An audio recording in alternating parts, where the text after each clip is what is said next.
that?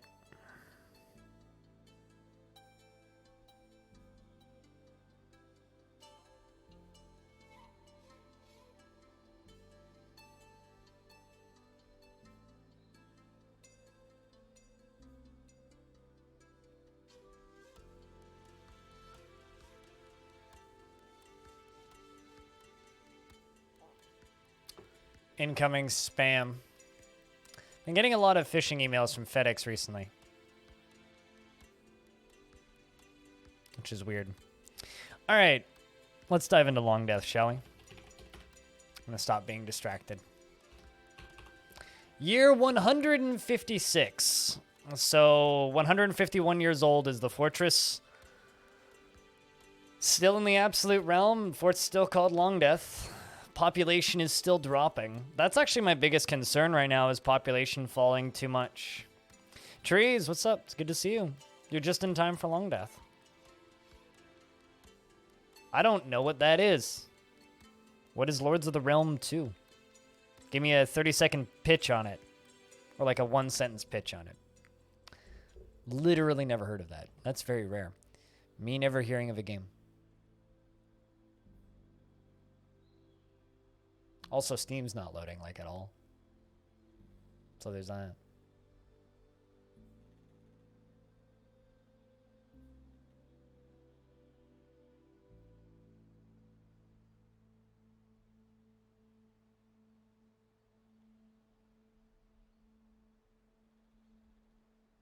This is a poorly made Sierra strategy game. Yeah, I'm good. I'll pass. Was there still buzzards everywhere? Yeah, okay, that's why those were forbidden. So there's buzzards everywhere, so I've suspended construction on the tower because I don't want anybody to get knocked off. This is the fort. We'll do a quick overview. So if I go up to the top, this is the Beehive Tower to keep my my bees from getting, well, from stinging everything that isn't a bee. That's the top of my second tower, which is under construction right now, covered in snow currently. I'm going to wait until the buzzards leave before I do any more work. This is the upper layer. Tower in the top left is the current main project. No support for even 720p. Yeah, I'm good. I will avoid that. This is the upper walkways. As we go further down. The main living level. Since I refilled my well recently, it's covered in mud, which is what that orange is in the middle. Down at the bottom right is the forge, and the brown area is the crafting area. Bedrooms are kind of the really long thing around the inside of the outer hallway. This is storage. Down here is construction, or the statues and coffins. Down here is our little maze with fun critters in it. Down here is the mushroom farm and the emergency hide here bunker. The drains, the coins, and all the way down here is the Cavern Lair. Thanks, Reinhardt.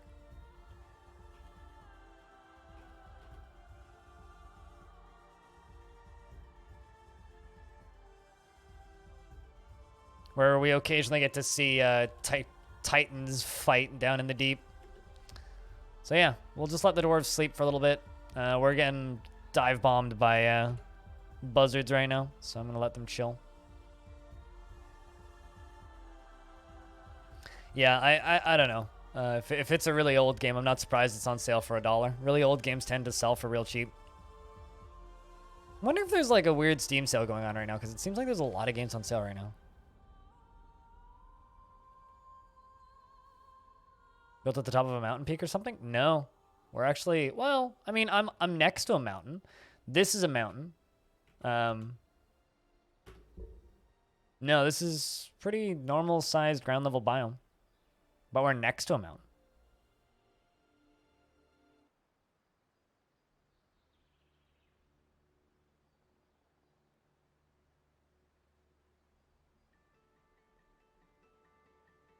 On how many bets you can make each year? Probably, but then you can just change the laws to make more bets. I feel like if you just bet on stuff and make all of your money from gambling, people eventually stop liking you and rise up and take over. But I don't know. It's free for a week? I mean, that's a good price to pay to play some City Skylines.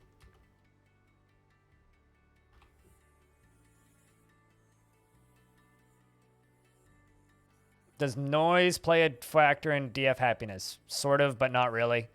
The wiki's very inaccurate in that regard. Really? What just got toppled by a buzzard? Oh, interrupted by a buzzard. I read toppled by a buzzard. Bastards. Does noise play a factor? No, it doesn't. I just ignore it. Noise pollution was more or less turned off very quickly.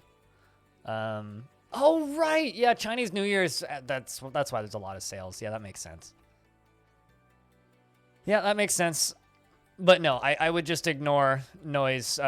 Mining makes noise, but it's over so quickly that who fucking cares? So I would more or less just ignore noise pollution. Workshops used to make noise, but stopped making noise like 3 or 4 versions ago. So they're more or less non-consequential at this point.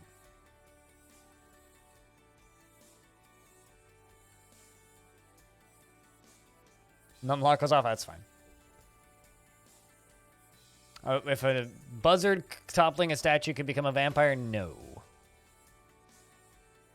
What do I use for my closed captions? I googled OBS closed captions plugin and used the first one. It literally just boots it over to Google, voice to speech, pops it back over, and uploads it. That's all it is. And then you too can have hilariously incorrect voice captions.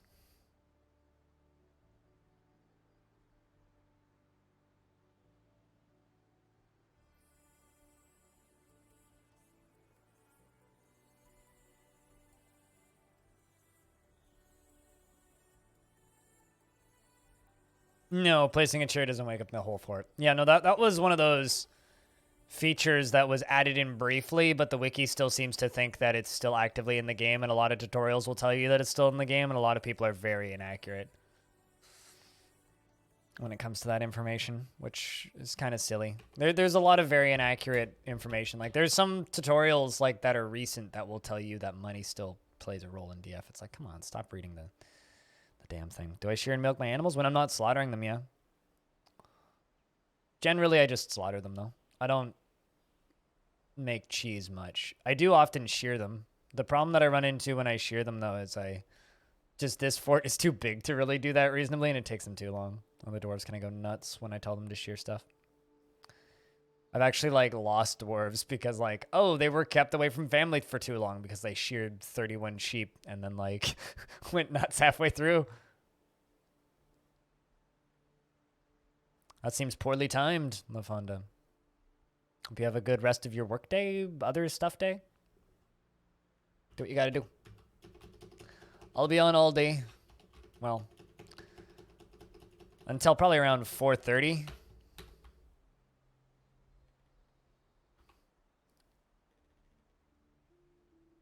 What are we working on right now? Right, that's why we're taking a break from the tower too, because I ran out of nice blocks.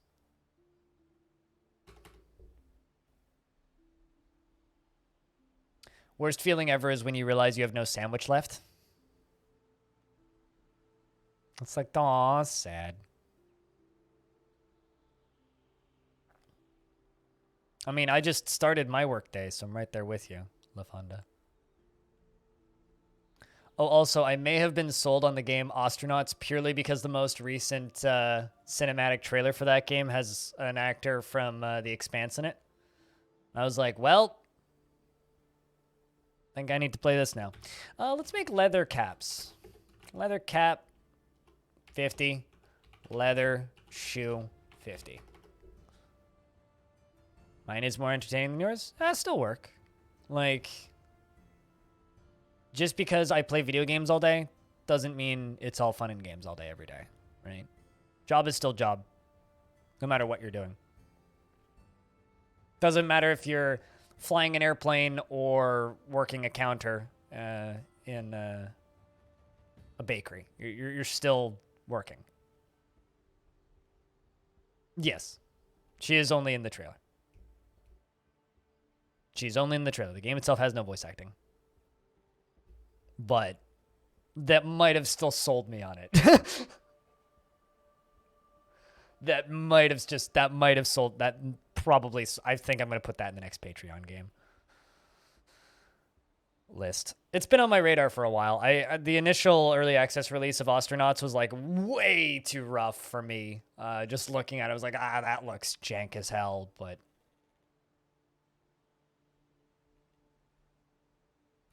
well, ran out of nice.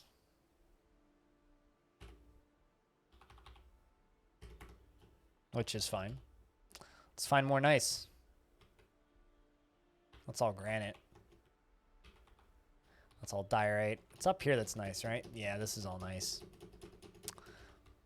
And that's all diorite over there. What about down here? This is all diorite, yeah? Yeah, it's all diorite. So basically I have to go like up to here. Yeah, this is all nice. All right, so we're gonna mine out a bunch of this then.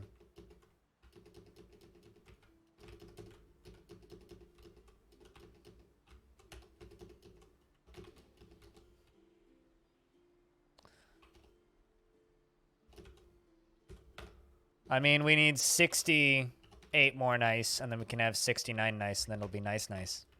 It's just like when somebody made a nice mug here. There's a mug in this fort which is worth 69,969 Dwarf bucks, and it's a nice mug made out of nice.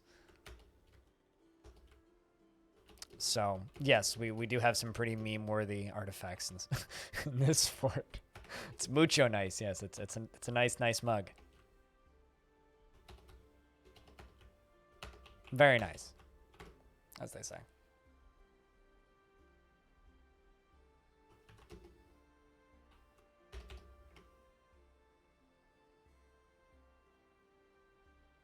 Bottom of the tower is nice. Top of the tower is the crapstone. Yes. No, it was made in Dwarf Fortress, and all Craftsdwarf ship is of the highest quality. Oh, how'd you look at that? A lot of stuff to make fruit juice from. I mean, beer.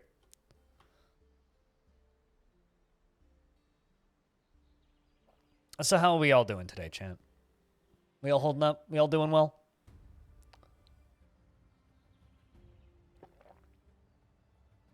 Today, hopefully, will just be a chill day.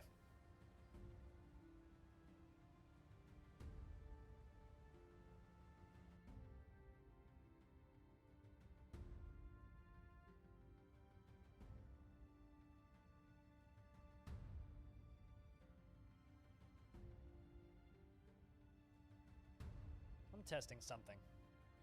Or rather, testing something. I'm getting this weird, like, static in my headphones.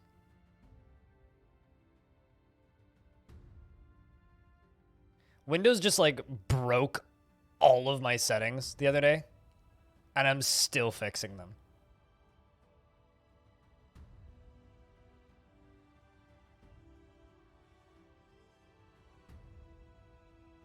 Still fixing them.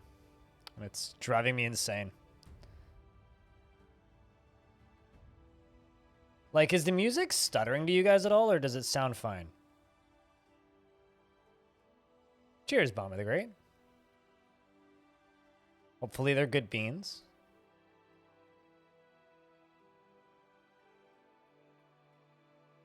Well, the annual tribute from Basti Just Mac has arrived, and, wait, what?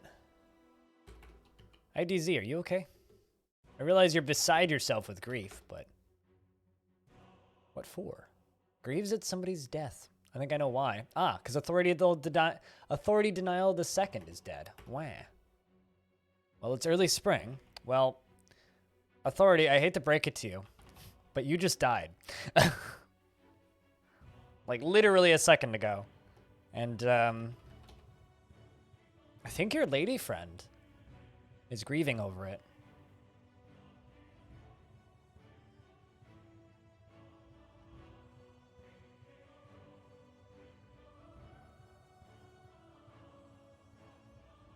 So apologies. But we knew this was coming.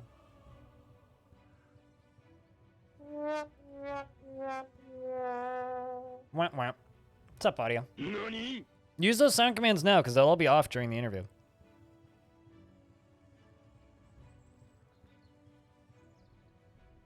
So those beans are working correctly then, Bomber. The sound commands are limited to people who support me on Patreon, unfortunately. So it's how streamer here pays his bills. Hey, Impale. Gah? What are we gahing over? Yeah, that's sad. Poor IDZ.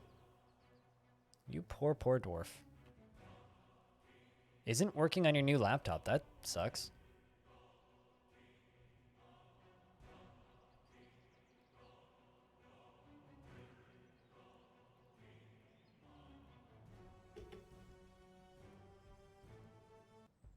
You really like the Steam news? I'm glad you like the Steam news. Steam news is I guess the way that DF reaches a mainstream audience right now. Because in order to get into DF, you kind of need to be a bit of a crazy person. Not a bad little tribute. I'm assuming Stone happens to be around. I know I saw you here earlier.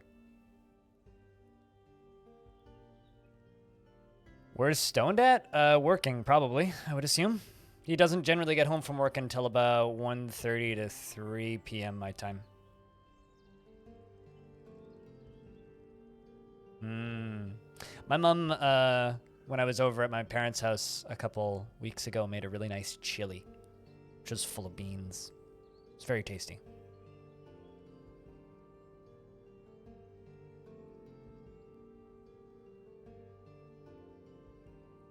I'm still just like trying to figure out exactly what is causing this background stutter for me. It's like I'm hearing this audible like static. Wondering if it's just VLC. Hold on. Let me open up YouTube. YouTube, are you also making background staticky sounds? What's something that won't get me dinged?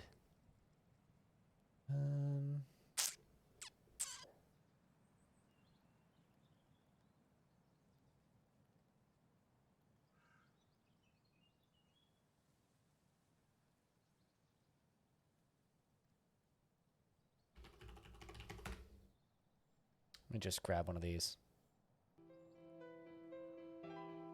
Nope, it's all of the computer. It's the whole thing. All right, so it's all my sounds from me sound a little bit chickly. It's not pleasant.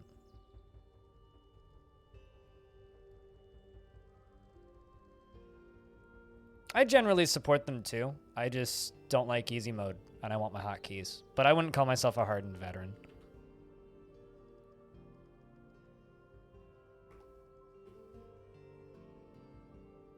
No style of music? No, they use music that I'm allowed to use. When your headphones are dying? I mean, my headphones ain't dying, because they were plugged into my phone this morning, and they sounded just fine.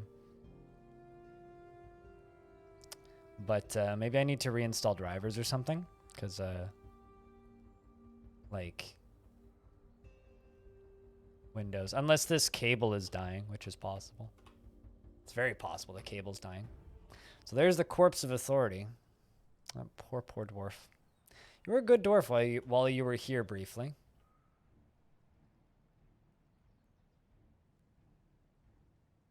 Is anybody actually taking your corpse to a coffin?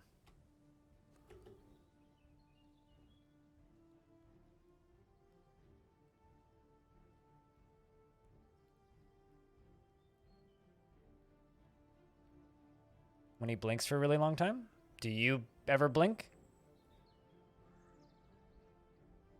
Do you ever have, like, little movements that you do? Do you ever twitch? Do you ever just close your eyes and relax for 20 seconds? People just do what they do because that's what they do.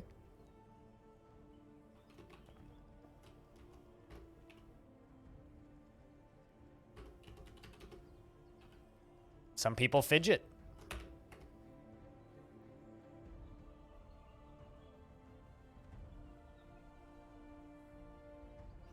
I think I need a free coffin. I do have plenty, though.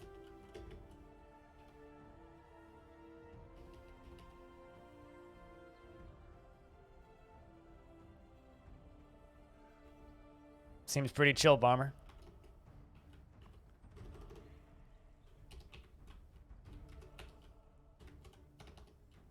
You must investigate? Clearly, you've never seen somebody fidget before.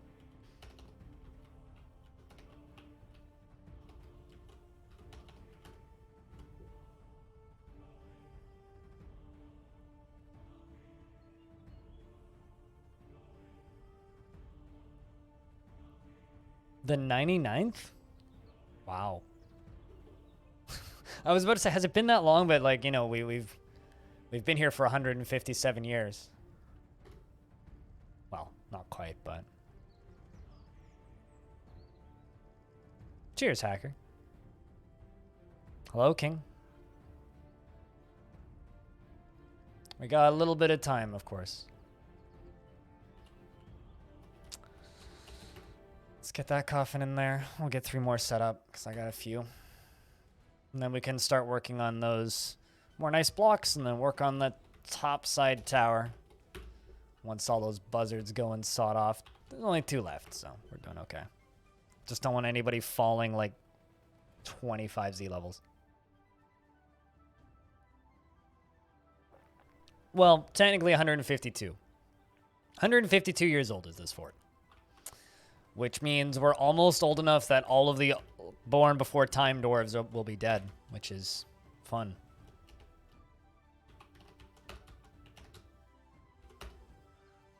Okay, now the background static is stopped. Okay, whatever. It might be the cable. I bought this cable like 2 years ago, so I don't know. Yeah, that's the whole point of this fortress. There you go. If you want the whole playlist, there's a little bit of it. Literally hundreds of hours of it.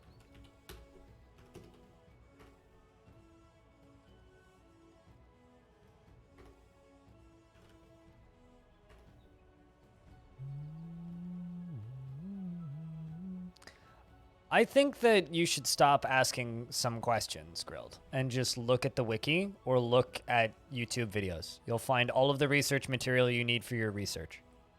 I'm not going to tell you how the birds and the bees work.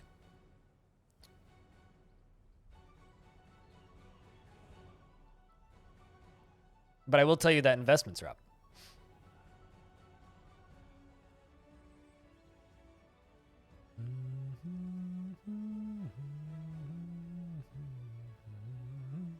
Just like real life, Bomber. It's a long time. It's what I do. Things for a long time. Ironically, I've had runs in other games that have lasted longer than this fort has.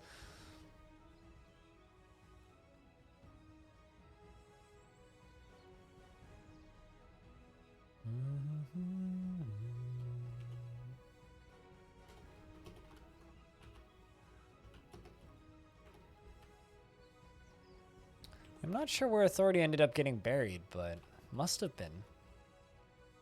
Ah, there you go. That's Authority's coffin right there.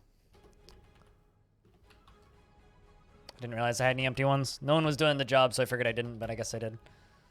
That poor dwarf. We're not Vulcan's captain. I didn't know that birds and bees ran on Vulcan. Birds and bees run on Vulcan renderer? That's news to me.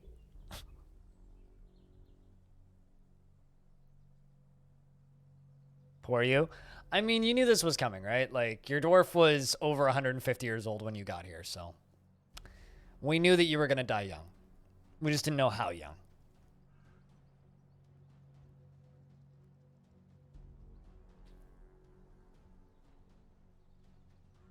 Really? What would you say is the most exotic item that they brought this year?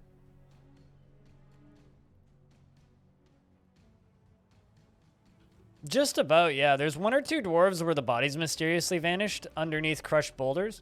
But yeah, almost every dwarf here have mausoleums. This right here, this weird snaky set of rooms, is a statue to every mayor and outpost liaison we've ever had. Yeah, Dwarf Fortress went from being a fun challenge to being super duper easy. It's still fun. I still enjoy the game. I kind of hope that we can find some sort of middle ground between the version that I'm playing on right now, which is the previous one, because I don't want to move it over to the new version for fear of unknown bugs. Like, as you can see, most of these dwarves are perfectly happy. There's the occasional one that'll get a little lost, but generally, like, they're just fine. So I don't really have any problems with the way the moods were before. Mysteriously disappeared? No, genuinely, like, mysteriously disappeared. Like, I've actually lost a few bodies. Like, I don't smash anybody or anything, but I did have a dwarf mysteriously disappear, and we never did find the body. Like, genuinely mysteriously disappeared. I also had a dwarf fall through 10 Z levels of floors and not die. Like, genuinely. 10 Z levels of floors. Like, boom, boom, boom, boom, boom, in between, like, constructed floorways to the bottom, and walked it off. Like, literally just stood up, stretched, cracked his neck, walked off. For your demanding nobles? I mean, fair enough. I don't. If I get nobles, I keep the nobles. I like nobles. Nobles are fun. Yeah, no, I mean, the dwarf was here and got smacked by a buzzard and fell, rolled down these ramps, fell off this area right here, fell down to here, went through this floor, through this floor, through this floor, through this floor, through this floor, through this floor, through this floor, through this floor, through this floor, through this floor, and down to here, and went splat, and there was a noticeable blood splat, and then they stood up and walked it off.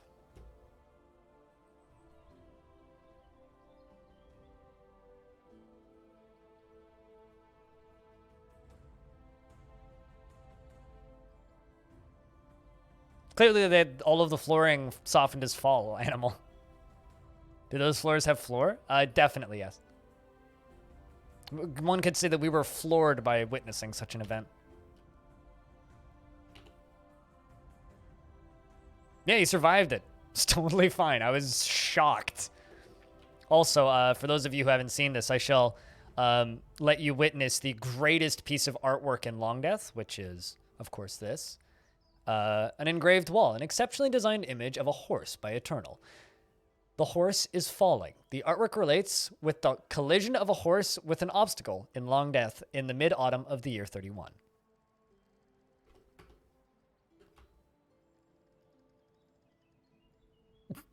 It's like Looney Tunes. Yeah, it really is. It is like Looney Tunes.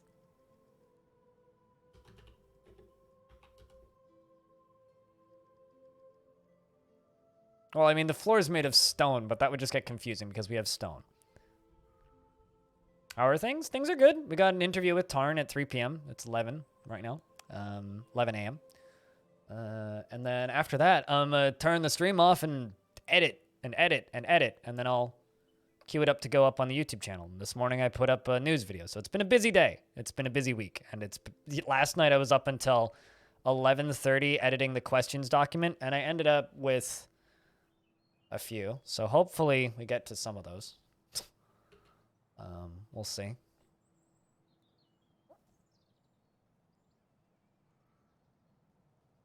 Considering I had 190 submitted questions and I managed to cut it down to 30. Why don't you make tutorials? I do make tutorials. Why don't you watch them?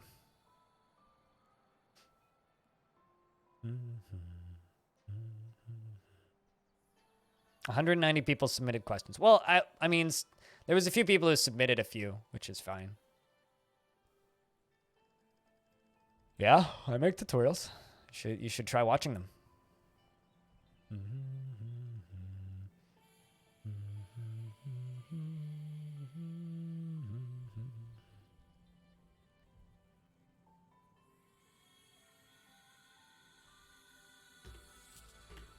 My mayor has ended a mandate, meaning I can now export ballista arrows. Not that I really care to.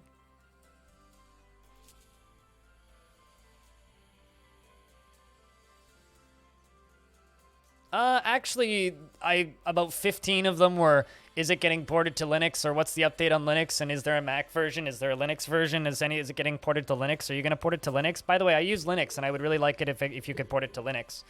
And then there was a bunch of bug reports, which I just deleted because I'm not at bug submissions, and I'm not going to just ask him if he's fixed a bug.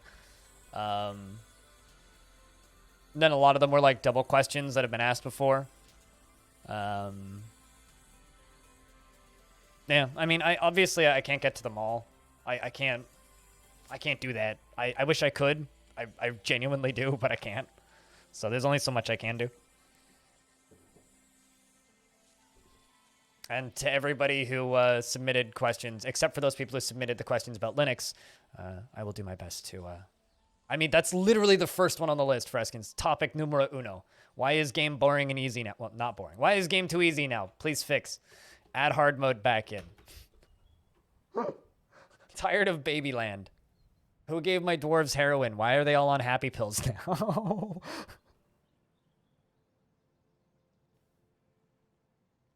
No, I didn't include the Linux stuff. In fact, he answered that in the previous interview. So if you want to hear about Linux stuff, go watch the old interview. Because I'm not going to ask the same question twice.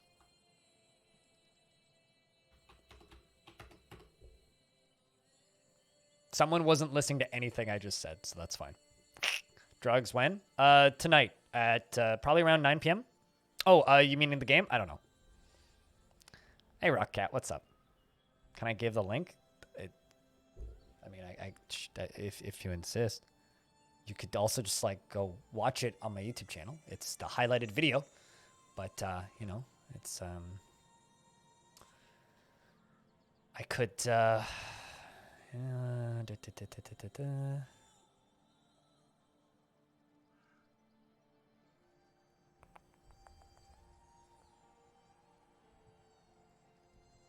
trying to see if I can just give you this timestamp.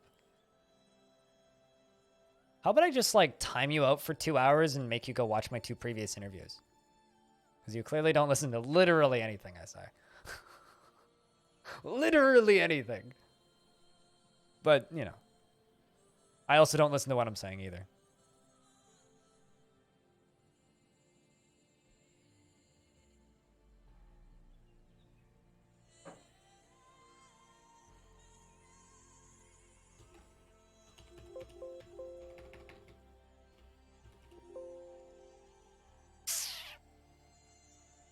Your internet's not great? It's not my fault.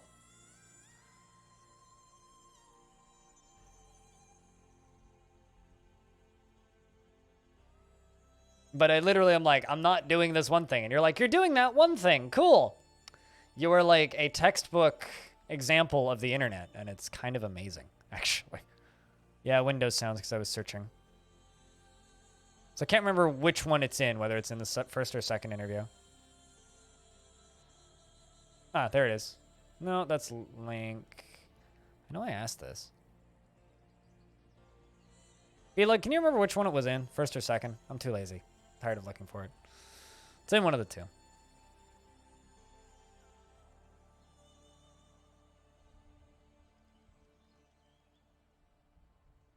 The message was delayed? All right. Well, now you know.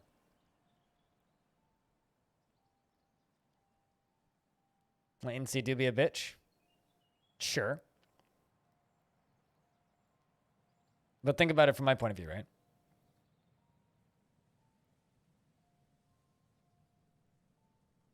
Yeah, it's in one of the two of them. But the answer is probably not.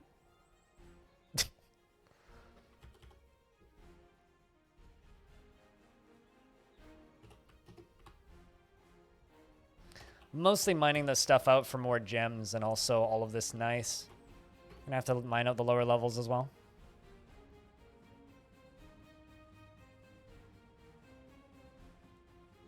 I do what I can, nerds. I do what I can.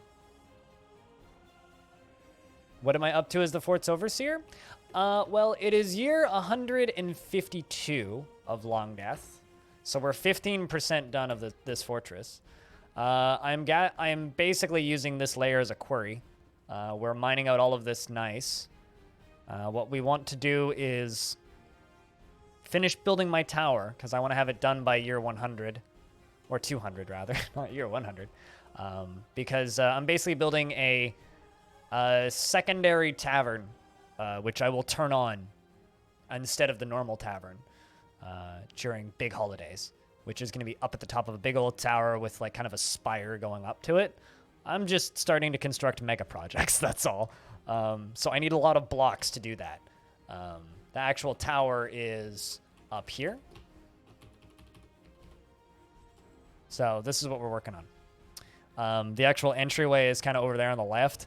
I'm thinking about like making it curve probably to around here, so then I can like connect to this guy in the middle here, because I kind of like this building, and then just make it go straight down, build up and down. There was very few questions about adventure mode, and I wanted to do more adventure mode questioning, so yeah, I left that one in. Also, now I lost where I am. Where am I?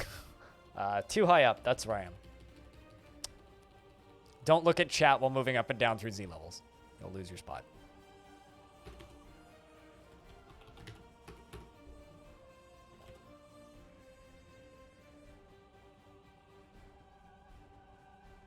Do they need regular clothing under armor? Do you need to give them 2 gauntlets?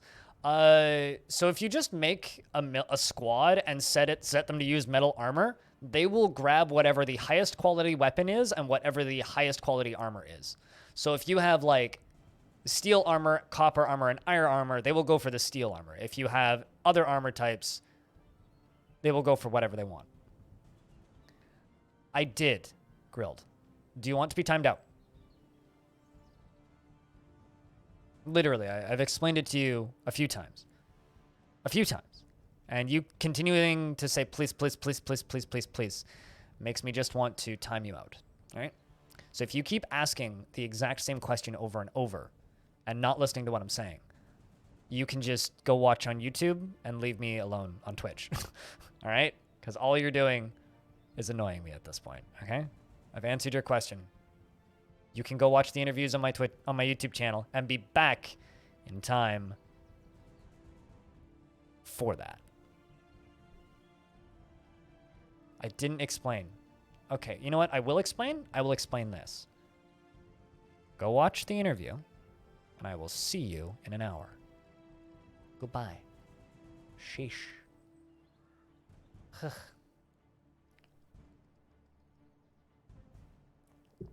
Just go watch it yourself.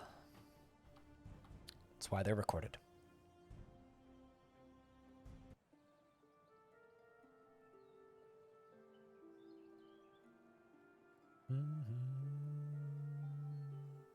Angry blind is scary. I ain't angry, not even remotely. Mildly annoyed blind is mildly annoyed.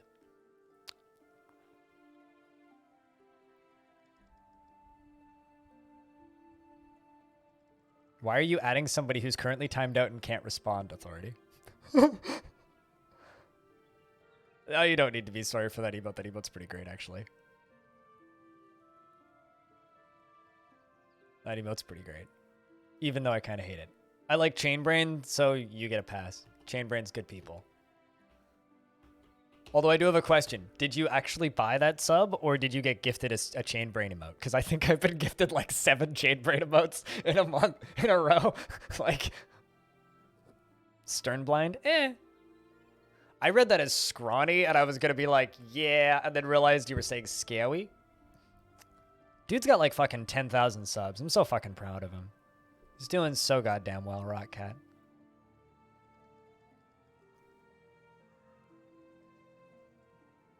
If you want your blue crown, I'll show you a little trick. If you open up Twitch, click on the little gear at the bottom, okay? You don't want mod settings. Click on your username. It'll say edit your identity, and then you can change it to any badge you wish. So any badge that you have on your account, you can set it to.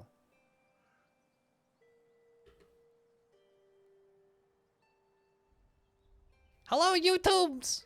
How is you? I mean, you'll actually get to say hello, YouTubes. Does anybody understand the reference when I say, hi, YouTubes?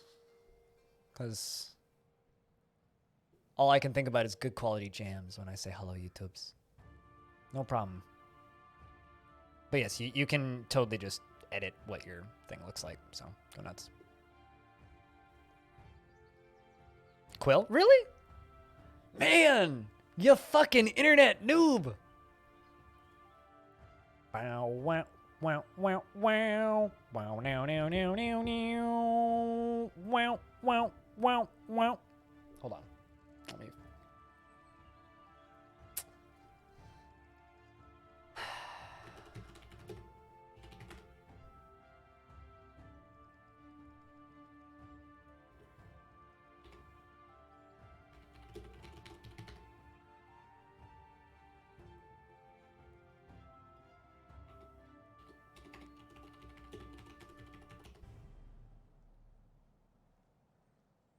Good old Ronald Jenkins. Bow, bow, bow, bow, bow. There you go.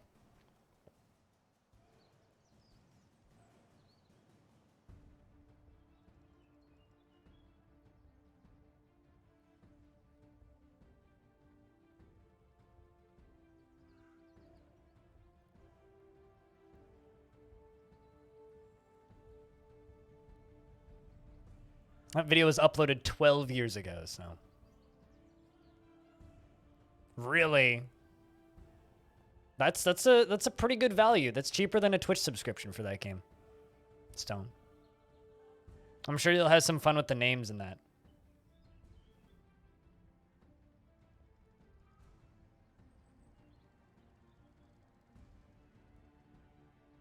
That Blink is now classic rock. My classic rock station here in Vancouver, Canada, plays Red Hot Chili Peppers. just to give you an idea of where classic rock is at. Oh, it's disgusting. Absolutely disgusting.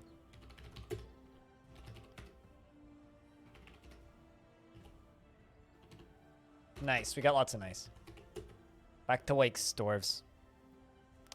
No, I think that we just need we need different terms for this, right? Like classic rock to me is like 60s through to like 80s. We just need a different term for music from 90s to like the mid 2000s, and then a different term for music for like we need terms for different eras, you know? Like we have this for classical, right? We have classical, we have baroque, and all of the other like different types of classical music within classical. We have modern classical,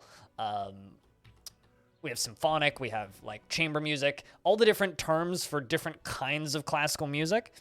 And like we could do that for classic rock too. It makes sense. We just need to figure out what those terms are. I've heard like Millennium rock a few times, which I think is a little silly. But I don't know. New Millennium rock. Bech. Pre-computerization rock? Sure. I mean, that's literally what I just said. 60s to 80s is classic rock for me. Once 90s starts, it's like something else. Uranium rock. Uranium's not a rock, though. Uranium is something else. It's a mineral, right? I think that's a lot of dead chinchillas right there. Look at them. All four of them.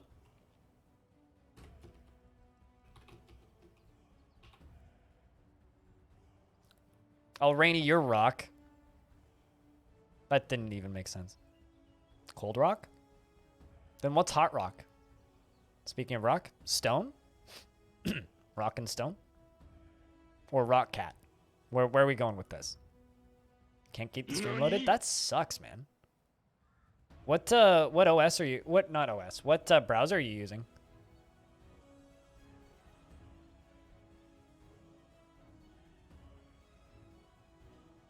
We're into summer. Damn, we powered through spring fast.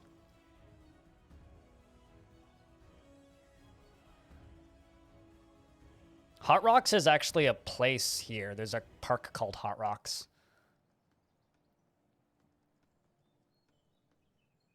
Is this, King of the Nerds, is this one of those hot dogs is a sandwich question? Or a hot dog is a taco question? Because it just made me lose brain cells.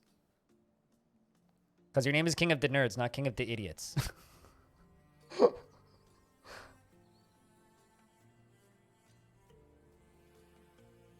I'm asking. You know, come on, Rockcat. Everybody knows that real power users use Netscape, not Internet Explorer. You need more bits? Sometimes you just need more bits. This is Sparta! Well, I'm getting tired working hard every day and not getting much pay. I got a big Geiger counter. It's a pretty good rig. When the needle starts clicking, it's where I'm gonna dig money honey. The kind you fold money honey, rock, roll, rake it in, bail it up like hey, have a rockin' good time and throw it all away. I feel like I should know what that is, but I don't. Thanks for the $3. Cheers, man.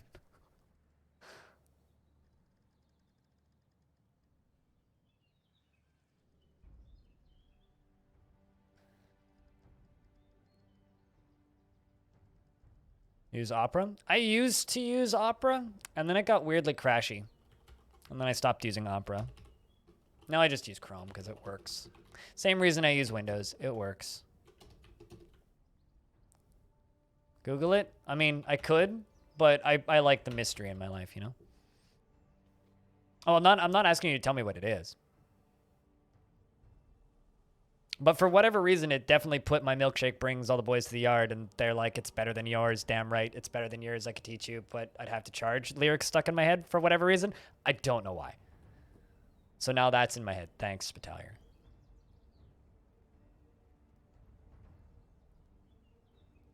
On the topic of like lyrical geniuses.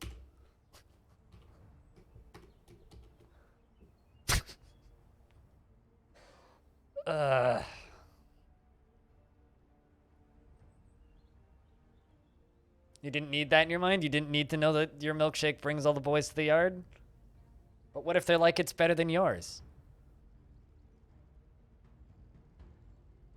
You know, I'm a fully grown-ass adult, and I'm still not sure what that song is about.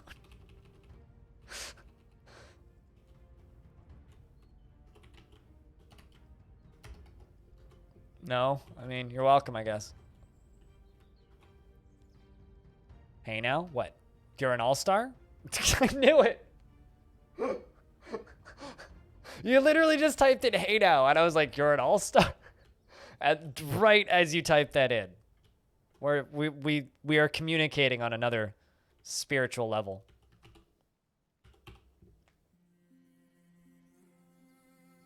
Speaking of hey now, who else here is excited for an unbearable waste of massive talent? Or the unbearable weight of massive talent? The movie about Nicolas Cage playing Nicolas Cage as Nicolas Cage, visiting a fan of Nicolas Cage who also happens to be a drug lord, and then having to escape from the fan of Nicolas Cage by impersonating all of his most famous roles that he's played as Nicolas Cage in a movie about Nicolas Cage.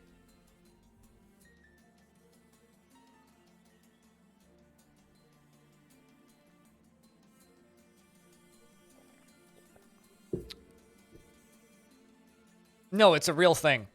It's coming out in March. It's called The Unbearable Weight of Massive Talent.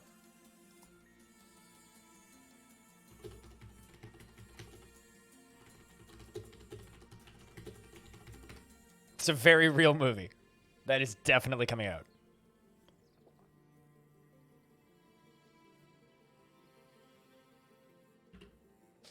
March 19th, 2021. The Unbearable Weight of Massive Talent. Starring Nicolas Cage.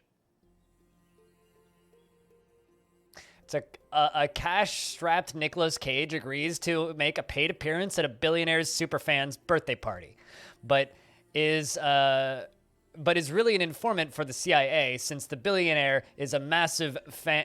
Billionaire fan is a drug kingpin that gets cast in a Tarantino movie. Also, yeah, that happens. So, you know.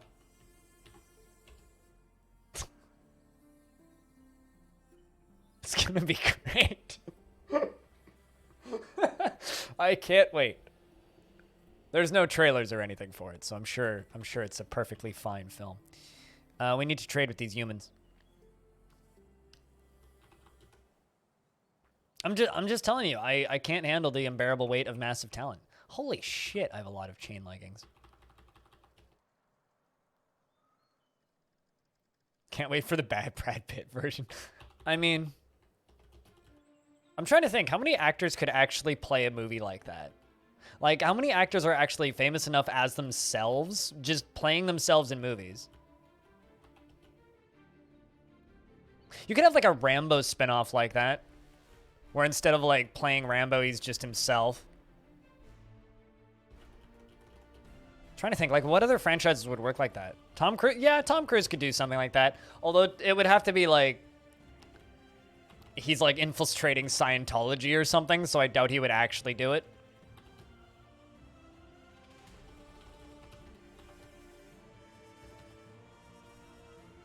Yeah, Van Damme could do it.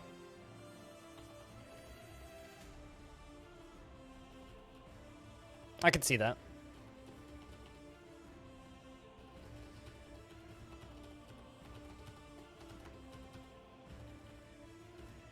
I want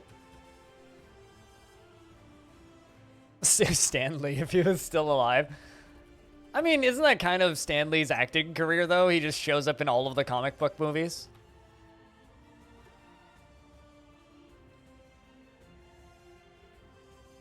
I actually got to meet Stanley, oddly enough, for about 15 seconds.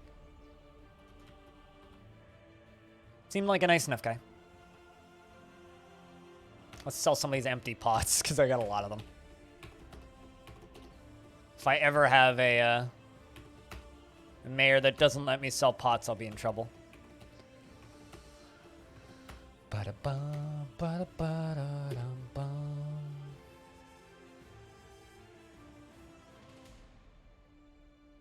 Which tooltip? Have you tried typing in 666 on the main menu? Because that's one.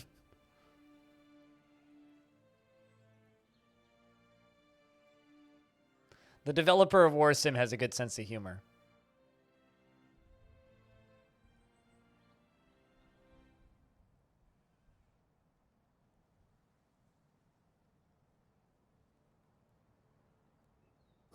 But yeah, that's definitely a game that you should follow tooltips for.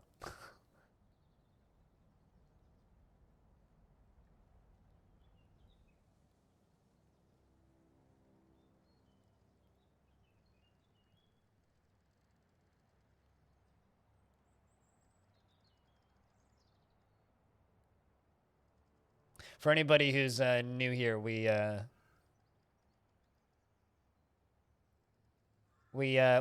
been streaming a little bit of War Sim, which is a text-based kingdom management game, which has been a great deal of fun. But it's kind of exhausting to play. Like, it's all just reading out loud for me. So, like, I was only able to stream like 6.5 hours yesterday because I literally got too tired and was just like, I need to go take a nap. So I did.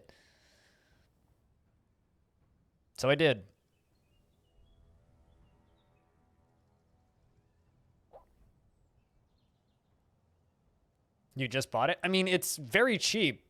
I don't know if the dev noticed that we were streaming or something. But it's probably because of the lunar sale, which literally just started, but it's on sale right now.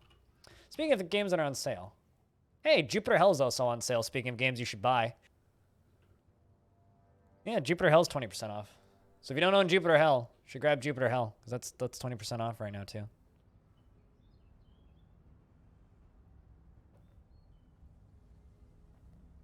But yeah, War Sim is $5.84 in Canadian dollars, so it's like even cheaper in other places. I already made you buy Jupiter Hell. It's so good though, so of course I made you buy it.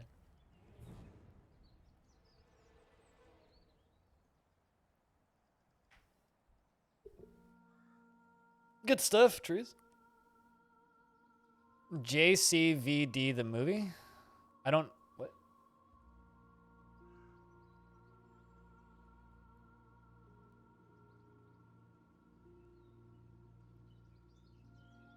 Oh. This is the, I mean, you know, they could make that movie. That's all I'll say about that. They could make that movie. Still pretty good price to pay for a video game, though, Stone. I did not say that. I said War Sim. S-I-M.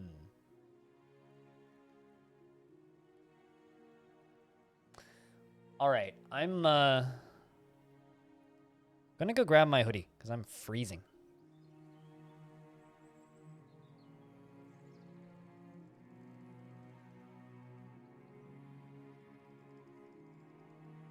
Cheese for everyone!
You can't sleep and you need help. I could time you out for 8 hours. Would that help? We'll see you when we see a Rock Cat. VODs will be up on YouTube tomorrow morning.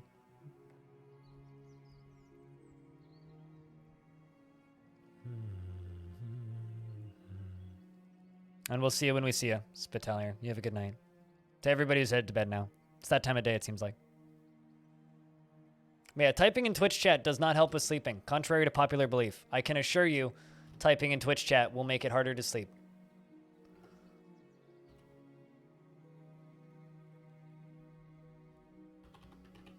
Want to go trade, Dwarf? Or are you just going to ponder anatomical studies?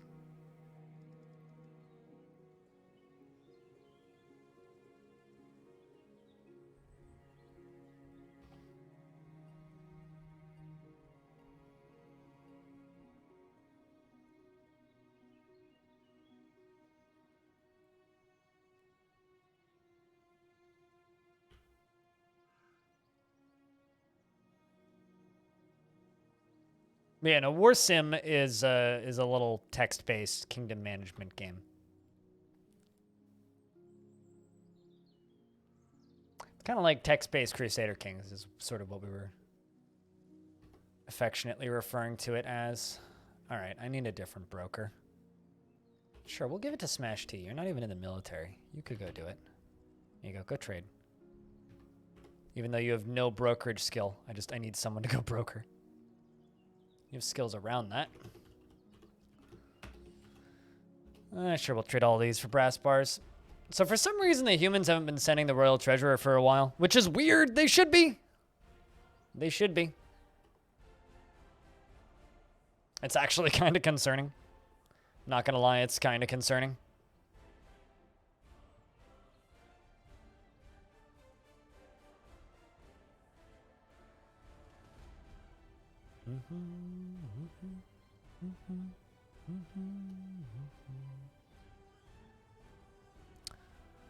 But oh well.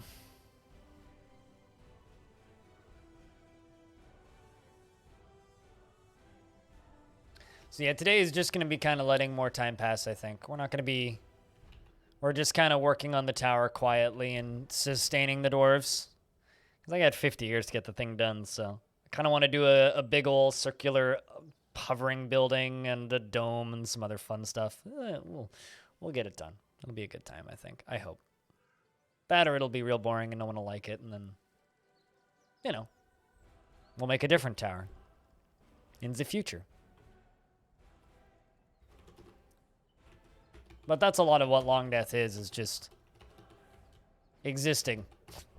It's very much like real life.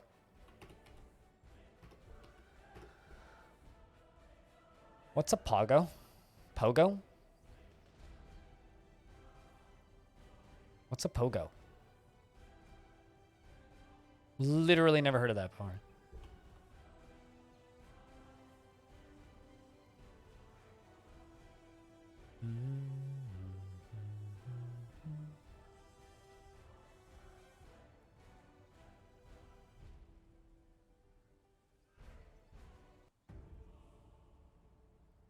You know when someone says something that they would describe as negative about a game, but that thing that that person considers to be a negative is something that you consider to be a positive?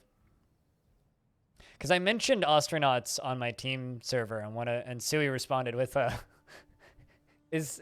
I found the demo really weird and difficult to progress, and I'm like, isn't that like that sounds exactly like my shtick? Weird and difficult to progress. Oddly complicated and obtuse. Sign me up. Oh, disgusting. Gross. I'm sorry you have to eat such a disgusting looking thing, Bastet. Hopefully you're able to get better food soon. Ugh.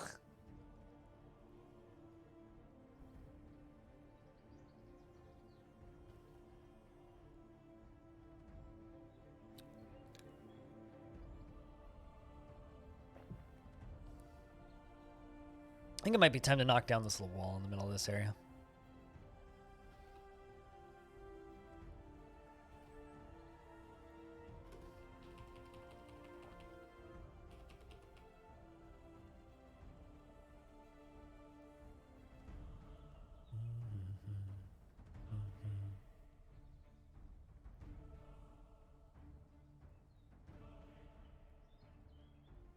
And the smell is making you hungry. That kind of processed shit is a big problem. What's the diplomatic situation like for this fort? So we are the eternal adventure of time. Obviously we're at peace with the ignited creation, which is our mountain home. We're at war with the joyous devil on paper, but we don't have enough dwarves for the joyous devil to actually know that we're here. Factions that Dwarven Fortress is at war with don't know that you're there unless you have over 80 dwarves, and we've never had over 80 dwarves, so they don't have our address. They don't know that we exist. There's Drada Falidus, the Cobalt Civ, which we haven't seen in like 135 years or so. But they used to send kobolds to steal our stuff, but a human visitor killed one of them, and I haven't seen them since, which is unfortunate. The Council of Men bring us tribute every year. The Realms of Stone are friendly with us. The Group of Soaring bring us tribute every year. The Group of Alchemy bring us tribute every year. The Confederacy of Sport are also at peace with us.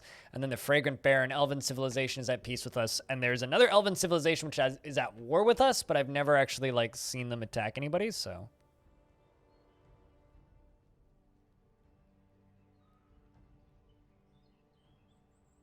Why are you embarking with a steel anvil? Why not just bring an iron one?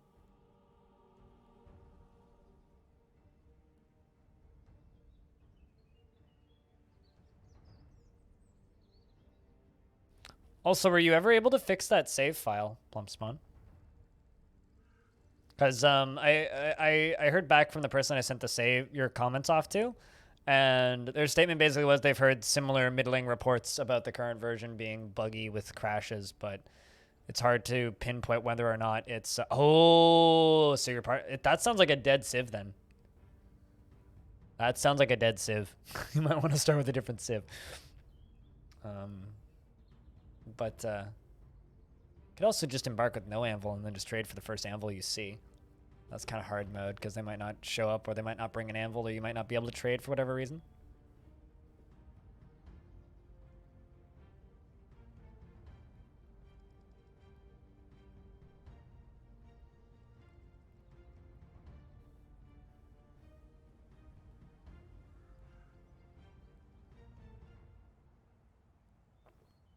Yeah, that sucks.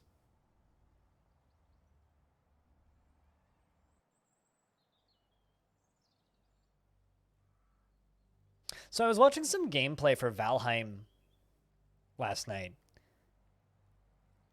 Has anybody here been playing that? And can you do me a favor and tell me what is interesting about that game? I don't get it. I don't get it. I was just watching a little bit of it and just kind of going like, maybe I'll figure out why people are super enthusiastic about this. So far, like from what I've seen, it just looks like another open world survival crafting game, except it's slightly prettier than other open world survival crafting games.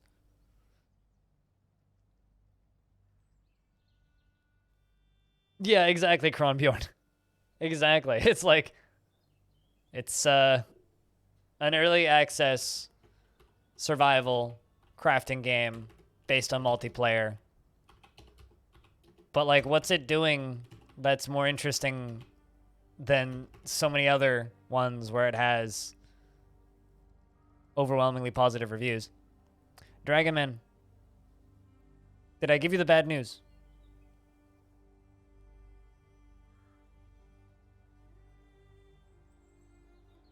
So it's a bad survival game? By the guy? You tried to not save the save? Oh, yeah. Fair. Fair.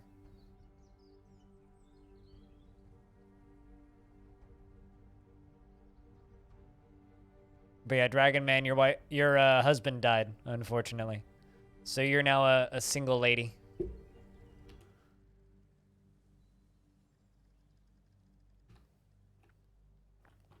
You and all your children.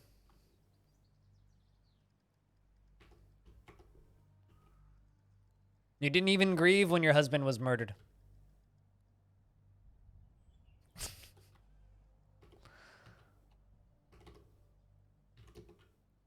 So all I'm saying, chat, is oh well, that's your most recent son, but who I actually owe to somebody now that I think about it. You have 16 children, by the way. You're 135 years old. I think that's a dwarf MILF. 16 children. 16 children. Also, I promised this to someone on the Patreon who doesn't get to watch very often and generally watches stuff on YouTube.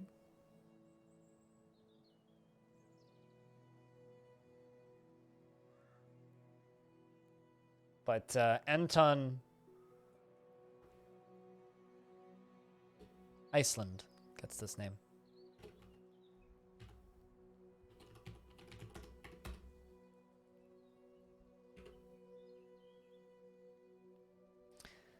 And he is 1 year old, born on the 25th of Galena in the year 156. Tall and muscular, with sideburns that are clean shaven, long mustache that is neatly combed, and a very long beard arranged in double braids. His medium length hair is tied in a ponytail, and his nose is hooked.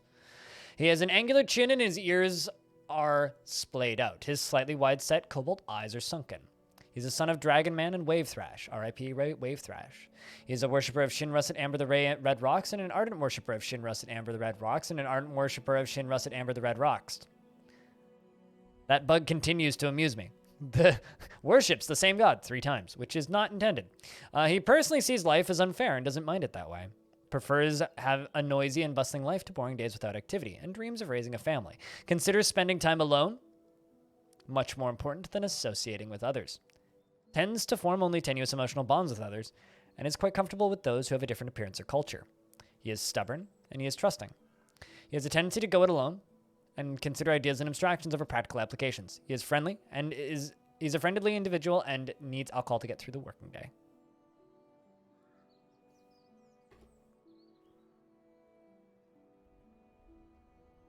This will not end well. Are you cackling maniacally?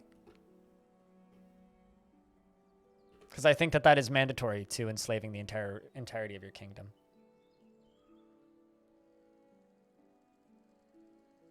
"160 family members." Yes, but this is just children. And this is just children in my fort. For Dragon Man. Which is crazy. But that is also nuts.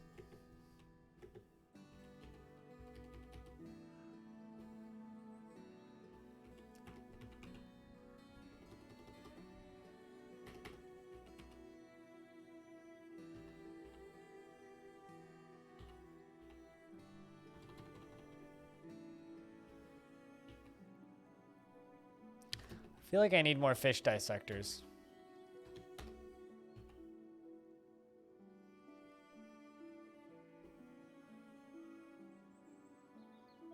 Although Bastet, the merchant, has given birth to a boy. Lots of children today. I don't think there's anybody waiting on the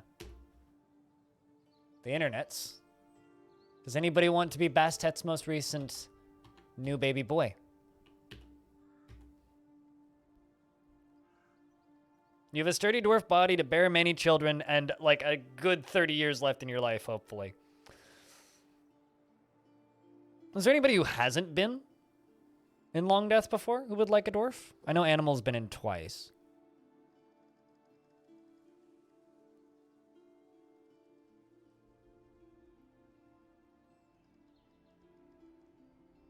Because these dwarves are in pretty high demand when they do come up. Trees hasn't been in? Yeah, you haven't.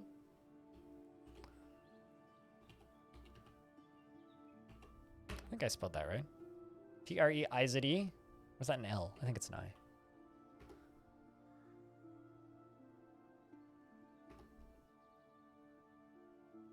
Your dwarf was depressed a lot.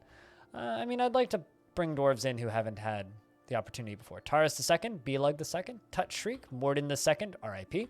are your family members. He is the son of Bastet and Hazard Jeff. Was born today, which makes him very young indeed. His sideburns are clean shaven, and his very long mustache is neatly combed. His very long beard is neatly combed, and his medium-length hair is arranged in double braids. His nose is short, and his ears are somewhat narrow.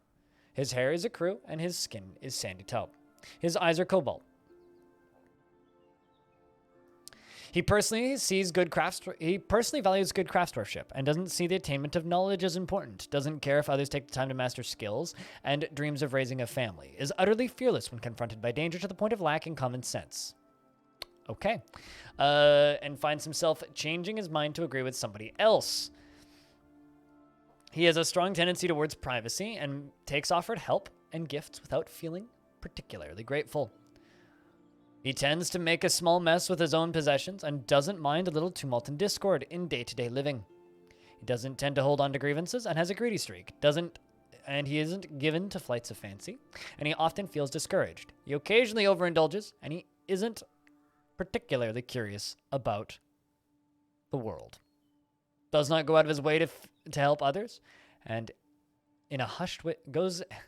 he begins to talk in a hushed whisper when he's angry. And he laughs loudly when he's surprised and needs alcohol to get through the working day. You know, I don't even know how to put the little upward arrow above the E. I don't even know how to do that.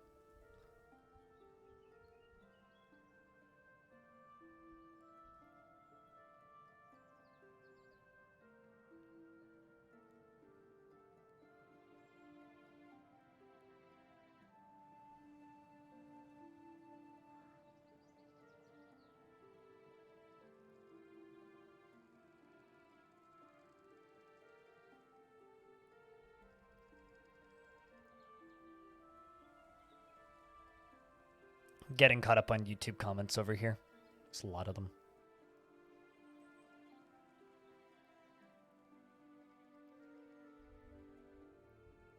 them. Canadian keyboard, I'll have you know. Yeah, it's American.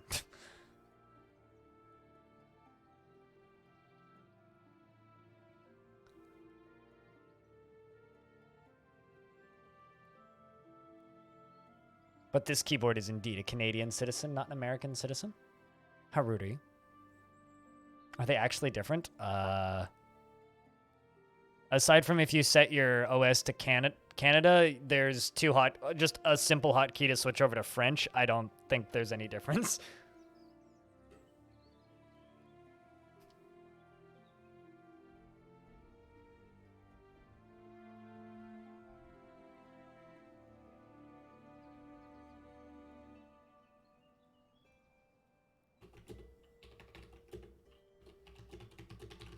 Although the first thing I do whenever I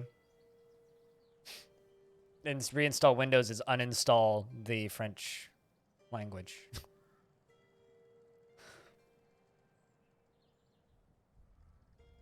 because I always accidentally switch over.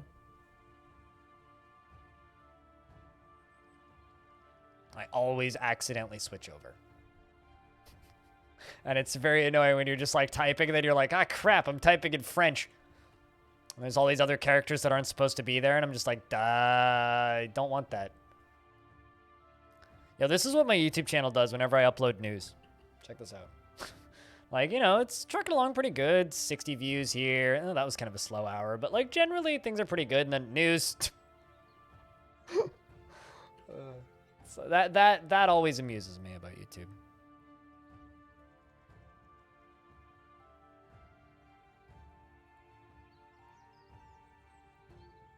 Oh, really? Well, it's sometimes kind of hard to like figure out how to get out of those keyboard options. I need to pour more coffee.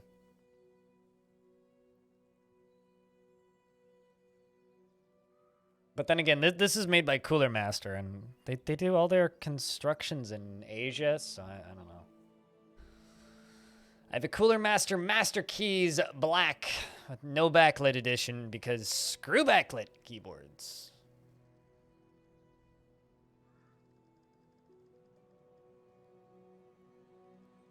Screw backlit keyboards. Not a fan. Not for me.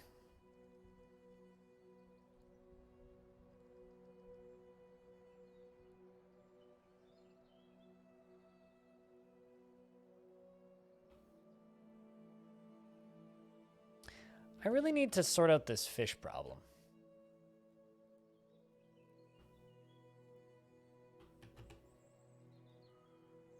I think I just, like, don't have enough stockpiles for fish. Let's just make a fish stockpile down here. That might be part of the problem. Let's just make a stockpile for unprepared fish. Because all my fish are just getting melted.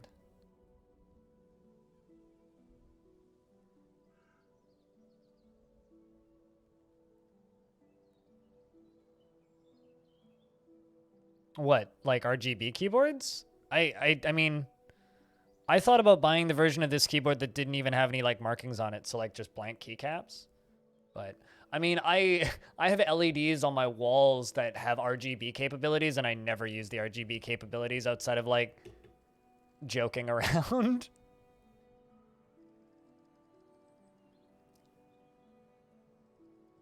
Well, I mean, this keyboard, which is a very nice mechanical keyboard with nice brown switches in it.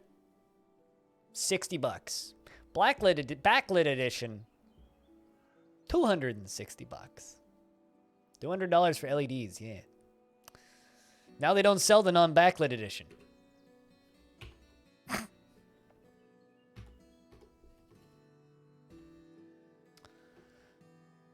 So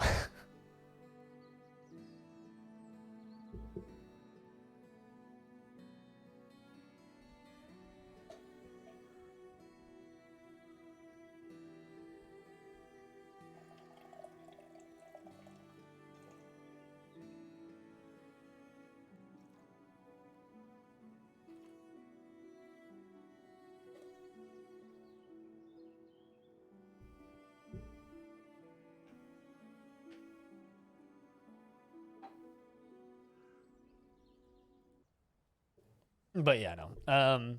I never look at my keyboard, and I know some people are just like, well, the backlight makes it easier to like center yourself on your keyboard and stuff, and cool, but like, I never ever look at my keyboard. I mean, maybe it's got something to do with my eyes. It's like I don't see very well, so it's just easier for me to just, you know, put my hands on my keyboard and center myself that way. But I guess whatever makes using a keyboard easier for you. If you can type better with a backlit keyboard, use a backlit keyboard, I guess.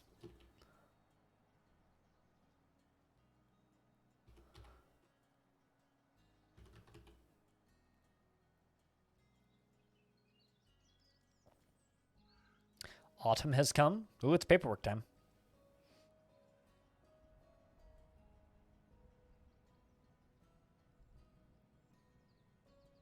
Bastet, I've told you this many, many times. If you're going to send a picture, post it on Discord. Don't DM it to me.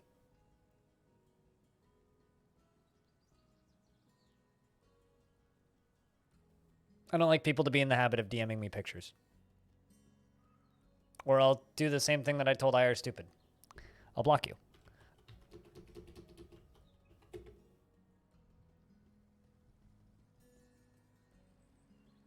If you want to send me pictures, post it publicly on the Discord, and I'll see the pictures. Prefer not to have things blinking or fading in neon colors. I mean, I have very shitty vision, and any, like, distracting flashing lights is very distracting and flashing. Unless they're actively giving me useful information, which keyboard backlights don't. But the annual tributes from Beste Pime and Nulan Abo have both arrived. It's time for Stone to do paperwork for an hour. Apologies, man.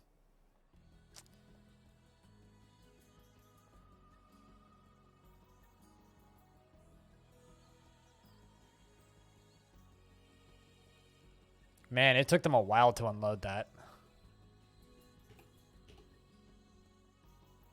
Let me know when you're ready for me to scroll, Stone.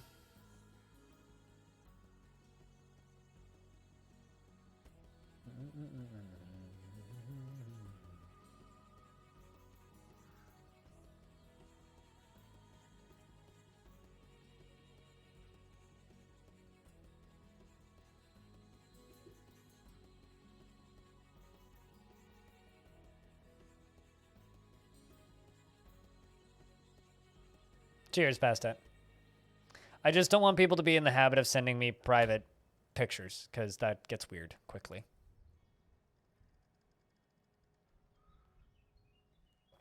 If I'm not streaming, that's one thing, but when I'm streaming, I don't like when people do that. Because then people just start sending me shitty memes while I'm streaming, and I hate it when people do that. Badger leather water skin. Copper Morning Star, Bronze Crossbow, Wood Training Spear. I like it when they bring me halberds, although I don't even think dwarves can use those. Animal, you know how I said that I don't really want people DMing? You memeing on it does one thing, and it just makes me go, I'm going to do this. Right? You're not funny. That is a big one.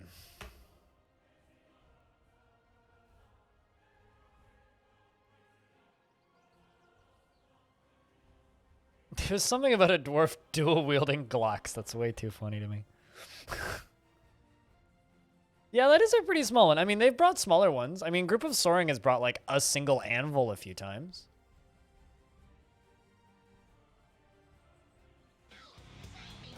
Hey, Polking, one whole goddamn year! My dude. Welcome back. Morning.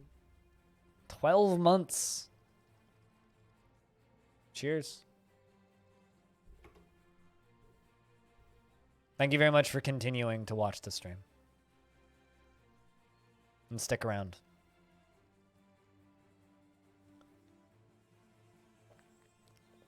Ryan, Willy's Wonderland releases tomorrow. Are you ready? I don't know if I am, because I think I'm watching Mandy tomorrow. And Ryan, if you want to rewatch Mandy, let me know. I'll send you details. Yeah, really? Really? On demand. I don't know where, but it's releasing tomorrow on demand, so I'm hoping it's going to be on Amazon. I will find it and watch it. I don't care how. But I'm also rewatching Mandy tomorrow.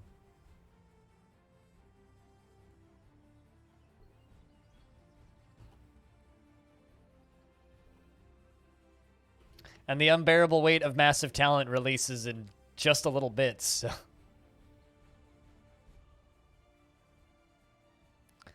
Also, chat, can I get a couple more beers for Polking? Polking, is your dwarf still alive? Don't think so. No.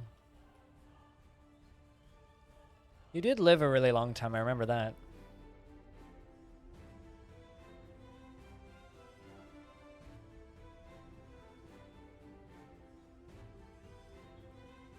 Tomorrow I'm gonna watch Mandy. And if people want to watch it with me, I will be setting up a private call. So if anybody wants to do a little private watch party on Discord of Mandy, I'll be sharing my screen. I'll be muted, but I'll be doing that. You have no beer emote? Unfortunately, beer emote costs money or it costs other people money. Or you can wait and then you can unlock it manually. But if you have the beers emoji, that also works. The word beer also works. The word beer in many languages also works. The beer emoji works. HS Cheers works. Or if you get lucky, someone will gift you one. Like that. Thank you, Rhinestone, for paying forward that gift subscription to Krombjorn. Enjoy those stupid skulls and the ad-free viewing. Cheers. Thanks, Ryan. Now you can. Yeah. And the dwarves have arrived to trade. Is there anything I can't sell? Doesn't look like it. I'm still scared of selling scepters, though. That is quite the route you're taking, dwarves.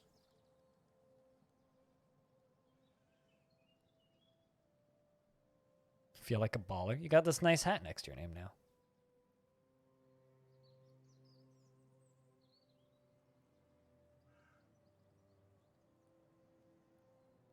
And thanks, Ryan. Cheers.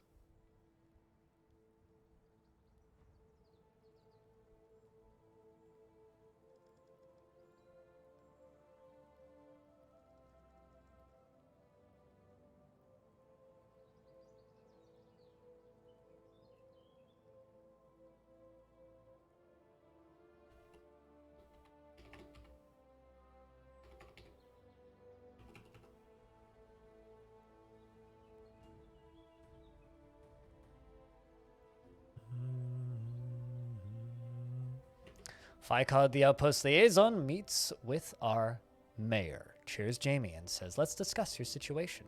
There is much to share. We've updated your maps and world info. What requests do you have of our merchants? I'm going to request my usual import of wood, but we're also going to request some specific metal bars that we need for the construction of our tower, this being black bronze and rose gold, so we can have pink and darker pink.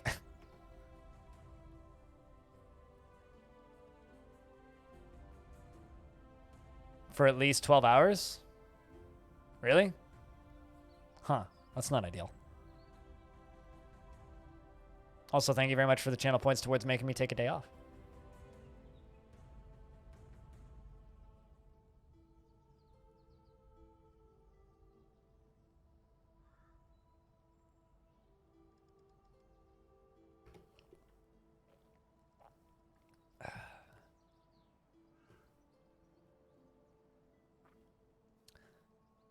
And Ficod says, cheers, Jamie. I look forward to our meeting next year. Our fortunes rise and fall together. Hello, Count Triple. And there go the dwarves, ready to trade.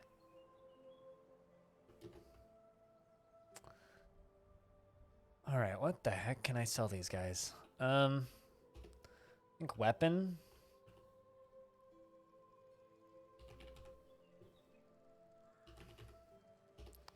Sell all of our iron leggings because I got a lot of them. We'll do that.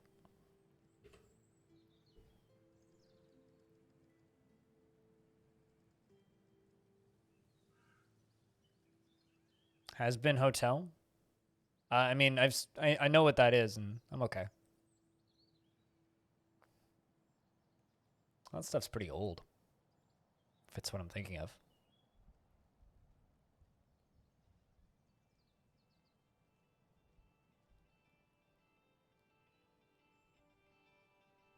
Cheers, Brahms. Thank you much. How far are we into that, by the way? 24%. Damn. It's only been running for 2 days. Kind of hoping we'll hit that by next Thursday, because I'd like to take that day off.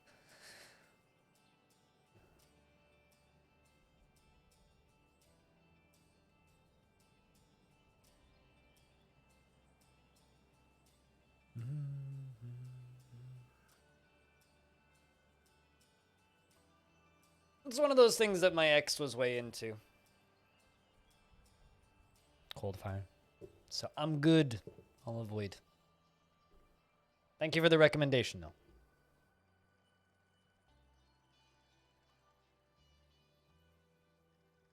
Kingdom Hearts is coming to PC. Now that you'll have that information, how's your afternoon going? Bad memories? I avoid most things that my ex was into, yeah.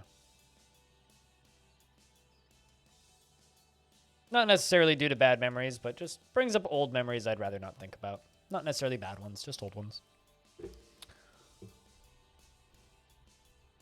Yep. I looked at my phone, vibrated, and I looked at my phone, and that's what it was a notification from PC Gamer with a link to an article stating that Kingdom Hearts is coming to PC on Epic.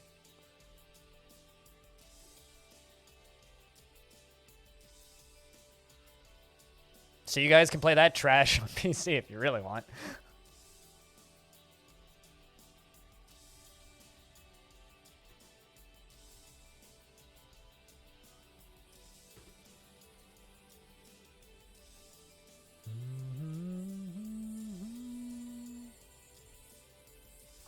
For full new AAA game prices, which means it'll be $89.99 in my country. Yeah, I'm okay.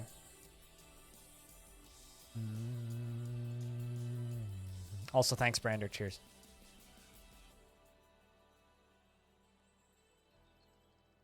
But not at full price. I'll just wait. Give it a year. Come on, it'll come down.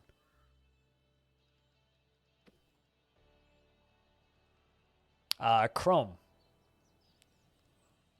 You can subscribe for notifications from specific websites through Chrome. So I subscribe to PC Gamer and a few other gaming news sites because I like to get those sent to me because they give me lovely topics like this while I'm streaming. So while I'm doing my work day and streaming, I can be like, yo, guys, guess what? This is happening.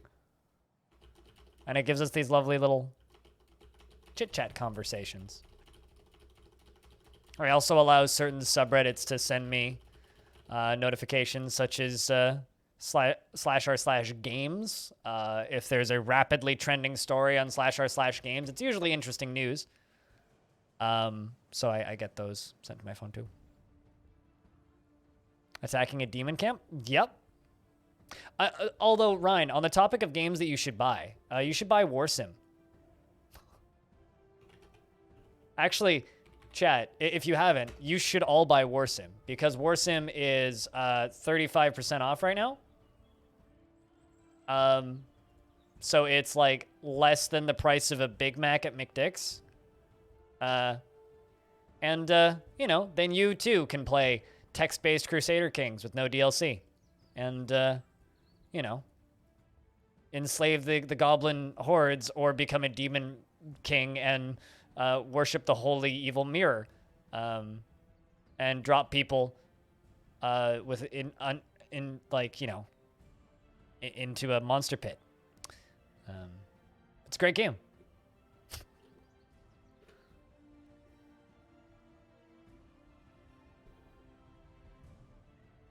It's like perfect timing for it to go on sale too.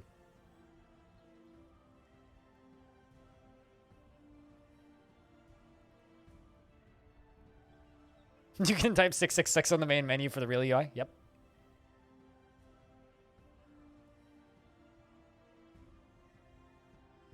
It'll go down, though. Come on, Ryan. It'll go down. Link to the game? Okay. I'd give you a Humble link, but it's not on Humble or anything, so there you go. It's also on itch if you want to buy it on itch, but... Then the soup of symbols we're seeing now? I mean, as somebody who's legally blind, both of these look perfectly visually clear and readable, so you should have your eyes checked.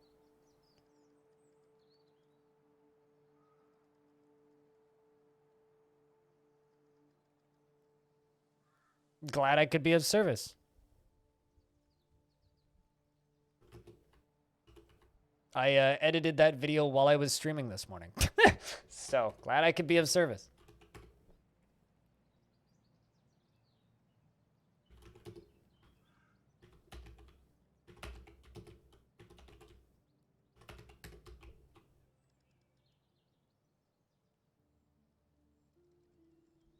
And if you don't like the soup of symbols, then please just watch another stream. I'm so fucking tired of that shit. No, I'm legally blind. This eye doesn't work at all. This eye has severe tunnel vision. If you look at my eyes, you can kind of see the difference. This eye don't work at all, so basically that. This eye has severe tunnel vision, so it's like I see out of a tube, basically like a toilet paper tube, and I have floating blind spots. So like everything like outside of this area in my field of view is just very blurry / useless vision.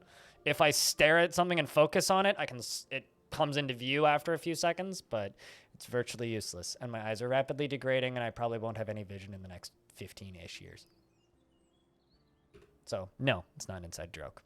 It's genuine. 100% fucking genuine. Also, all of my joking about needles is also not a joke. I take more injections in a day than a heroin addict. So, ask me anything about pain and shitty eyesight. And if you think that this game is completely indecipherable, I don't know what's wrong with you. Straight up, I don't know what's wrong with you. Now, Warframe. That and Overwatch, those games are indecipherable. No idea what's going on in those games.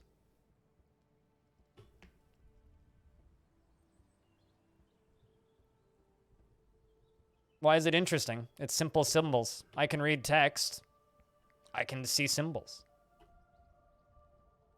Any game that's like slow-paced with big clear images. So, Dwarf Fortress is slow and it has big clear images.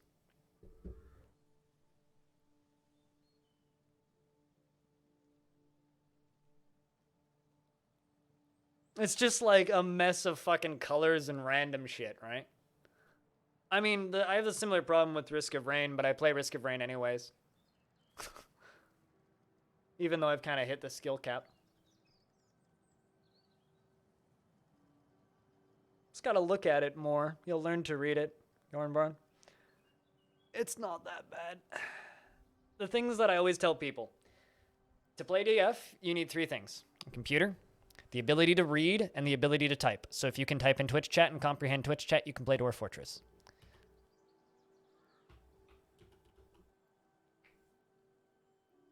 That's all you need.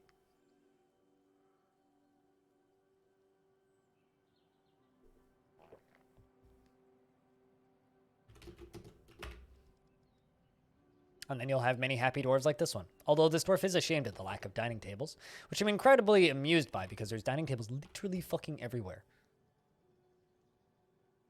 Oh, it's time for the hobby squads to get wrestling.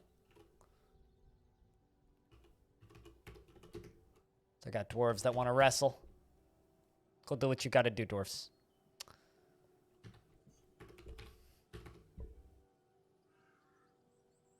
This is a graphical tile set, Plump.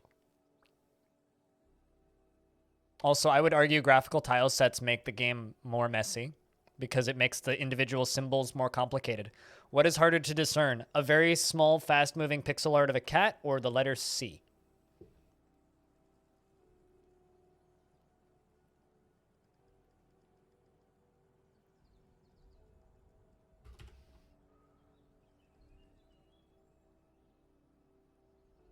Some forts are ASCII and others you use pretty graphics. I mean, yeah. I mean, use what you want to use at the end of the day. But, like, it's amazing to me that people seem to think that tile sets for Dwarf Fortress are easier to discern than ASCII. Like, yeah, you have to read what every symbol is, but once you know what every symbol is, it's much easier.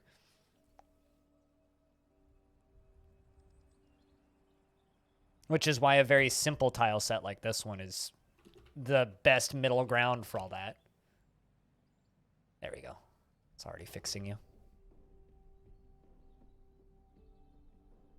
Which is why Krug Smash's tile set is so good and why tile sets like Humble are so good, because it's just like, well, it's in the middle. It's not as tricky to learn as Curses, but it's also, you know, not impossible to keep track of like Meph's tile set, you know? So it's some middle ground. That's the case for everything in DF, though. Once you know what it is in ASCII, it's easier to discern quickly than it ever will be in pixel art. As nice as some of the pixel art looks, like Mev's art's great. It really is. The Steam version's art's great, but I will always have an easier time playing the game in ASCII or an ASCII tile set than I will with a graphical tile set. Just because it's easier and faster to discern the difference between a capital G and a tiny little pixel art of a goblin and a dwarf. I really like curses, but the reason I use this one, like literally the reason I use this tile set and modified versions of Krug Smash's tile set is because there's 120,000 reasons why I should. He has 120,000 like subscribers on YouTube, which are all used to seeing that tile set. So that's why I use a modified version of it, is because people are used to seeing this tile set. There's a video on YouTube with 1 million views now on NoClip's YouTube channel. I think it's 1 million. That or it's getting close to 1 million. Of Taran Adams, and all of the footage is using Krug Smash's tile set. For a lot of people, they're used to seeing this tile set as Dwarf Fortress. Like, a lot of people think this is vanilla Dwarf Fortress now. So that's why I use this tile set, is because it's just what people are used to seeing. I don't use it because I think it's the best tile set. I think something like one of the ones that are just straight ASCII with like thicker lines is, in my opinion, far easier to discern, but this is just what people are used to. So that's why I use this tile set, is because it's the quickest tile set for people to recognize. Next to something like, just trying to think of an example here. Space Fox, probably. Yes, but he's also a twat. So it would be better if he just, you know, didn't exist. That would be cool.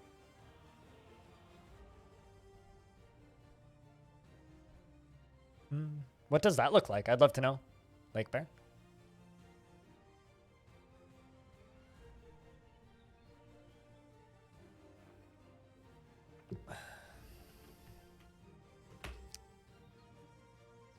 Already a bunch of happy moods after joining the wrestlers. Good stuff.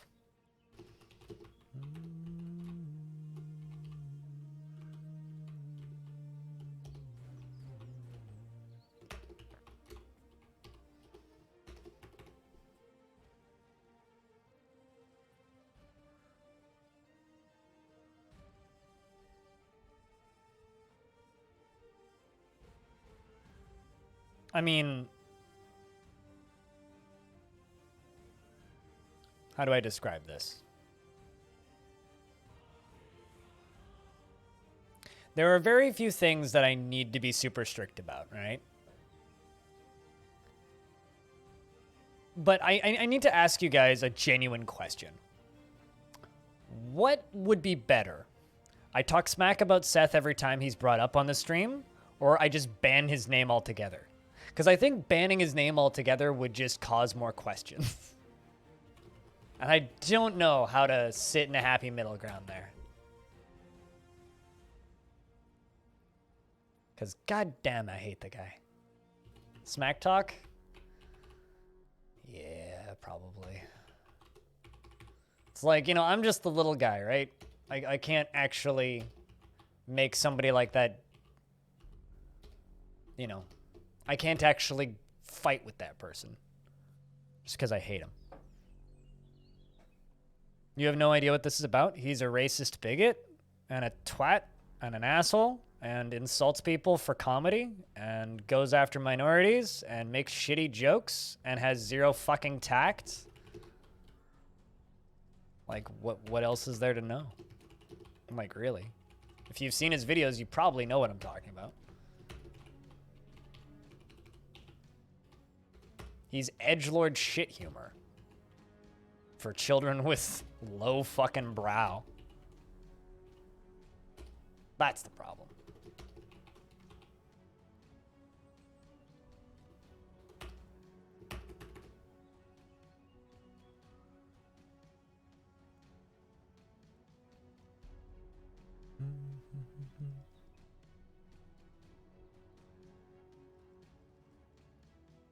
Talk smack, people get the point and won't bring it up, probably. Yeah, or I just ban them. That's fine, too.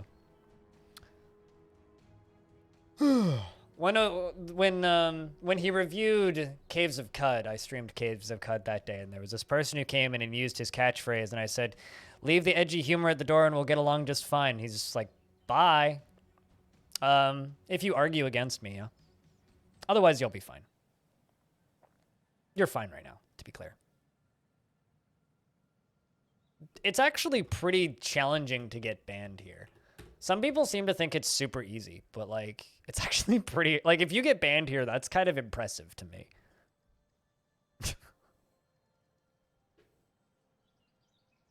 Unless you're like, 6 years old or 11 years old. It's 420? I mean, it's 420 somewhere.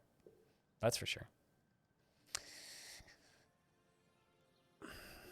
Won't be 420 here until about 7:30 p.m. probably.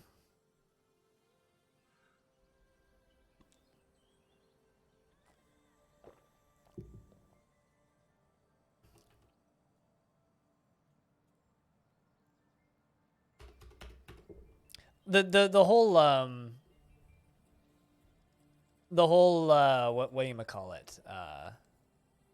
Children get banned thing is actually kind of not really an inside joke. It's kind of a legit thing because on Twitch, you're not supposed to have an account unless you're over the age of 14.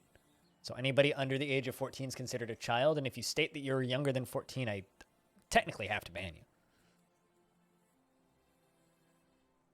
I mean, if people start doing that, I'll just turn on sub only. Lake Bear. Genuine statement. If people start doing that, I'll turn on sub only mode. And then we can have sub only for the interview. If you guys really want to do that. I don't think you really want to do that, so. Don't make me go full on cop here. You've only managed to get banned once? What, here? You've been banned in my chat? That's news to me. Oh, I was going to say, not here. Definitely haven't been banned here. I don't believe I've ever actually been banned from a Twitch chat. Like, I know I've been, like, bopped and timed out and stuff, but... I think we had follower only on once.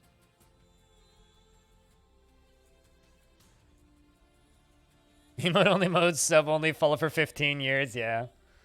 All that stuff. No one can type. Can't remember what convention it was, but there was a, I want to say it was like PAX or something one of these years. There was a stream. Maybe it was EGX. Was it EGX that did this? Where you actually had to be following their account for 10 years to say anything? It's like, follow only mode active. Checks follow only mode date. It's like 18 million minutes or something.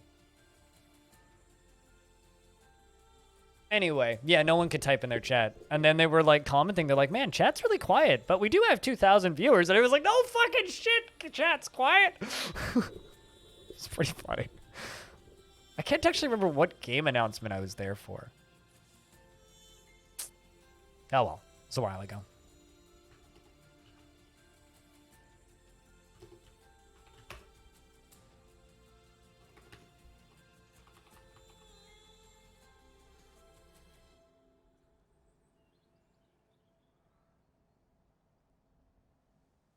People are simply mad.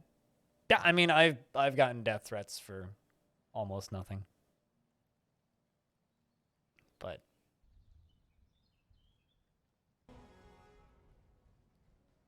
you know, what can you do?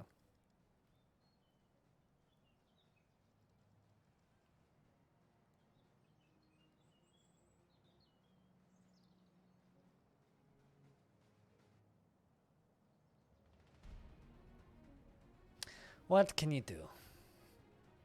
Is simply just mute that kind of behavior and not build that kind of community and you'll be okay. Twitch chats are a reflection of the streamer, and the culture of the Twitch chat is a reflection of the streamer. So if you have a shitty chat, you should probably like look inside a little bit and wonder, why do you have a shitty chat? What kind of behavior do you let people get away with? We cultivate the communities we want. Exactly, Grastator.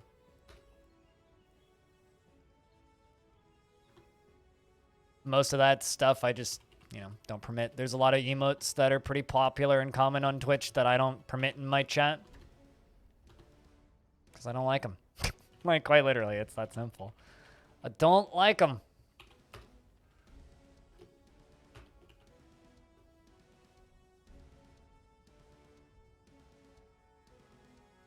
But I kind of blame the fact that I'm pretty old when it comes to Twitch. I like the way Twitch was a couple of years ago.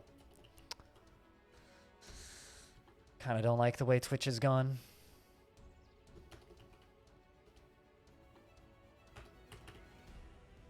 But the result is we get a bit of a calmer atmosphere to the stream, and I like that.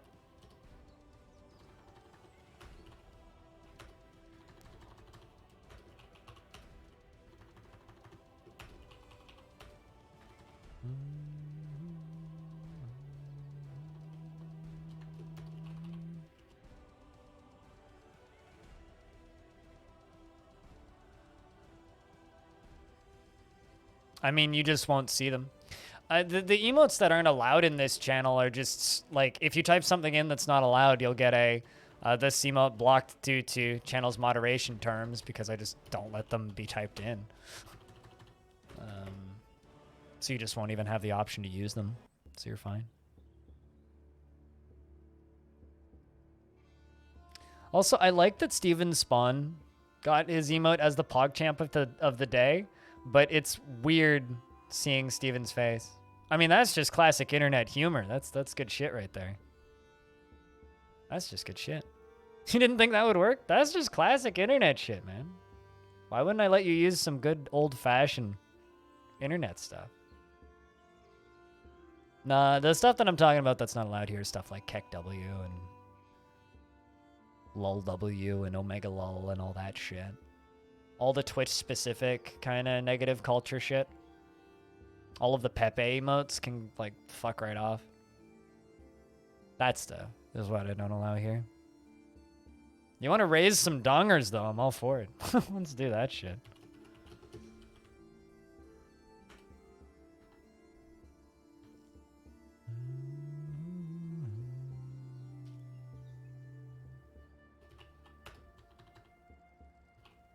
Think I have enough black bronze to finish this pattern?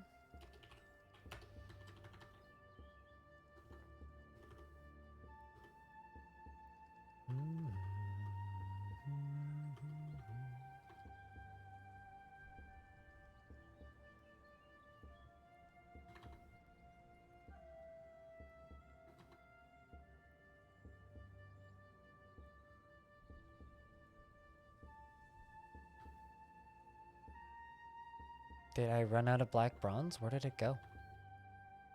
Brass. My wood. I'm not sure.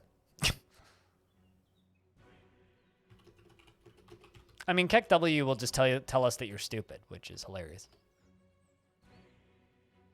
I saw another KEKW block emote that's oh, there it is. What? That's literally just I am very smart, which is funny. It just says I am very smart. And I find that way too funny. One of the funniest I'm stupids I've ever seen was this guy came into my channel and said, I don't play Dwarf Fortress because it's far too complicated and big brain for me, so instead I play games for dumb people like RimWorld, KEKW, but said I'm stupid at the end instead of KEKW. It was very funny. Very funny. It was one of the best belly laughs I've had in a while.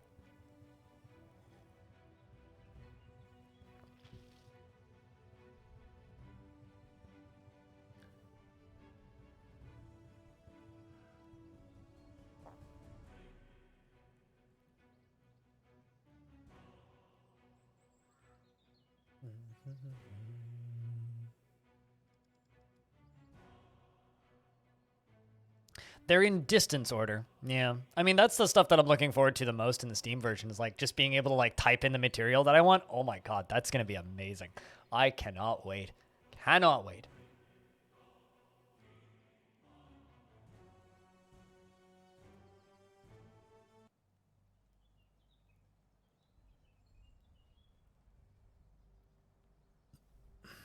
Nomoria, Innomia, Stone and Timer, etc. But nothing comes close to DF. Yeah, I also enjoy Odd Realm. Actually, I wonder how cheap Odd Realm is right now.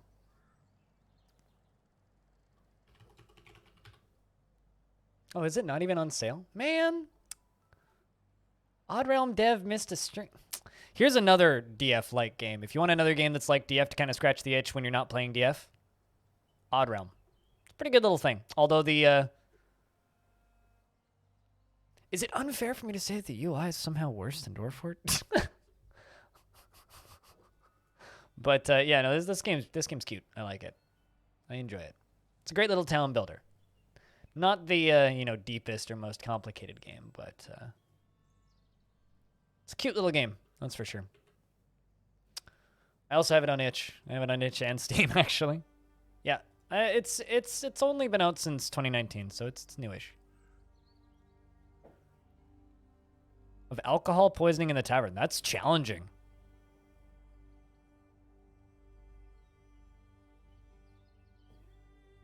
It's neat though, because it's focused on playing different races. Whereas like Dwarf Fortress is like, well, it's just dwarves, but like this is a neat little town builder, but you play on multiple races, so.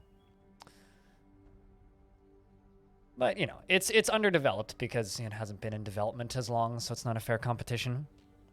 Not a fair contest, really.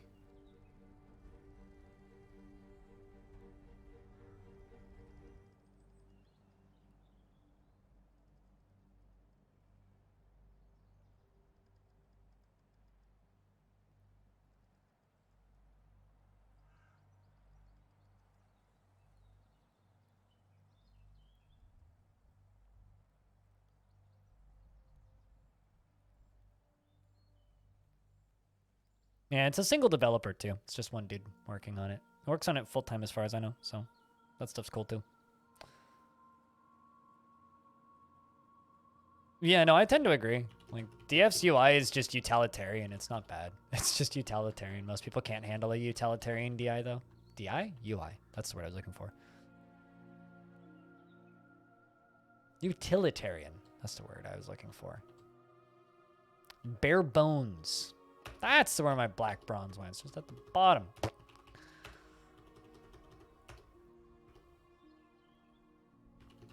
I mean, technically, it's not even a UI. It's just a list of hotkeys. So, like, they skipped the part where they made a UX and just made, like, a list of hotkeys. Which is kind of amazing, actually. It's kind of amazing if you think about it. It's like, well, instead of making a UI... They just were like, here, have a list of hotkeys. Like, they skipped the whole part where you make a UI. So you can't really talk shit about a game that doesn't have a UI. I mean, you can, and people do.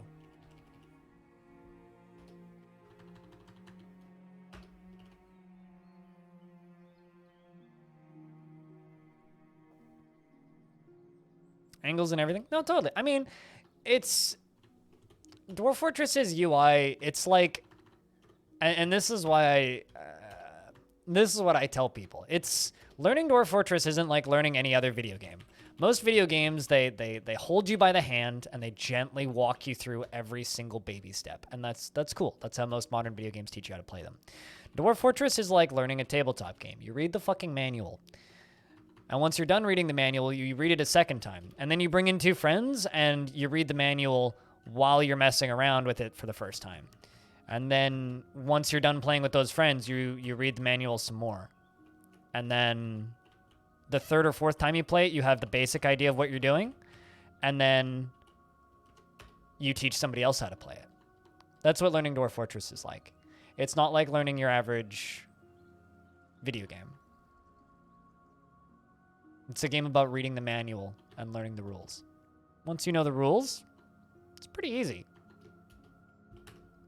But I'm not going to deny that initial bit is tricky. Yes, but that's not intended. You're not supposed to play the other races. You can, because Dwarf Fortress is incredibly malleable and moddable, but you're not really intended to do that right now.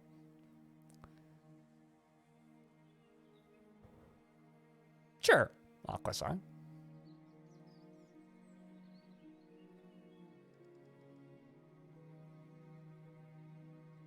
Yep, no, there's definitely similarities between DF's design and Vim. Definitely similarities.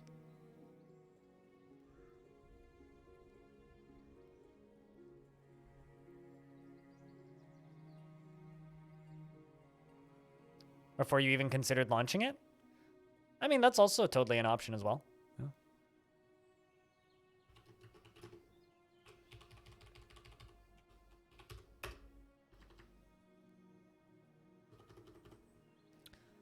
I don't really have any desire to play a less developed race than dwarves. Like, I'm totally fine with playing overhaul mod races. Like,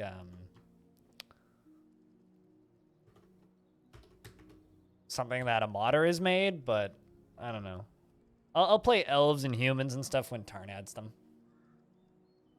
That'll happen one day when we get there.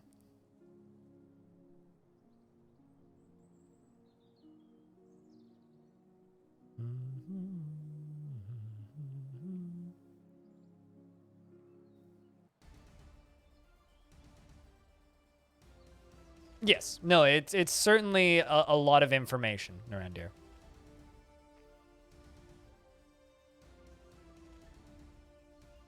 You already can speedrun it. And no, you won't be able to use the OG UI. Like, the Dwarf Fortress speedrun hell percent is like 4 minutes or something, and fun percent, which is just kill all the 7 starting dwarves, is like 38 seconds or something. But you won't be able to use the OG UI because the free version is going to have the new UI and the paid version is going to have the new UI, so you'd have to go back to a legacy version, so it wouldn't even be a up-to-date version of the game. But you could, in theory, still play on a legacy version. Like right now, you can go play 2008 DF right now, if you really want.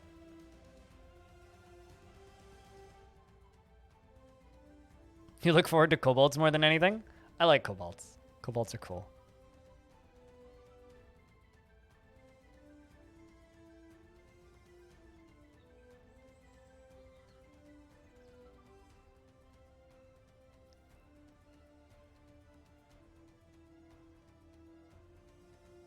The world was too overcrowded and you got bored. Yep.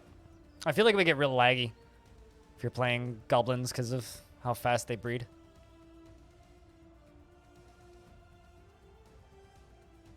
But a theoretical kobold fortress? I think just a more fleshed out adventure mode and playing as kobolds would be really fucking cool. Like playing as like a little group of kobolds that like hide in a cave and do kind of like Kenshi shit. I think that stuff would be way cooler to me.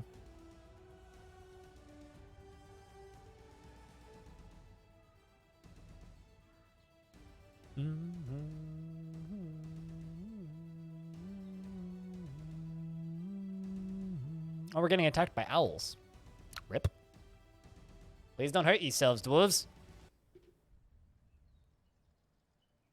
Yeah, exactly. I mean, like, well, not even a kobold fortress, but like, you know, in the first Day Forts world we did, Narandir, we took over a, or there was kobolds that took over a necromancer tower. Like, yeah, there was only 2 of them in the actual necromancer tower, but the fact that they took over a necromancer tower that had been abandoned is pretty badass. You mean herding cats? I already have to do enough of that in Dwarf Fortress. Why would I want to manage more cats?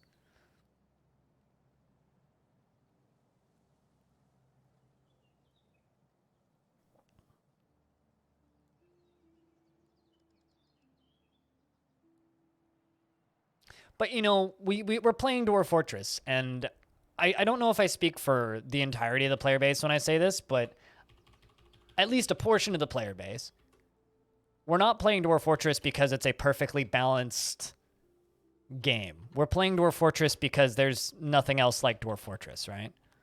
So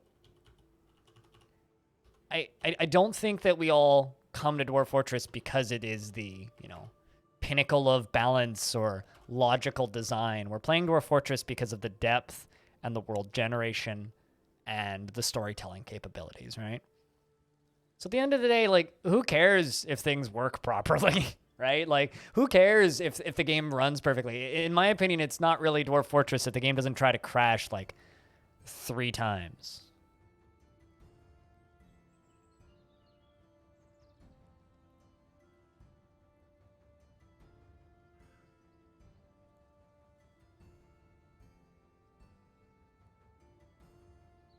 I mean, people also tell me that it's impossible to keep a fortress alive for more than 10 years without the... It's impossible to keep a fortress alive for more than 10 years without the frame rate crashing and burning, and we're on year 152. Seems to be fine. It's all about how you set it up and what you do.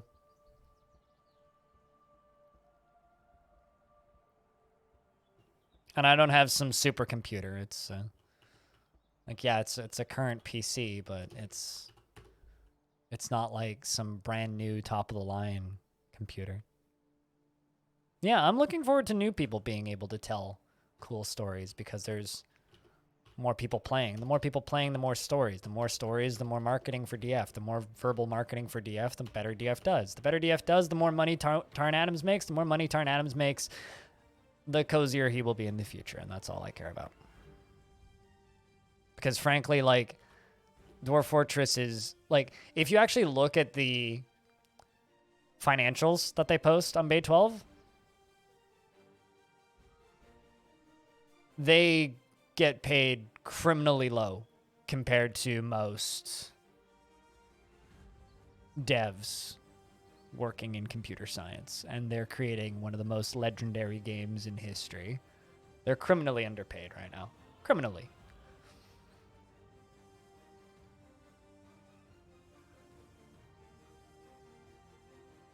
You know, like, I comment on, like, how tricky it can be sometimes living off of crowdfunding, but, like, what am I doing?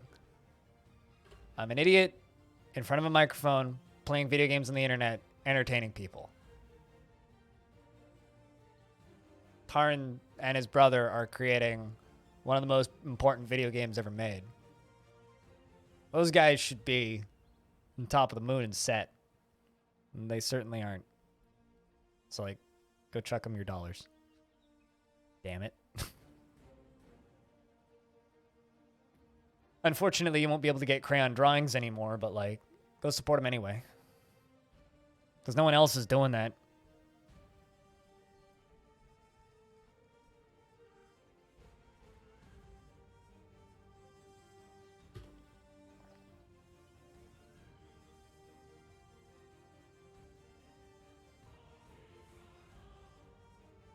Sometimes it's okay to play very chaotic.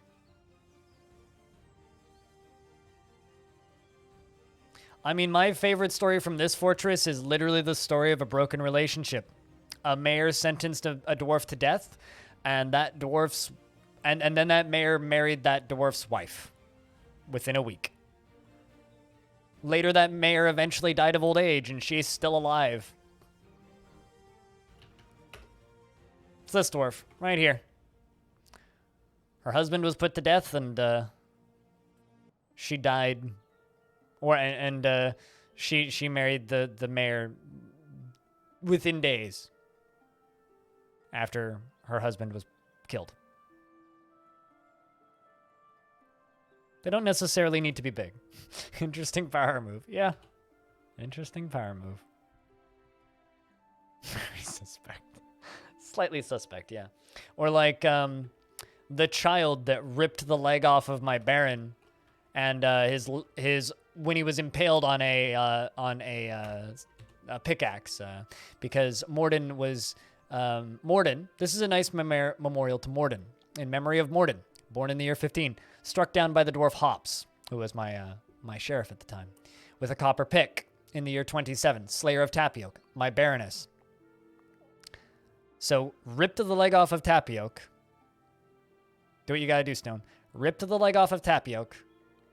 Tapioca bled to death, and then was impaled on a pick for murdering Tapioca, my Baroness.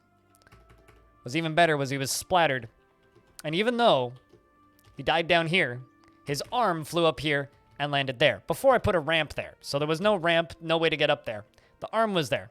This is my main central staircase. They were all running up and down this main central staircase and seeing that arm. And so even though the body had been buried, my dwarves are still seeing dead body of Morden, dead body of Morden, dead body of Morden. And I couldn't figure out why they were seeing dead body of Morden. And it took me about 25 years in game to realize that the arm of that child dwarf was sitting there. About 10 years. Or I'm sorry, about 25 years to realize that that was sitting there. So even though that dwarf ended the line of barons in this fortress, even though that dwarf was immediately put to death, still continued to fuck up my dwarves for another 20 odd years.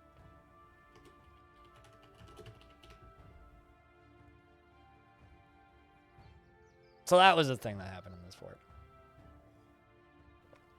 And there was lots of other little stories like that.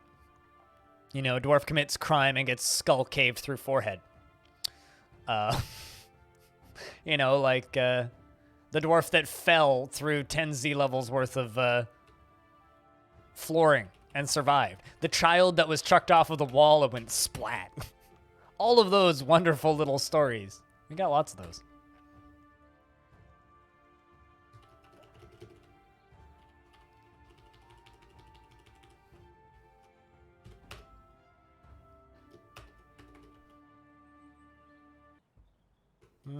Nah.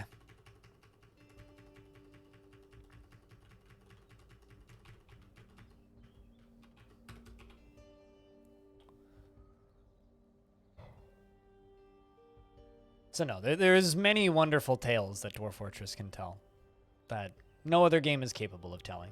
And that's what makes Dwarf Fortress so special.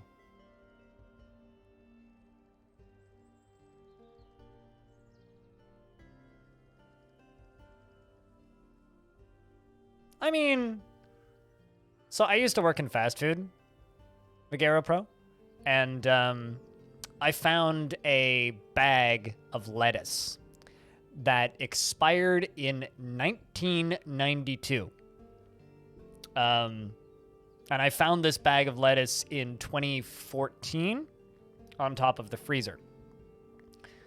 This bag of lettuce had some powder in it. It was still sealed. So I don't think it would have smelled that bad for very long. Would have rotted in a couple months and would have been gone.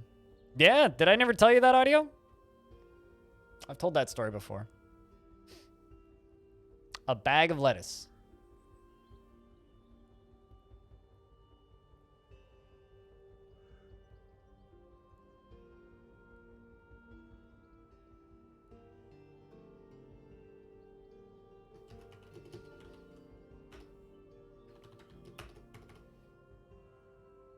You would have saved it? There's actually an unlisted video of it on my YouTube channel.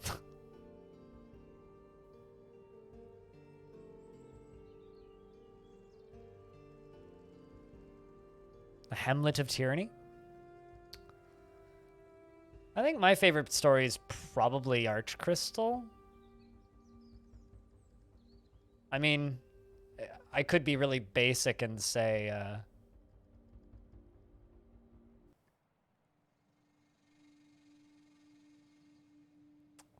boat murdered, but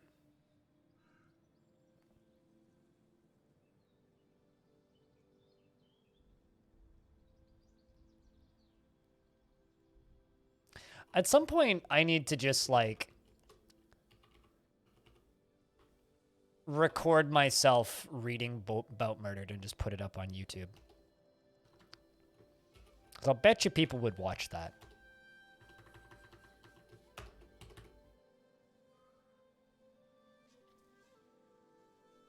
Bet you people would watch that.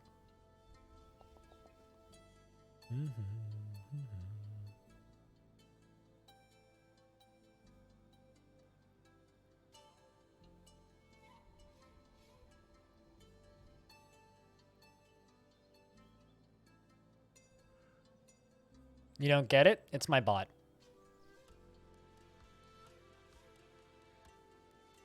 Blind's bedtime DF stories? Blind IRL ASMR reading Dwarf Fortress stories on the off of the wiki. There we go. It's literally my bot. So it's not a person. And if you type in exclamation point tickets, you'll see how many channel or ticket points you have, which my bot tracks while you're hanging out. You would download that?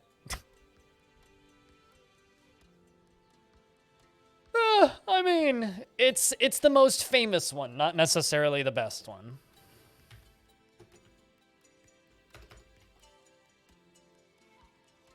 You need to put an S on the end.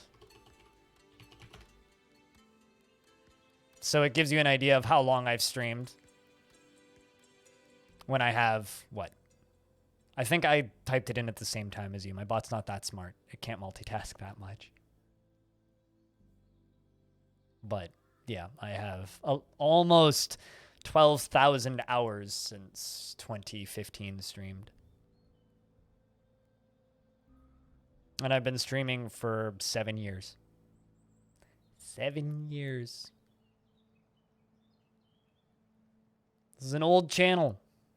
It's really funny when I got a comment once on the YouTube channel where they're just like, "Why are you so loud about shouting out your Patreon? You only have 5,000 subs. Geez, at least be subtle." And then I'm just like, "Yo, my dude, I've been streaming full time on Twitch since 2016.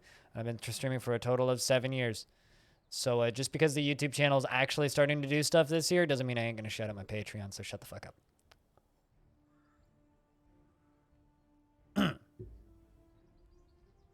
So anyways, I have a Patreon if you would like to get access to those sound commands that you hear people say.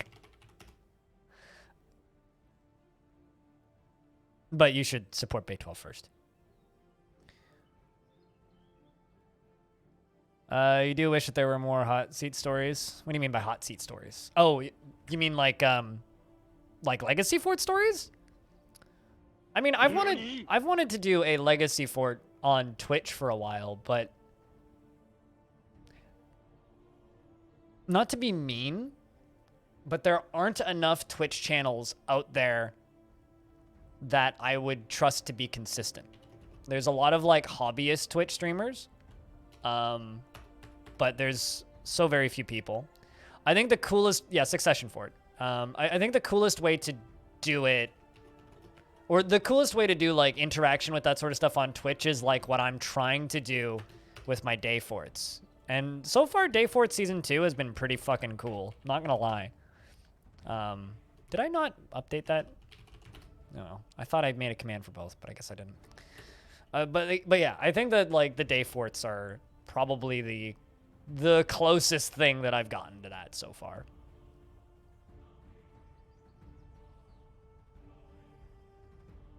It's the best thing I can do, you know?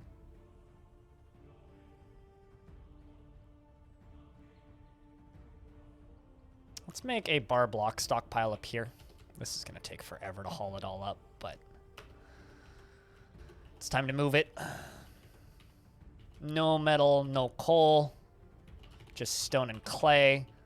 But the only material I actually want stored here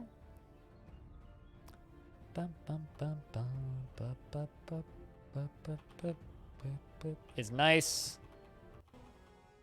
And diorite. Yeah, nice and diorite.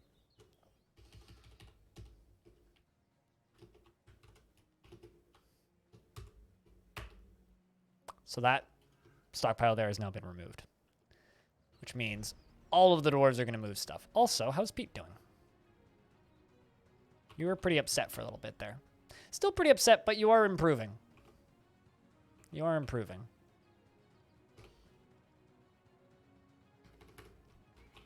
He was accepting remembering being humiliated at the lack of dining tables. What are all these? Are these all coffers? Why do I have so many fucking wood chests? Alright, well that's what I'm selling to the humans next time they show up. Sheesh. I don't know why I have 10 billion wooden chests, but apparently I have 10 billion wooden chests.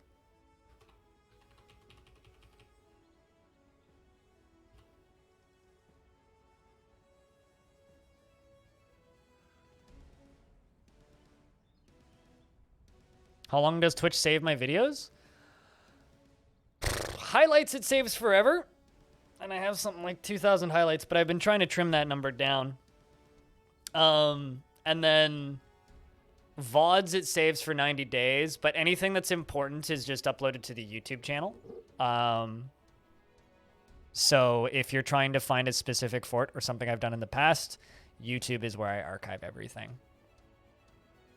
It's just easier to manage. There's like this is the main reason why I upload shit to YouTube instead of keeping it on my Twitch channel specifically. Twitch, if you're not subscribed to the channel, has an ad every 10 minutes. YouTube doesn't. And I can't turn those off on Twitch.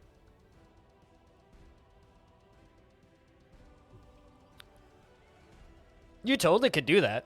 And I'd be absolutely I would make you a specific room for that. If you guys wanted to do a legacy fortress on our Discord, I will make you a room for that. If you guys want to do that, I'm totally game to like play into it. I don't know if I'd stream it myself, but I would absolutely play into it if you guys want to do that. It's totally something I'd be down to do. It would be very tricky for me to stream something like that, but if you guys want to do that, by all means. Did you go watch the interview like I told you to, Grilled?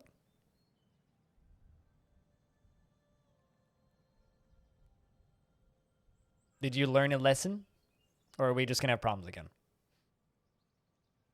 I think your caps lock is stuck. You don't need to screen.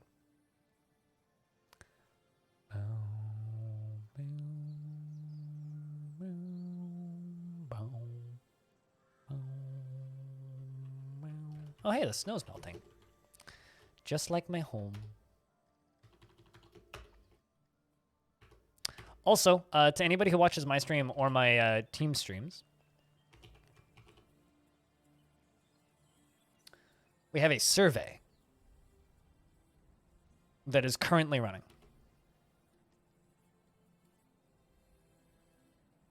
So if you want to help out me or my stream team, click on that survey and fill it out. Give us some feedback. Some of it may not be relevant to you, but if you can fill out anything that's relevant, it's very helpful.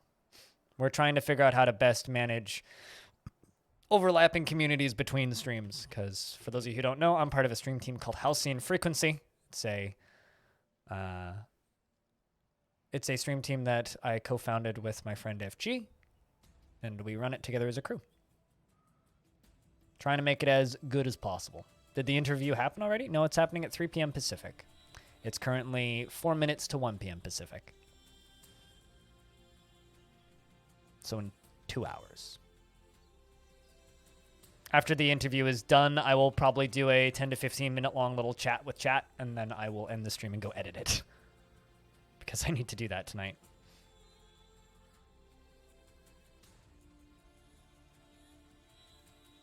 No, totally. I mean, I could absolutely check in on it.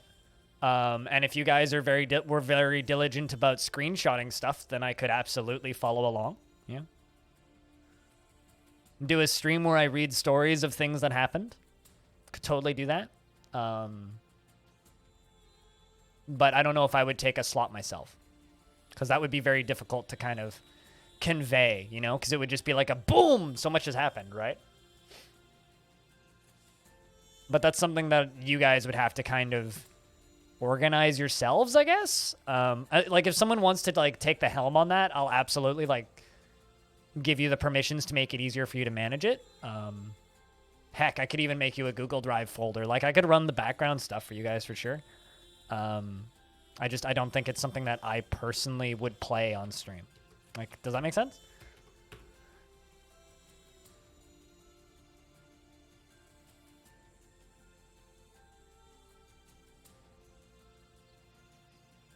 Legacy Fort, though, Succession Fort, Hot Seat, whatever you want to call it. You could absolutely do that.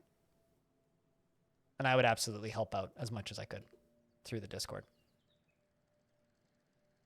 Heck, you guys could fucking screen share it through the Discord.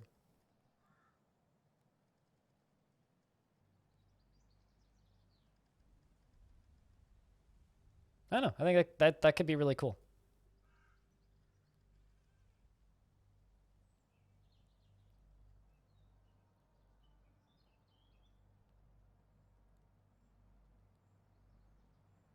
Man, it's almost lunchtime. I'm hungry. Look at that.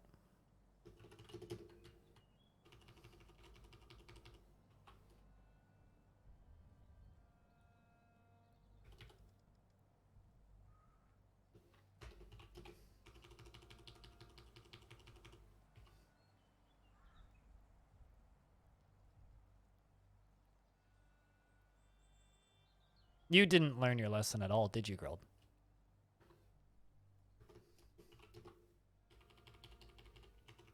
You didn't learn your lesson at all. What are we going to do with you?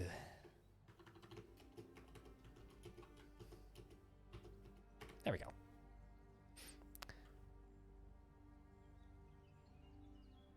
I mean, we can do that here in chat. But if you guys come up with some rules and some limitations and some requirements, I can absolutely just make you guys a room for it in the Discord.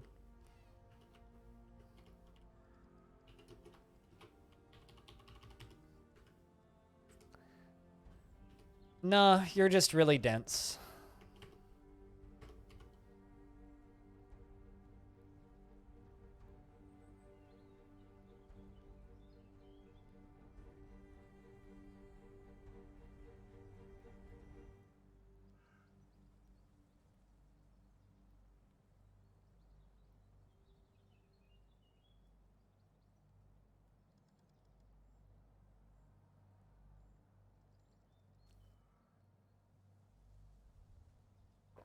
Sometimes when people are really,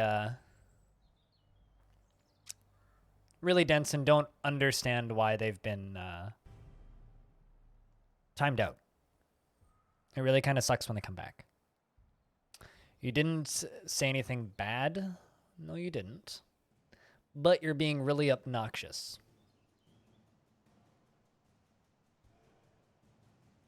You're literally continuing to do what you did before when I timed you out. So.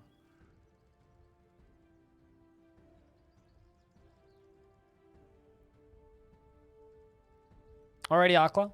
We'll see you when we see you. The interview, because you won't be able to see it live, will be premiered on YouTube. So you're in the Discord, I think. So I will be posting links on the Discord before the premiere if you want to hang out in the chat with us when that goes live.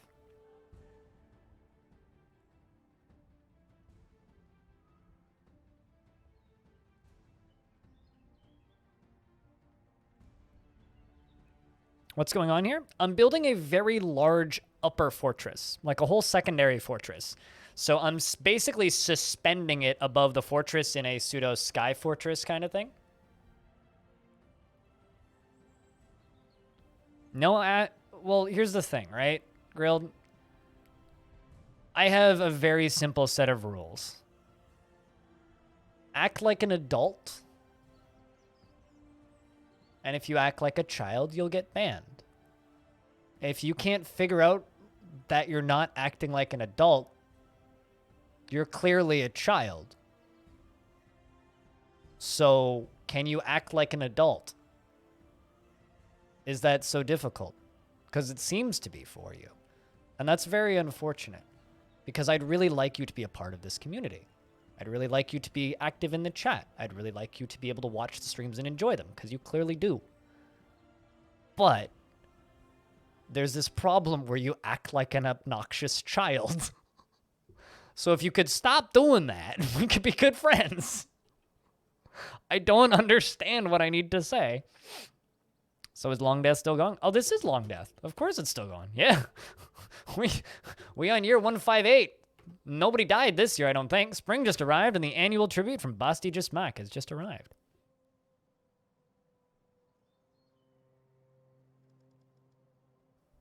Well, technically, I'm not a DF streamer. I doto. I play games that I enjoy, and games that are visually accessible to me. Either a child or just Will Ferrell. Will Ferrell has more tact.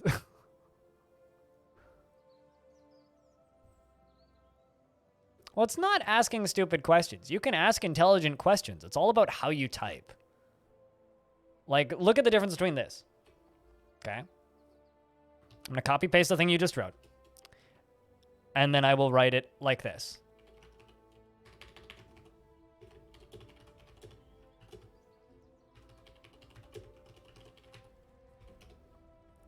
One is worded like an adult. One has a typo, which I put in. But replace ass with ask.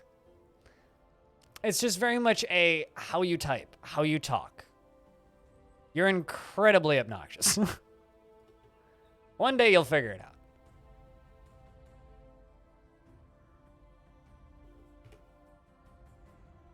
Okay, I'm going to screenshot this because I think Stone is AFK.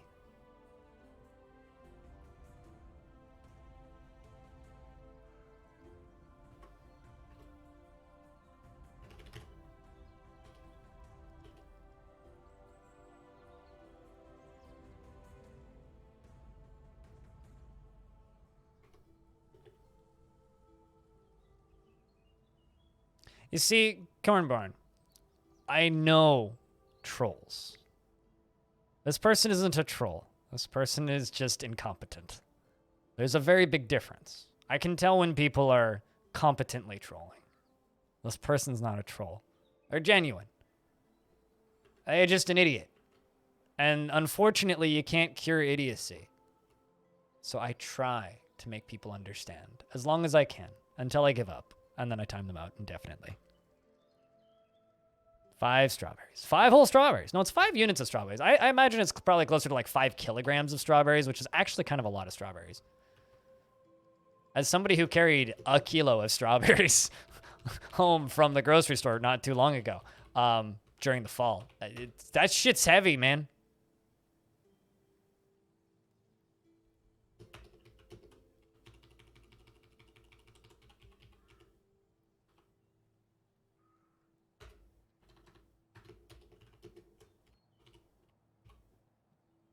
Yeah, no, I can smell trolls a mile away. This person's not trolling. I'm just an idiot.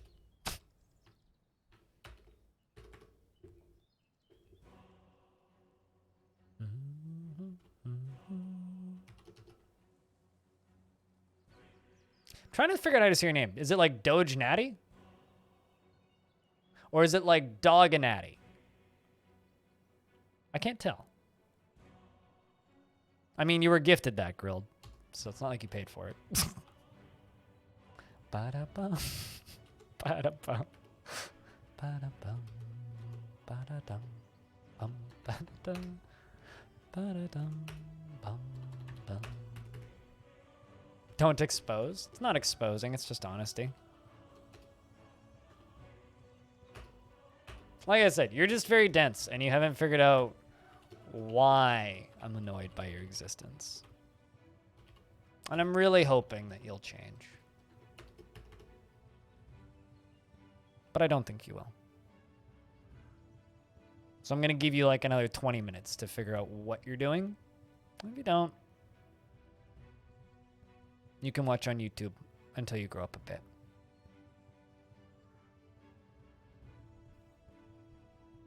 But hello, welcome to the stream.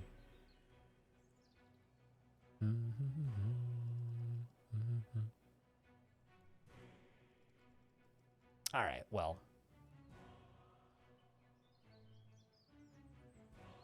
I won't.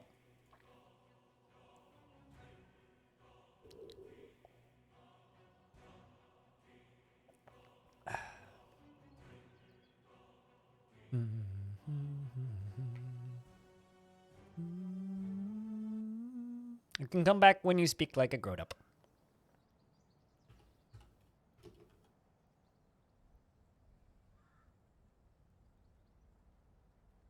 You can smell the trolls. I can smell so well, I can smell you through the internet. Yes, I pulled out the big guns. You kind of still think he's a troll? I don't think so. I don't think so at all, actually. I think just... I am very smarts type of person. But maybe, I don't know. If you're going to troll, be good at it. That's not how to be good at trolling. I'm totally fine with trolls. Most of my mods are trolls. I mean, just if you would like a lesson in how to be a troll, just talk to King the Space Disco Fox. He knows exactly what the fuck's up. I mean, what the fox is up, I guess. And it's him.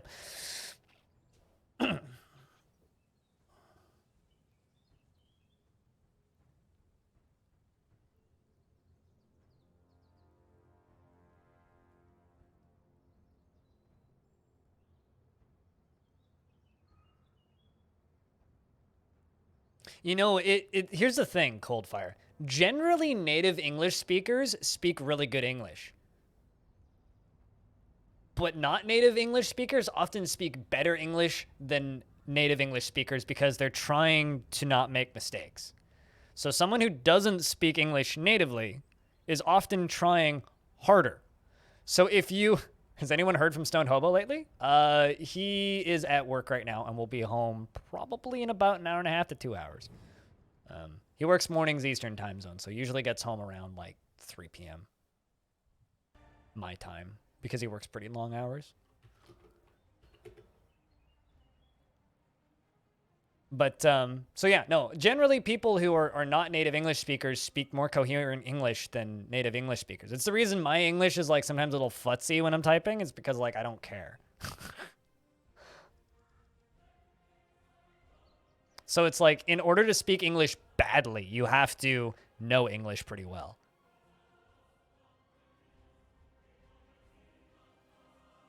Well, here's the thing, right? Good trolls are hilarious. Someone who knows what the fuck they're doing and knows exactly how to troll is hilarious. Right?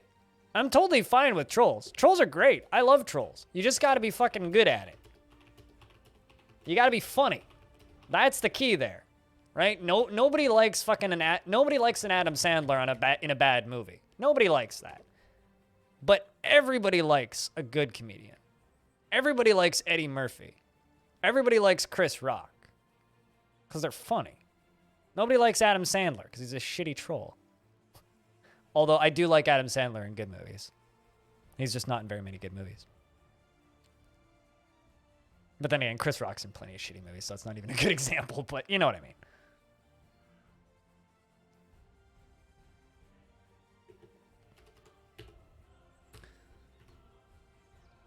I mean, like, out of my Twitch team, I ask Kiri to spell check my stuff when I write stuff for, like, Twitter or anything.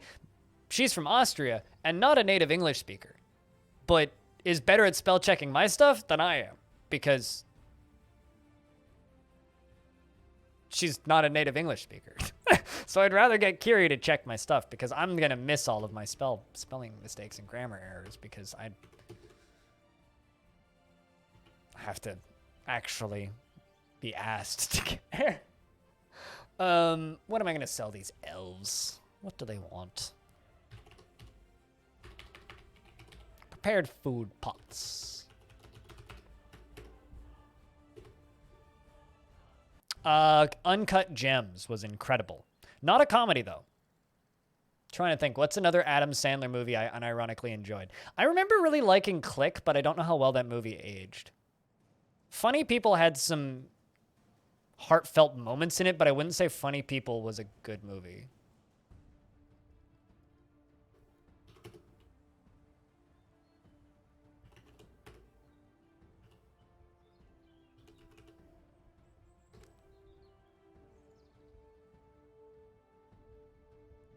Trying to think about Adam Sandler movies now.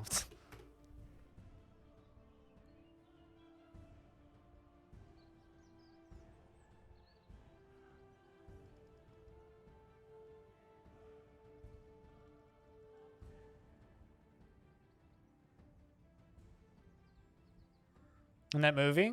Oh, really? I remember, I don't know how well that movie ages. I mean, it might be like one of those situations where like I remember that movie being very good, but I also watched that movie when I was like 15 the last time-ish, around that age. So somewhere between 10 and 15. Probably not the best like judge of quality in filmmaking, but if you like incredibly intense, suspenseful thrillers about people ruining their lives very slowly, I can easily recommend Uncut Gems. Uncut Gems is an incredible deconstruction of how fucked up our society is and how fucked up speed living is and how broken our economy can be. If you want a really disturbing, distressing, dark film, I would heavily recommend Uncut Gems. And that's an Adam Sandler movie. But he's not being a comedian in that movie. It's not a comedy. Not even slightly. It's just straight up disturbing. Yep, that movie. That's it. It's on Netflix in most regions, from what I know. I think you can rent it on Amazon. I know you can rent it on YouTube. I watched that movie 1.5 times, and I had to stop the second time through. Dave Made a Maze. I don't believe I saw that one. What's the premise, if I can ask? What movie are you referring to, Bailey's? Well, here's the thing. The people who will say that they don't like Uncut Gems are people who wanted a comedy. But Uncut Gems is a anxiety movie. Like, that movie stresses me out in the same way that, like, I'm trying to think of a comparison. Like, I really, really, really like Mad Max Fury Road, and it's a completely different genre, but Mad Max Fury Road stresses me the fuck out. Oh, fuck the Jungle Book. Fuck the Jungle Book. Fuck that stupid piece of shit Lion King remake. Just stop that. Disney, stop that. Stop it. Stop. Make new shit. Stop that. Although I am looking forward to the live-action Toy Story that you're going to make in 10 years inevitably because you're a bunch of fucking pieces of garbage. Stop it, Disney. Fuck you. Anyway, I'm never getting sponsored by Disney. No, it hasn't. You got an hour and 45, I think? Yeah, hour 40 minutes-ish. Hour 44 minutes. Nightcrawler stressed you out? Like the serial crime documentary, or are you talking about the, like, dude who's going around filming stuff late at night? Oh, that's a classic. Don't say anything bad about Tommy. Tommy is a god in his own garbage. Don't say anything bad about Tommy. Tommy's a wonderful human being. Where's Big Shark, Tommy? I'm waiting. The movie with Jake Gyllenhaal. Oh, yeah, that movie. I didn't find that movie that stressful. Maybe it's because I watched it on an airplane. The Room is unintentional art. The Room is unintentional art. That's what I was looking for. Unintentional art. But then again, I'm a fan of Tommy Wiseau and Nicolas Cage, so maybe you shouldn't trust my taste in film.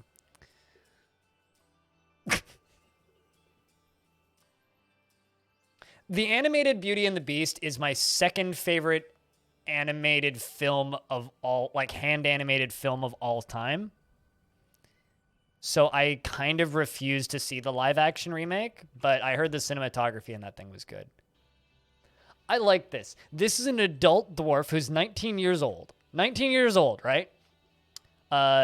She is the daughter of Sui and Focal Fury.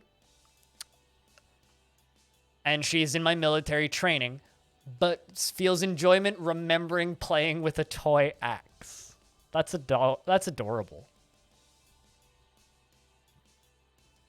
I haven't seen the Jumanji remake, so I can't speak to it.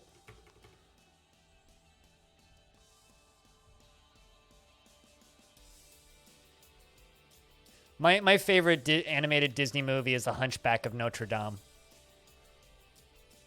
Hands down. Beautiful movie. Absolutely beautiful movie. But my favorite animated movie that isn't Disney is like hand animated movies, probably Howl's Moving Castle.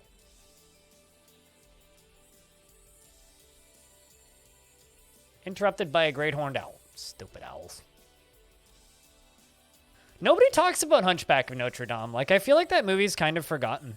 It's a fucking beautiful movie. Like, Disney movies now are just like mass-produced trash. Like, it's like pop music or popcorn. It's just high-speed, mass-produced garbage pumped out as fast as possible. But at one point, they were like handcrafted works of art.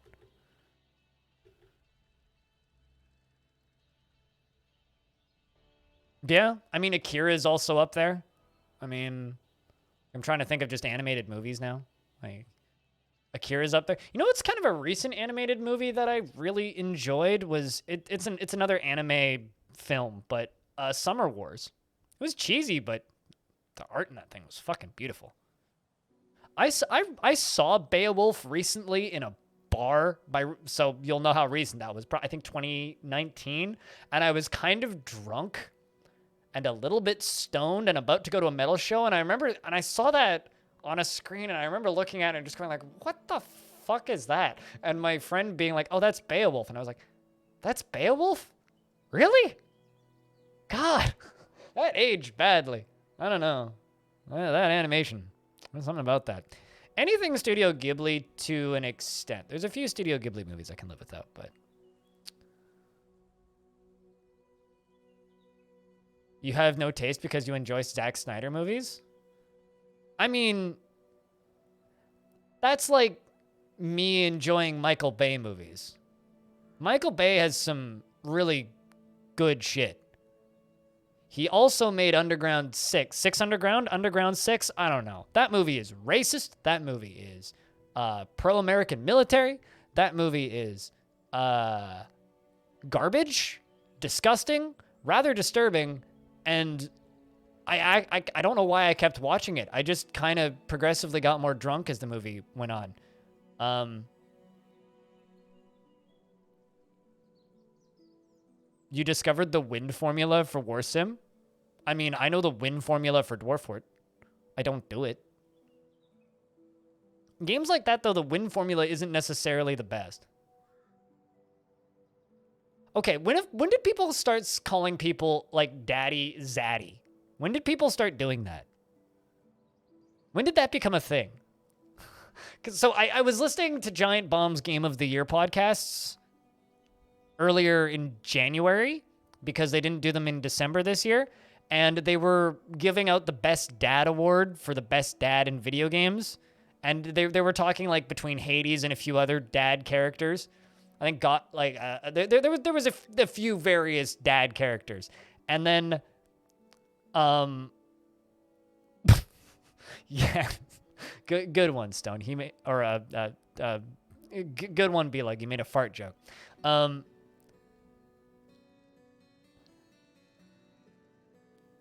And one of the guys on the podcast referred to Hades and said, is this a damn daddy situation or a zam zaddy? And I don't understand this child speak. Can someone please explain? I think they gave it to Hades. Hold on. What actually won Best Dad? Giant Bomb Best Dad 2020. Who actually won Best Dad? I can't remember.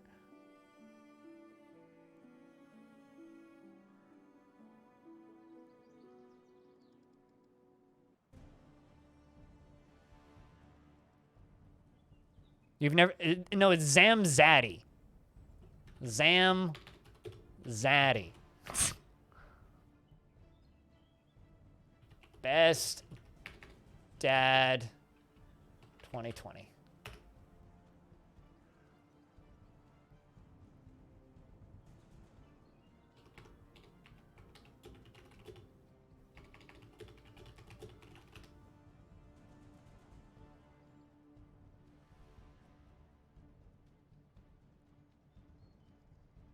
I need to find the write-ups because I can't remember off the top of my head. Game of the Year, Day 1.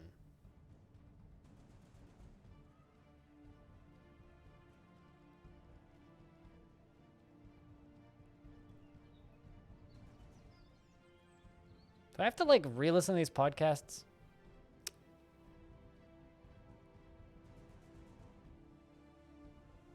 I don't want to do that. I just want the list. Eh, whatever. Too lazy to go look it up.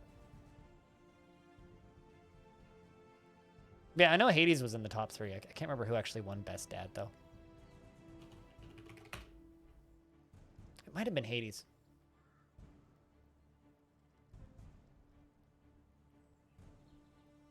I did. Not on stream, though.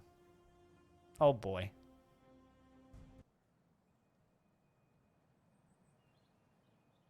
I'm not reading this out loud.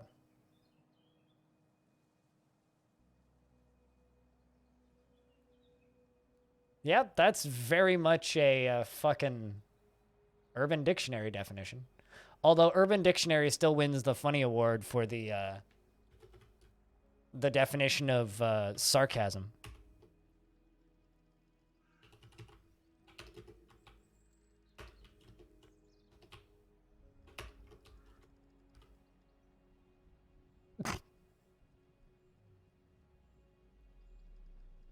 Accurate, Hayes. What's up, dude?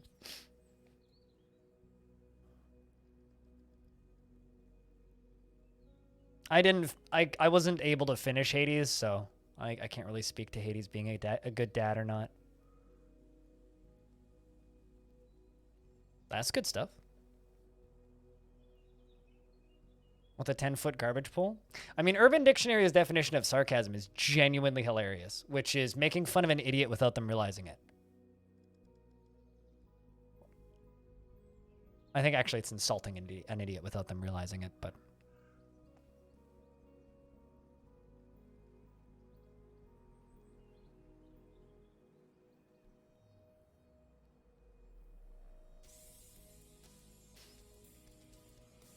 But still not good parental material.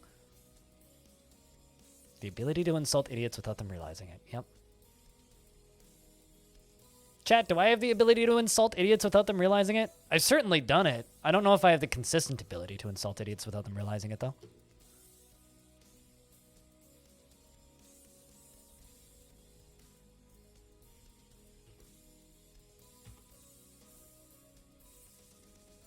The fuck's a barge pole?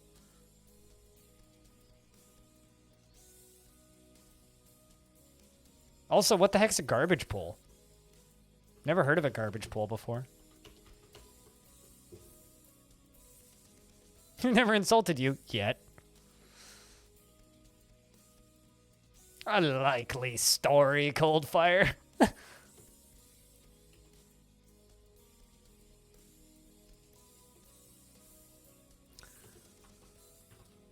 You know what? I really, really, really wish I could just use the lyrics of Shake Tramp as my Twitch rules, but it would probably get me in trouble. So, Chad, I'm not insulting any of you when I recite the lyrics to the song Shake Tramp by Mariana's Trench, which is literally, the chorus of that is literally, and I slap you like a bitch, but you take it like a whore. Which is, man, I wish I could use that as my chat lyrics. I wish I could. Or as my chat rules, but I bet you that would get me in trouble. Damn, I missed 2007. Terrible year for me. But fuck, I miss 2007 sometimes. I actually liked some pop music in 2007.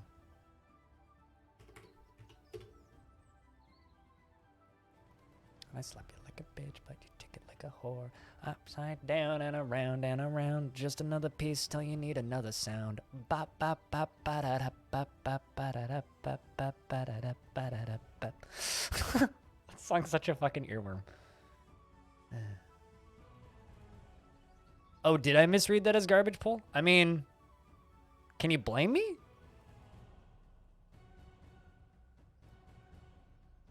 I mean, if I literally just write the lyrics in the rules situation, I don't think that would, like, sort any copyright.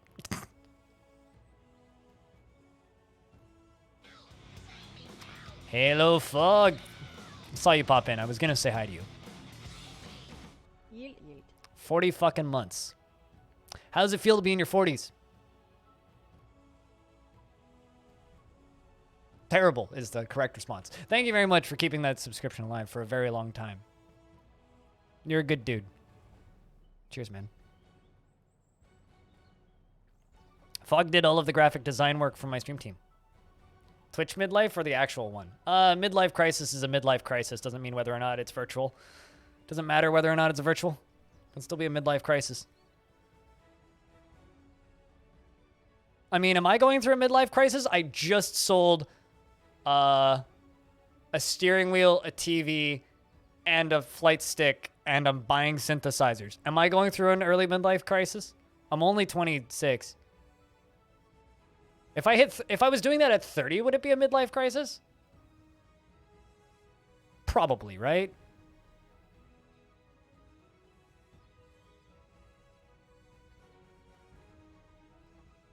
Probably, right? I think that's an early midlife crisis. I need to buy more plants. Evolution of hobbies? Yeah, true. True. I mean, really what it is I know I don't have enough space on my desk for a flight stick and my keyboard and mouse, and Elite Dangerous is adding foot work, so you can walk around on foot. I still want to fly with a controller, and I can use a controller. But I'm just flipping money. I'm flipping stuff to be able to afford other hobbies. That's all. I think I've had at least 2 midlife crises so far. At least 2. I had a midlife crisis when I learned I was going to be totally blind in my mid-years when I was 16, and I was told I wasn't allowed to drive. That was my first early midlife crisis. My second early midlife crisis was in about 2015 when I stopped working 2 jobs and started working 3 jobs, sort of. Then I had a mental breakdown in 2017 and quit my job and started streaming full-time. Well, cut my job down to almost nothing and quit the job proper in 2018. And so I guess this would kind of be my third early midlife crisis. I guess I just have a lot of crises in my life. It's not necessarily a midlife crisis. It's just a crisis. Anyway, I guess this is where I say maximum dwarf and play more Dwarf Fortress, right? I'd like to see this running in RTX.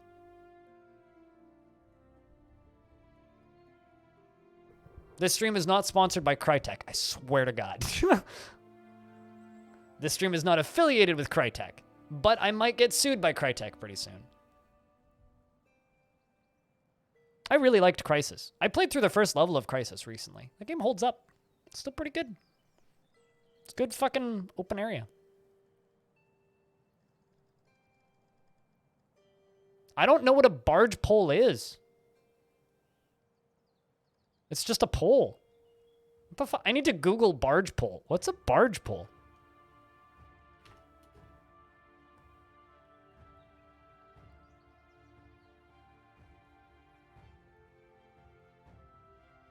According to Wikipedia, it's a quant pole? I mean, I would just call this a pole. A quant pole?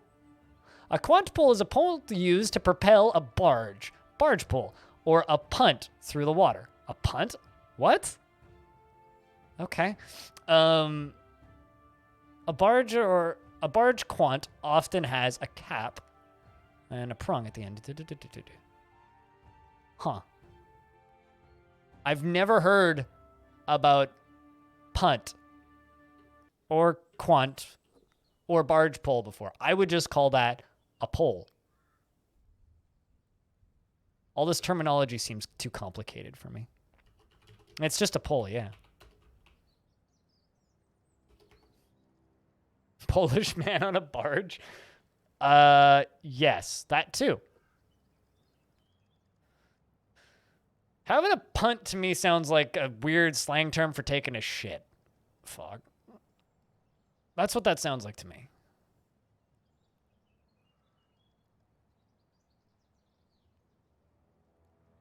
I've also learned things. This is why having an international chat is interesting. What's even better is I have a tugboat license and have used those in real life, which is hilarious. You can have a tugboat license in Canada, but have too shitty eyes to be able to get a driver's license, so I can drive a boat that can drown people. But I can't drive a car. My eyes aren't good enough. You don't need an eye test to get a boat license. It's a fact. Hang in there, Dwarf. Blindy of the sea. And what fucking world do you take a tugboat onto the ocean? Or a boom boat? I can also drive boom boats.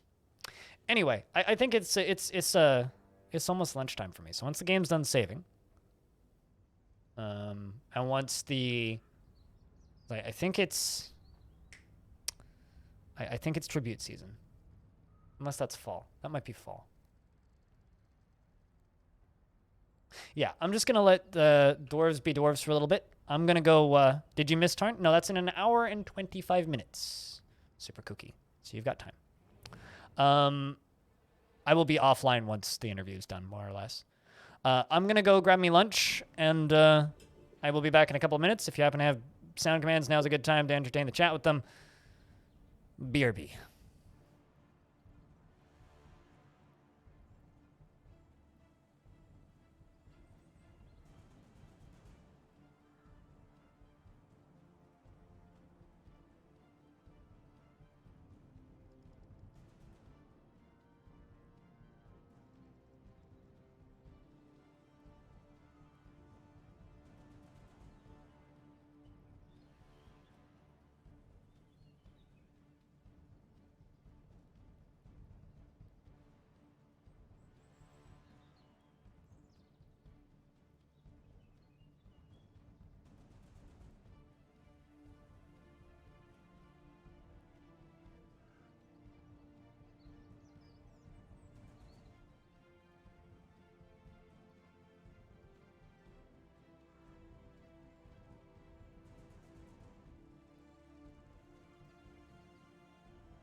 NANI?!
The sound commands are for patrons only, but the reason I'm reminding people that they should use them now, if they have access to them, is because it is, going to be muted and shut off during the actual interview, so.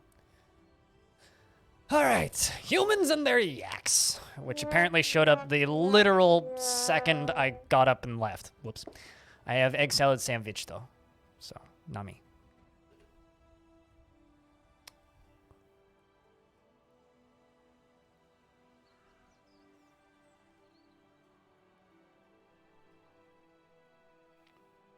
Yeah, assuming everything goes according to schedule. Hour and a half. Or hour 20.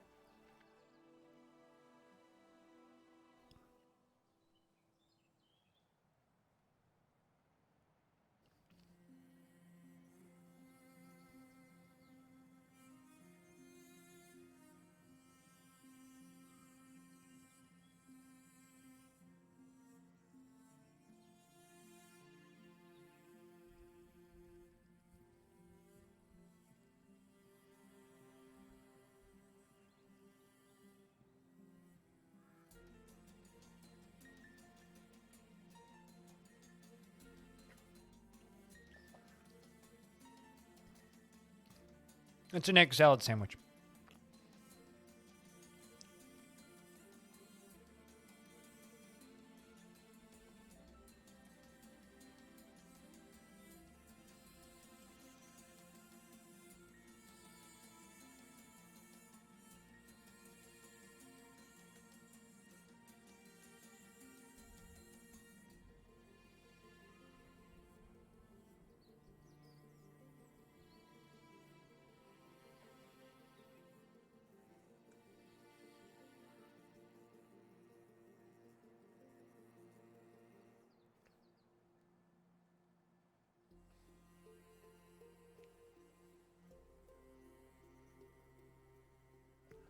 Although I put hot peppers in it, my head's on fire now.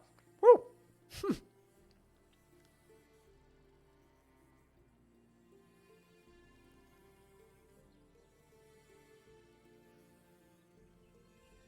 It's hard-boiled egg, avocado, banana peppers, jalapenos, cheese, a little bit of hummus. It's very tasty, but man, that's hot.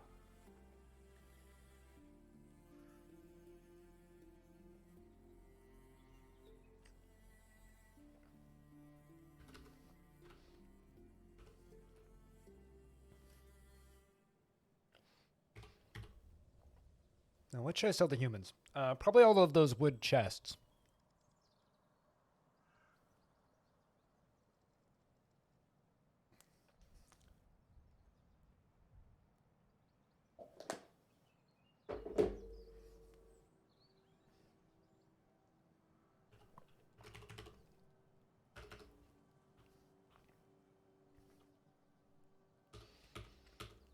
That'll do.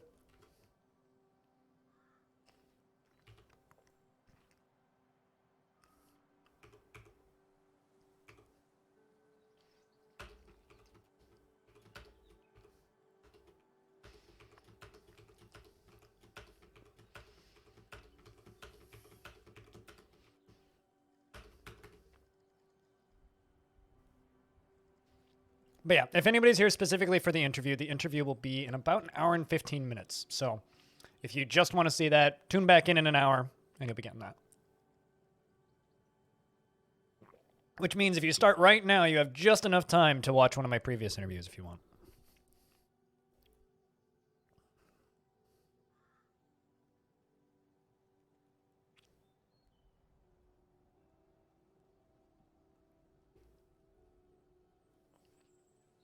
Should run for about hour 15, give or take. I try not to take more than an hour and a half of his time, so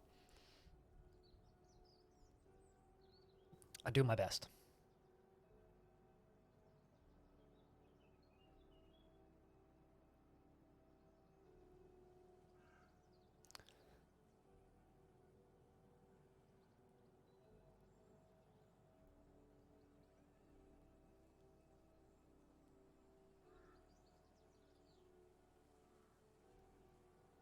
I can run for an hour and 15 minutes. I used to be able to. I used to, Ooh. You know what just shipped, chat? My 7-inch vinyl of genocidal humanoids and protect the land.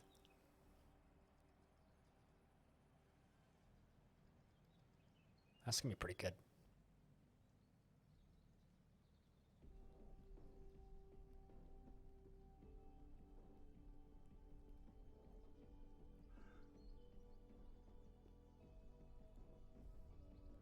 How many golden statues he wants in his real life shrine? I have a weird feeling the answer would be nil. Although, actually, chat, here's an interesting question. What do you want written on your gravestone? Like on your tombstone. If you get a headstone, what would you want written on it? If you could have a quote on it, what would you want written on it? I've seen the first two. He tried.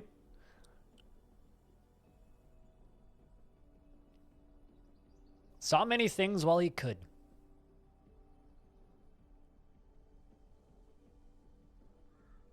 Fucking twat, but a good one. Or just dumb cunt. 7 out of 10. It's fun while it lasted.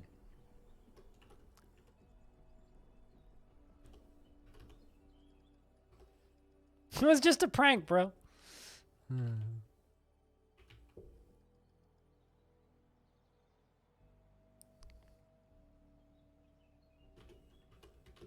You mean like be good or be good at being bad kind of thing? What do you mean by be good or be good at it?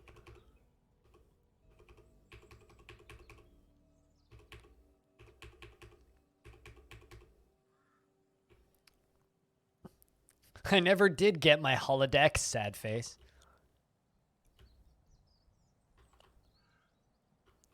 Still waiting on a real life holodeck.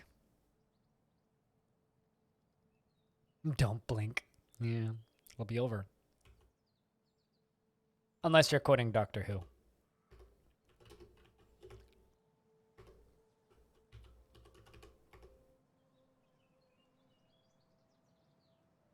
Here lies a dead body. Just another dead body. They promised us hover cars. Where's my hoverboards? Although, has anybody here seen the video of Tony Hawk skateboarding on a hoverboard?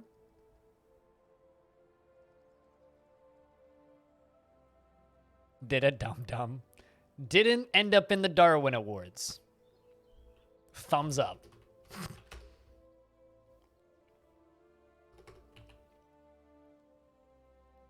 100% organic is a pretty good one too. Although, are we really 100% organic? You know, if I ever get any like implanted artificial pancreas, that would make me not 100% organic. Hold my beer. That's also pretty good.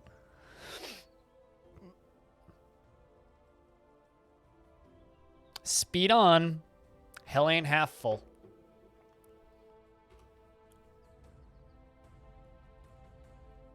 Look at what I can do. Oh, fuck, a bus. So, has anybody here seen the history of swear words on Netflix? Because I watched the first 2 episodes of that the other day. Great stoner TV, by the way. If you're a little lit, it's real good. The history of the word fuck is pretty great. Also considering it is one of the most common last words. Oh, fuck. Fuck. Fuck. Oh, fuck. Fuck. It's a real good show. It's also hosted by the one true god, Nicolas Cage. It's also just kind of amazing that they dropped a little factoid in that, which was he bought a pyramid gravestone because made of precious metals because it's the only thing the government can't legally take away from you. So if you file for bankruptcy and the government takes away all of your money, The only thing they can't take away from you, the only physical item they can't take away from you is your tombstone. Have a QR code with a Rickroll. Having a QR code would kind of date you though, wouldn't it?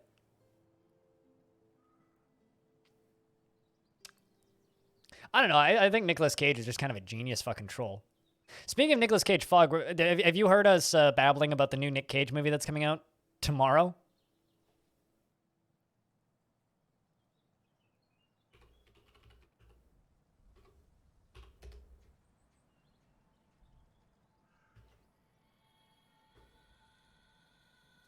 It's coming out on demand tomorrow.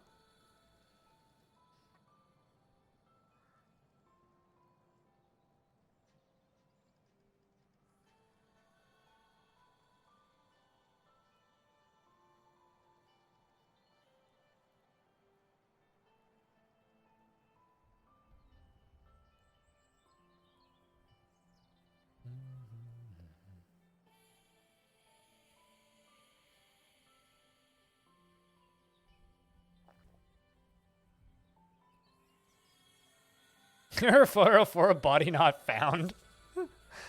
I mean, here would be a good reference. I need a dead dwarf. So if I go to the description of a dead dwarf. Oh, come on. I guess I have to do it from relations. There we go. She is the appearance of somebody that is 35 years old and is one of the first of her kind. Her upper body is gone. That's the visual description of any dwarf that is dead in Dwarf Fortress. Their upper body is gone. His upper body is gone. Would be a real good thing to put on a tombstone.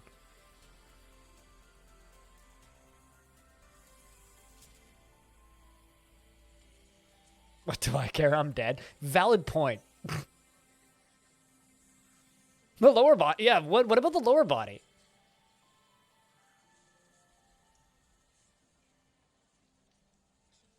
What about the lower body? Do they not have a lower body? I mean, we know that they have legs. So where are the legs? Is somebody keeping the legs? Maybe they cross the legs as like crossbones on top of all the chests.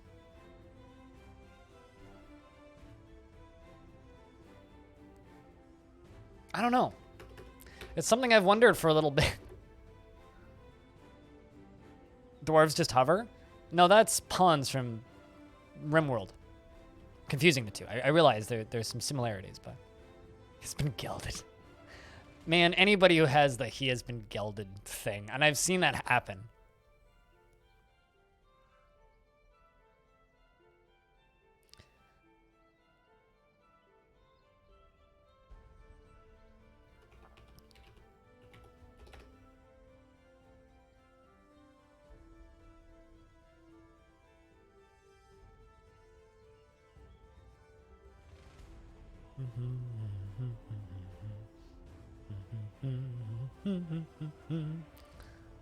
Might be fun. I'm so excited. The other movie which doesn't have a trailer yet, which is The Unbearable Weight of Massive Talent, is a movie where Nicolas Cage plays himself and has to impersonate characters from his hit films to escape from a drug lord. Also, he's a spy for the CIA.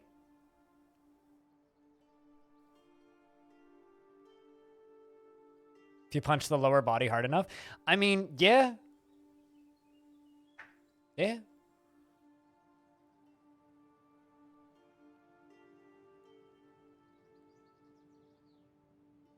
I mean, he's a bankrupt person who has to take X number of gigs a year, right? So he could either do, you know, like what's that fucking dude's name? Not Vin Diesel.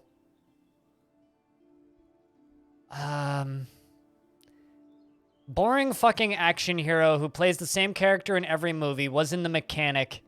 You could just look up the movie The Mechanic. What's the name of that dude? Very generic white action hero. Not Steven Seagal. The other one. The other one. fuck, what's his name? Jason Statham. That's it. I mean, he could just be like Jason Statham and just be in the same action film on repeat, but instead, like, he picks weird, low-budget art movies that, like, fit his character archetype perfectly. And I honestly think, like, for 90s action stars, the routes that you can go, like, you can kind of, you could kind of, like, go the route of, like, oh, just trying to replay the same roles again in, like, an Arnold Schwarzenegger, or you could kind of be a Jason Statham and just be in the same movie every year that just goes direct to DVD, or you could be like Nicolas Cage, where it's like, he's a wild card. He's in a movie called Pig, okay?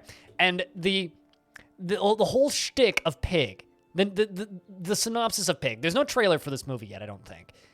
Pig is a movie where Nicolas Cage plays a mushroom hunter, okay? And you know how they use pigs to search for specific mushrooms? Well, some bad people kill his pig. And it's literally the John Wick plot of him systematically killing all of these people that killed his pig. I want to see that movie because it sounds strange. Truffles, that's what I was looking for. Truffles, yes. Pig. It's literally just called Pig.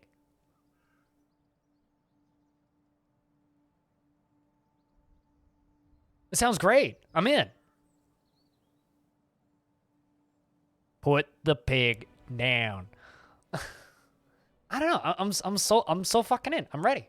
Like, just give it to me. Me? What, should I put that on my resume? Yeah, I probably shouldn't. Not like I have a resume. I mean, I do, actually. I do have a resume, because I applied for a job pretty recently. And I was shot down, and I've basically decided I'm not going to apply for a job again until I'm so desperate that I need to move back in with my parents. Because screw jobs. Lump, cheers! Thanks for the channel points. 1 hour till interview time.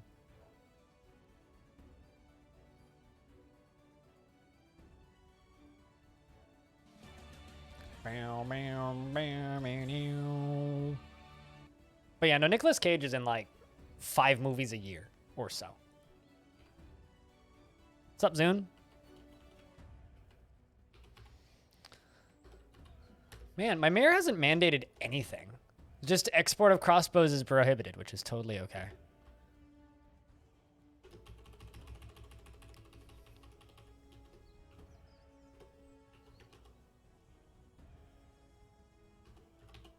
But here's the thing, like, Cage is actually a really fucking good actor. Like, when, not when he puts his mind to it, that's the wrong word. When he's directed correctly and used correctly in the right roles, he's really fucking good. You see, Nicolas Cage wouldn't work as Superman. He wouldn't. Like, straight up, like, no.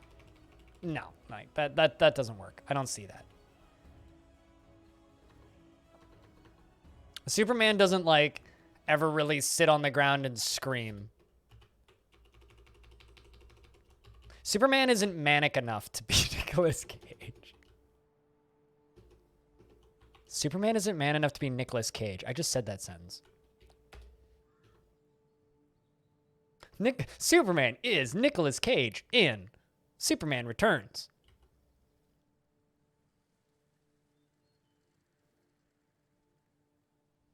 Unless it was like a long-haired Superman, then I'm in. Like if he had long hair. Also, if I had unlimited money, like if I somehow, I don't know, became a random billionaire. How you doing, Cooler? It's good to see you. I hope you've been okay. If I became a billionaire, I would fund National Treasure 3. Like if I had Bezos money, I would fund National Treasure 3. I would make that happen. I don't know how you top kidnapping the President of the United States of America. Or stealing the Declaration of Independence. But we'd have to figure out a way. Because that's a really good movie. I don't care who you are. That's a good movie. That's supposed to be a wall, not a...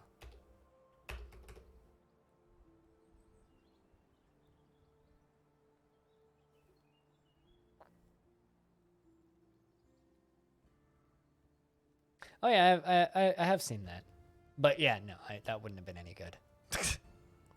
Although I'm also just burnt the fuck out on Superman or rather, superhero movies in general.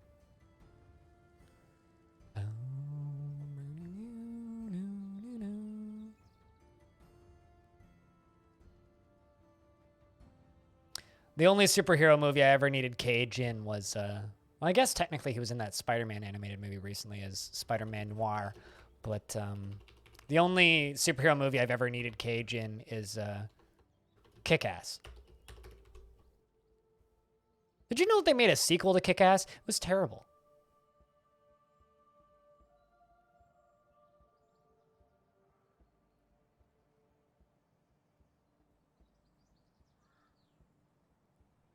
But, you know, Kick-Ass was great. And Cage was great in that movie, too.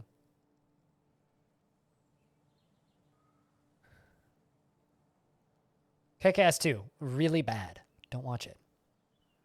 I'm expecting a dwarf to somehow path onto that one tile that dwarf is deconstructing and fall. It's going to happen.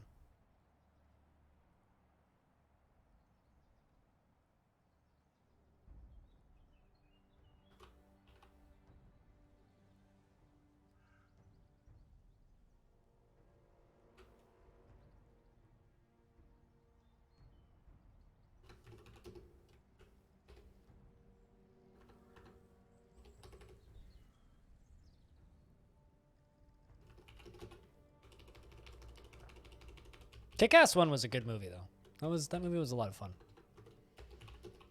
I remember actually, that was one of the first R-rated movies I actually had a hard time getting into.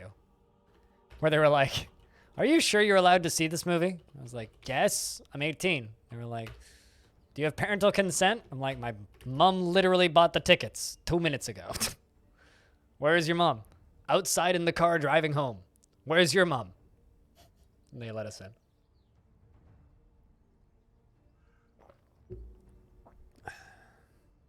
I think I was 18 when I saw that. I might have been 17. I actually can't remember. I need to look up the date. When did that... maybe I was younger than that. Fuck. What year did Kick-Ass come out? How old was I the year that came out?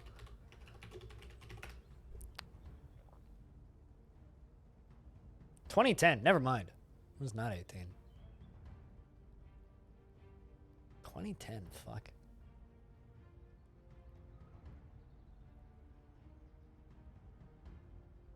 ...11 years ago.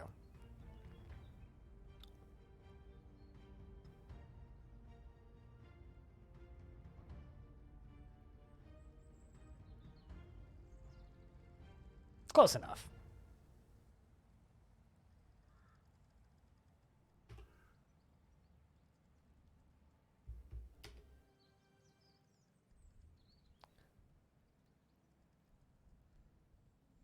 Human merchant fell. He's fine.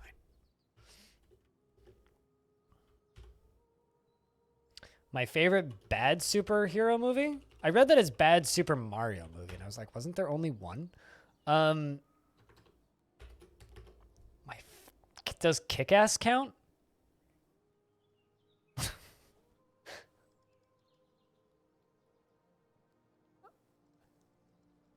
What movie, Lump?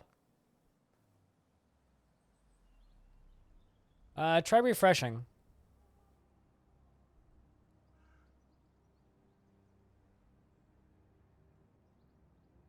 If your streams keep skipping.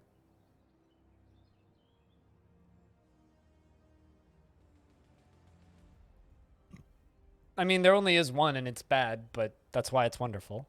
Novi.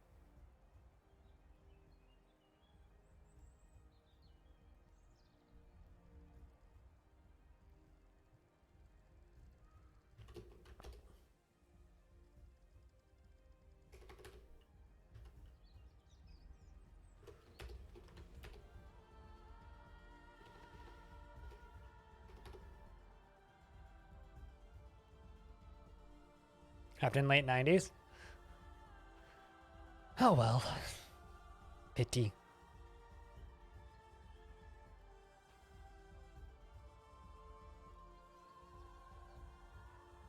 Trees has become a dwarven child. How wonderful.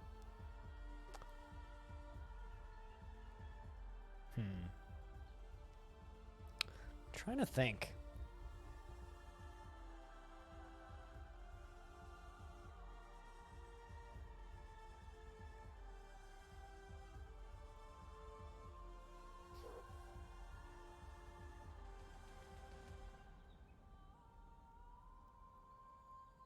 I don't think I like any bad superhero movies because I don't like superhero movies. I've come to that term.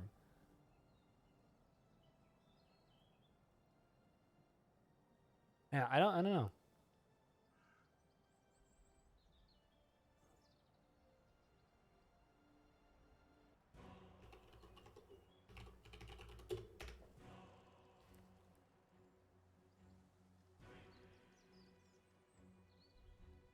Why? Why don't I like superhero movies?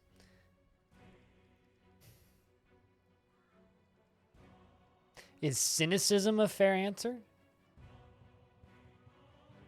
Yeah, but I wouldn't want to watch Spawn again. But like a movie that I like would imply I'd want to see it again. Yeah, I don't like superhero movies. I'm fucking tired of superheroes. I do have an answer to that question, Kronbjorn. Disney. Disney is why I don't like superhero movies.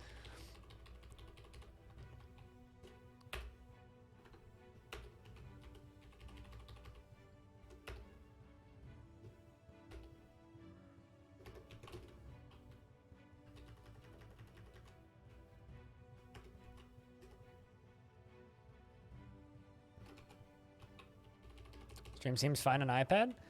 I mean, Twitch sometimes just has weird quirks to it.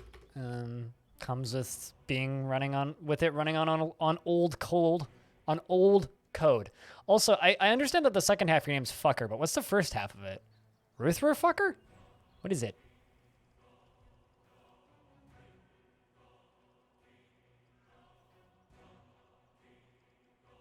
Sure, but the result of it is I never want to watch another superhero again in my life. Like, quite literally, I never want to watch another superhero movie again, period. Actually, no. I mean, I can tell you what my favorite superhero movie is. The Incredibles. That's my favorite superhero movie.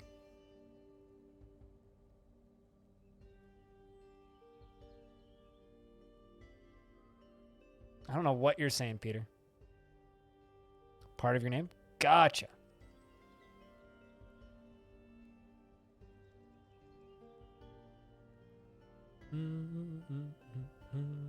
But yeah, no, The Incredibles is my favorite superhero movie.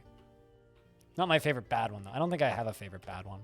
Although, I think probably Kick-Ass if I were to actually, like, state that.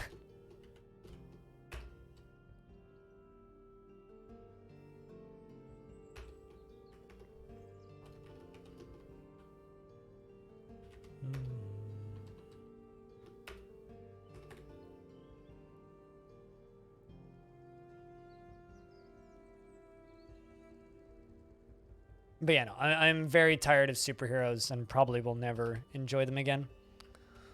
I can't do it anymore. I just can't. I'm so fucking dead, burnt, tired, sick of them. Fucking sick of them.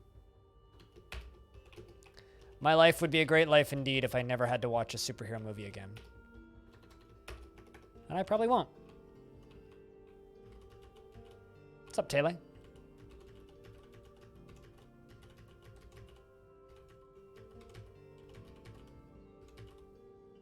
Do you want me to delete that message? There you go.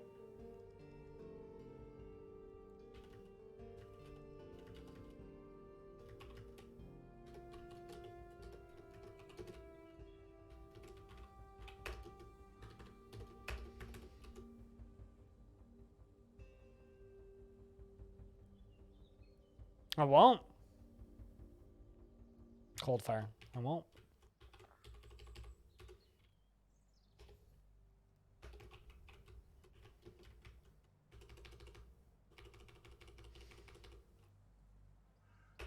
I was just asked why I don't like why I don't like superheroes. I was just answering the question.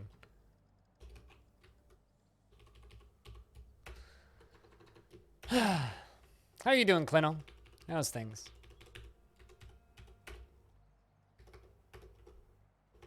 I've only had to ban one person today so far, so I think we're doing aight. I think that's the verdict. Let's watch Hellraiser. I mean, or I could just watch some crime doc. And hey, K. Bailey. Proper.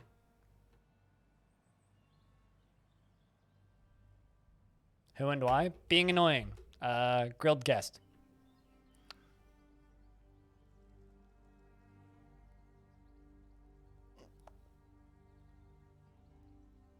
Yeah.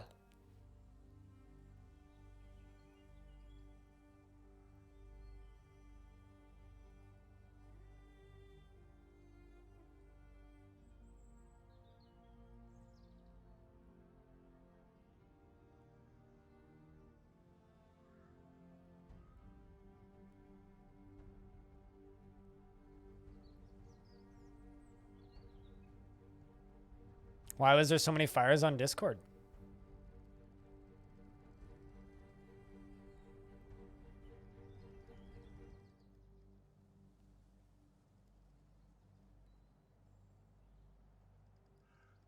What was going on Discord?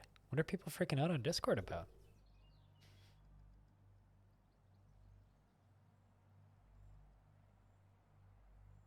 Ugh. That seems wild to me.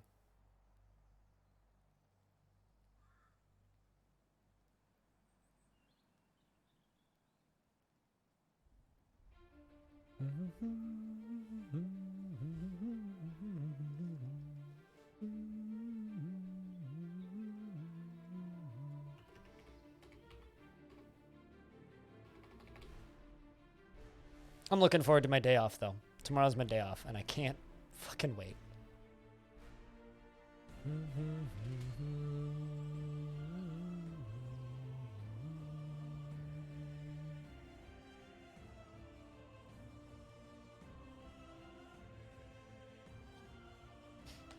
Hey, Vin. Cheers. Thank you. A lot of it in DMs. I was going to say, I haven't seen anything weird.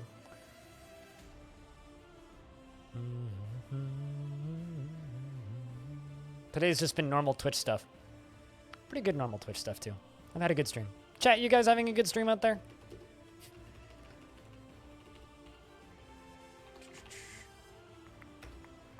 Also, since I know you're wondering inside, even if you haven't said anything, Klano, we're in the year 158, which means the stream is 153, or the fort's 153 years old.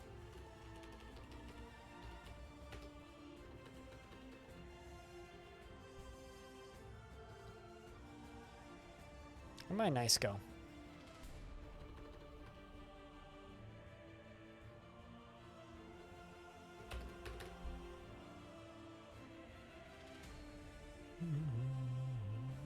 Those are interesting emotes I haven't seen before.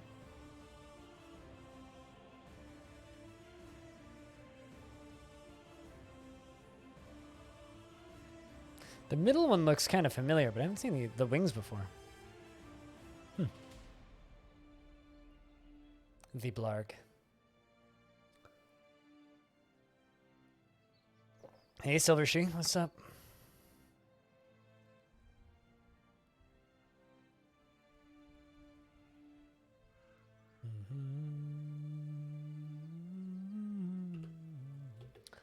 The human tributes have arrived once again, bearing gifts for Longdeath.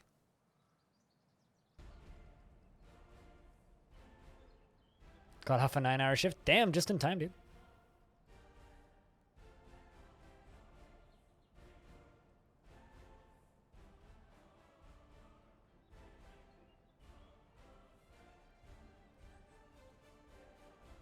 Ah, okay. I mean, I don't watch anybody Yogscast related, so that'd be why I don't recognize it. Oh, wait, why am I doing that? What the heck? That's the button I wanted.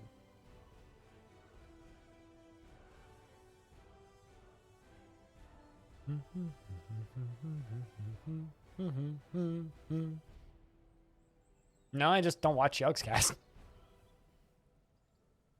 I mean, many things have happened with Yogscast. They've had their fair share of bullshit and drama over the years, but...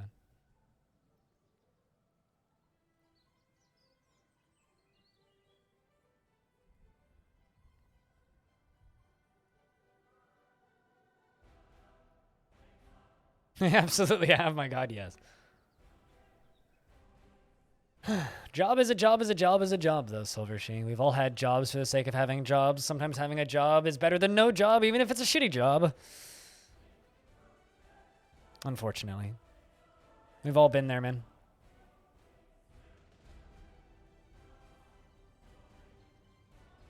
I don't know if Stone's here. New job coming? Ooh. I think Stone's here, yeah. Stone, let me know when you got it, yeah? Shoutouts to the leopard meat. You get to do coffee 10 hours a week? That's wonderful. I know that's not what you mean, but...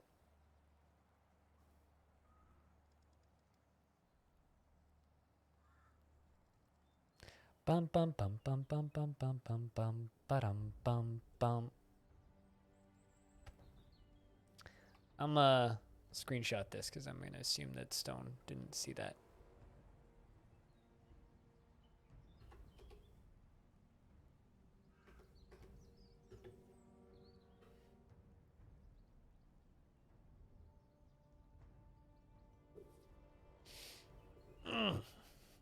Ow.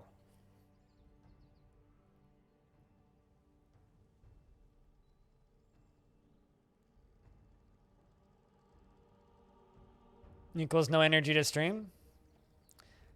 I have days like that sometimes. I don't have chronic fatigue, but not working pancreas certainly affects my energy sometimes. 5 ratweed, eh?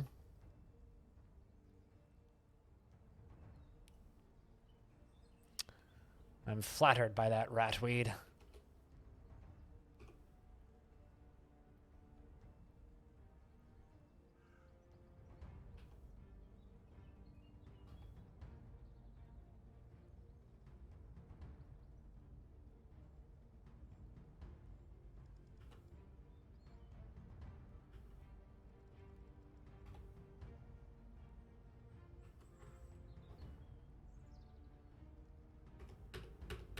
It's like dirtweed. Yep. Yep. That's why it's called rat. And not hedgehog or mouse or something cute.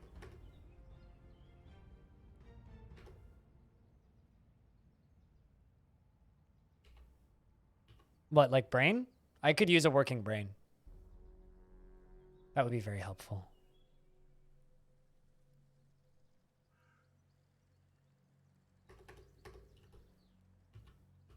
Domestic ones are. Weed ones are not. R-A-T-T?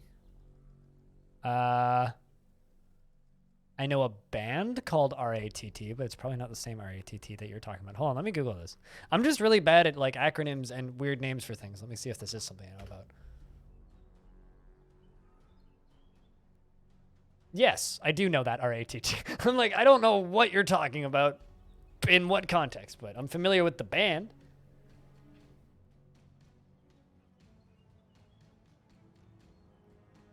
I like how I was just like, I don't know what R-A-T-T you're referring to. Is this like something I just, but no, yeah, no, I'm definitely familiar with the band Rat, yes. Come on, man. You know me. If there's anything I know about, it's weird, esoteric metal. If there's anything I know a lot about. The real question is, are you familiar with the band Nod? G-N-O-D. Holy hell, Nod is good. I've been listening to way too much Nod recently. The Dwarfs have arrived to Twade.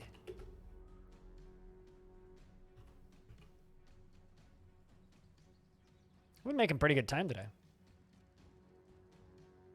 The Book of Nod? No, just Nod. Fucking good. Fucking good.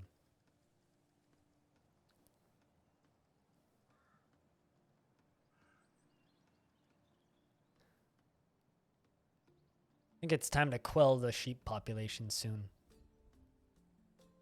Shoutouts to the dead sheep in the middle of the herd.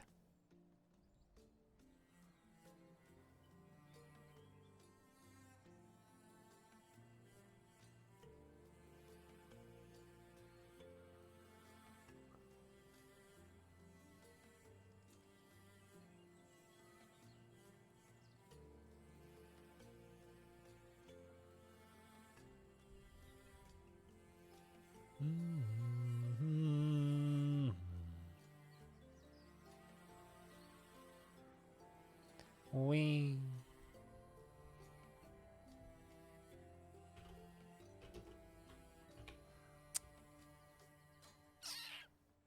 What am I selling these twats? Probably a bunch of clothing. I don't really have a ton of clothing to sell them. You know, actually, I think I'm just gonna do this.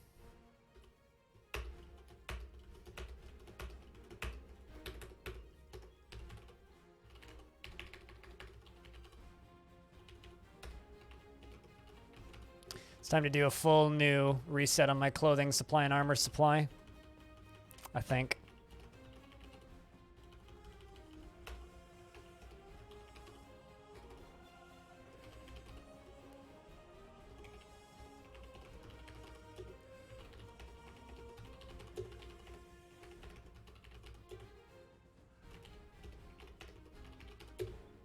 Should do these every 4 years anyway.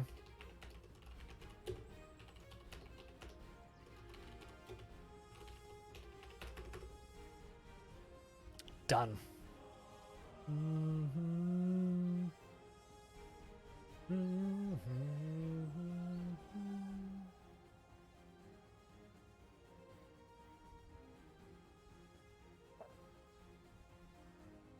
I'm your liaison from the mountain homes. Let's discuss your situation. The world is the same as ever. What requests do you have of our merchants? That's actually weird. They usually say we've got many updates. Kind of curious. Why did they say the world is the same as ever? What has changed? Cheers, Jamie. I look forward to our meeting next year. Our fortunes rise and fall together. Yep, still at war.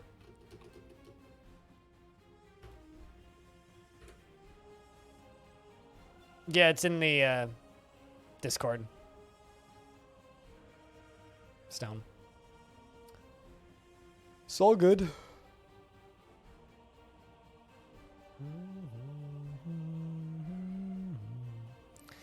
In about 15 minutes, I'm going to shut all my alerts off, so. Shut all the alerts off and mute everything.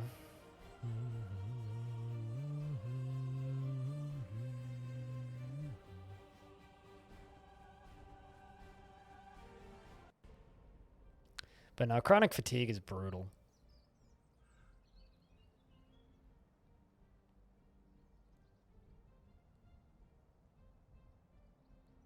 I can kind of relate to that because, like, I don't have chronic fatigue, but I got enough wrong with me that it's like, oh, well, I can kind of relate to the feelings of it.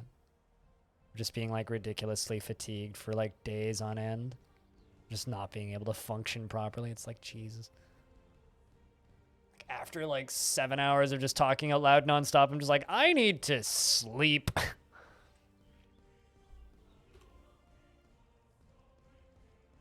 And there we go. Clothing already kicks off. I mean, what day do you start if you run out of gas by 7 p.m.? Like, what time do you start? Are you man enough for all this fucking tea? You know, I actually have more tea in my house right now than I've had in a very long time cooler. I have like 4 different types of chamomile and Earl Grey and peppermint and English breakfast and a few other things. The reason I have so many different types of tea is my grocery store had a 50% off sale on this one brand of tea, as well as the 15% off sale. They also had buy one, get one. So you could buy one, get one, and get one 50% off. So I basically just bought one of everything. It's like, I want a lot of tea. Well, no, I don't need to worry about that.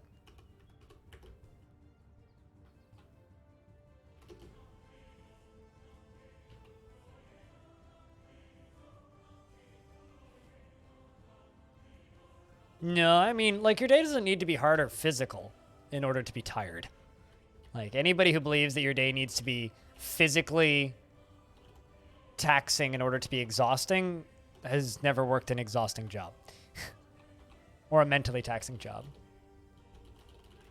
Like, my job isn't physically exhausting, but it's certainly mentally exhausting. Am I man enough for all that tea? No, that's why I drank coffee this morning. I'll have some tea tonight, though.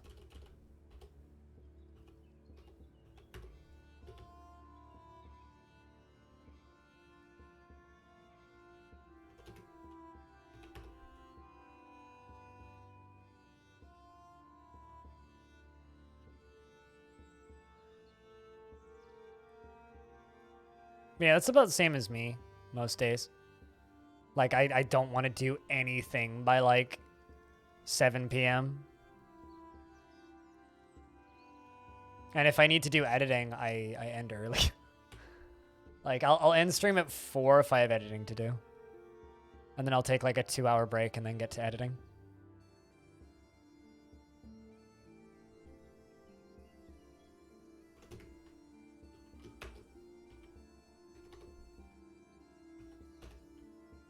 To make 3 scepters, okay.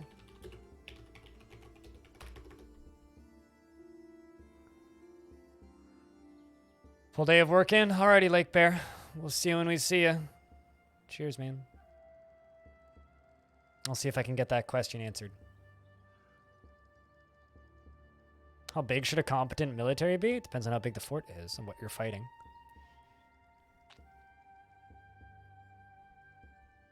Fort of 200 dwarves against a lot of goblins. 40, 50 dwarves.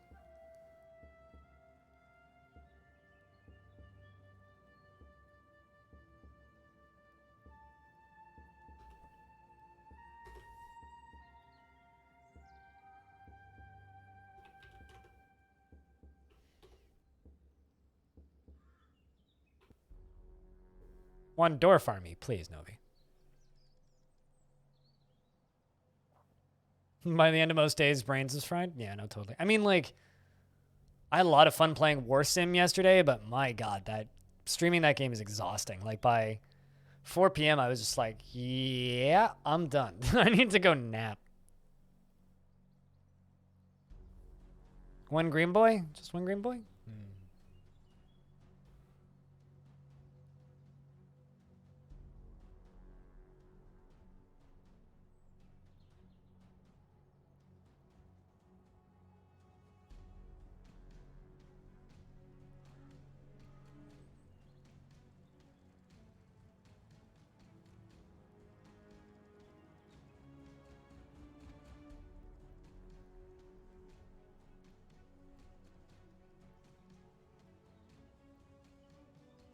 One gobbo to rule them all.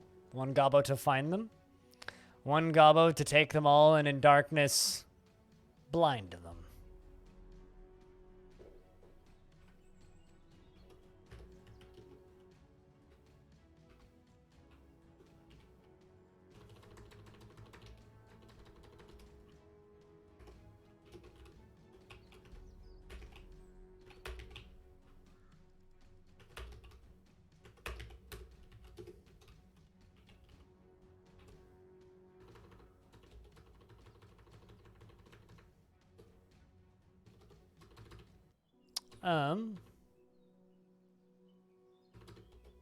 Pressing and plant processing.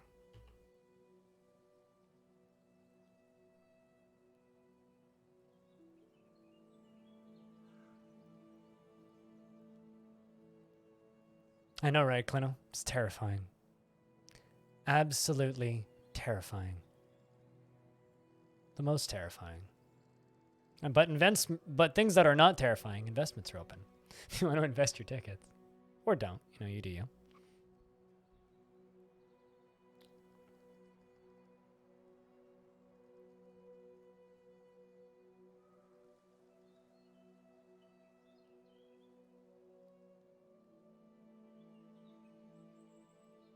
Also, War Sim is real good.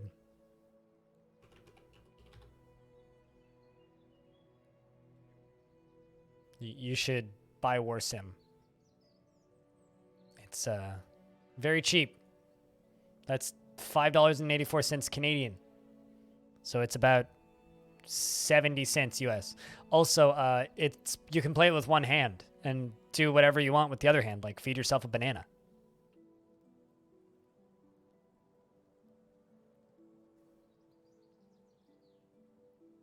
All you need is a numpad. What else do you need?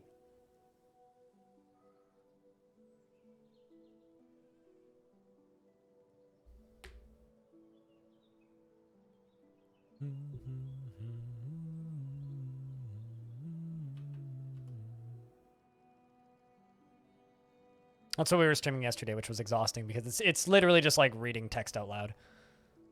It's a king simulator, so it's really cool. Don't get me wrong, but man, it's exhausting. It does, yeah. To the rubber duck, so you can squeak it. Or for the plushy mouse, so you can continue playing the video game.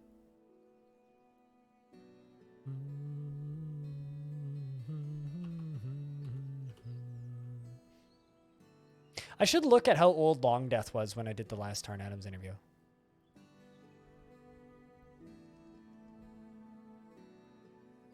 I mean, don't you play games with a mouse? I mean, I play all my games with a mouse. It's right next to me.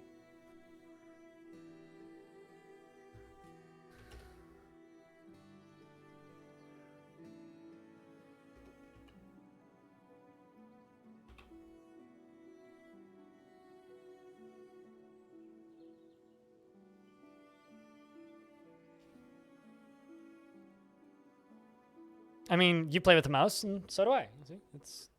It's right here.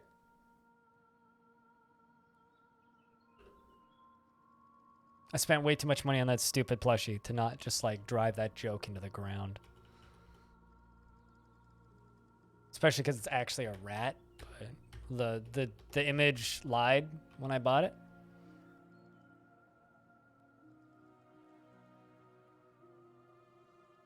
I am very funny. Very funny person.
Is the eternal safe bet? I don't know if I necessarily agree with that, but...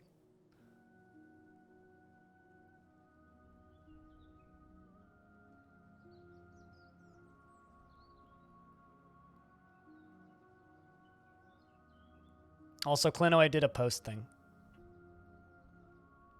I did a post.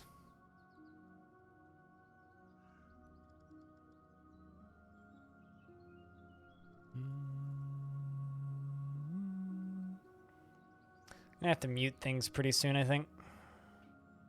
Actually, I'm gonna take a real quick toilet break and then I'm gonna start prepping. All right, so I will be back in a moment. Cheese for everyone!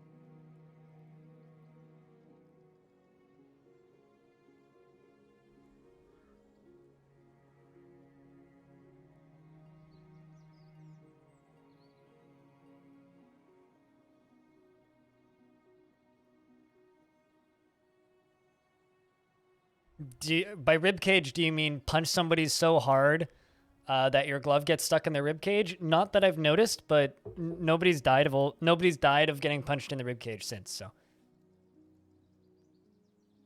I'm still not sure how your glove got caught in that person. You didn't even punch them, but somehow your glove got stuck in there. Yes, I know.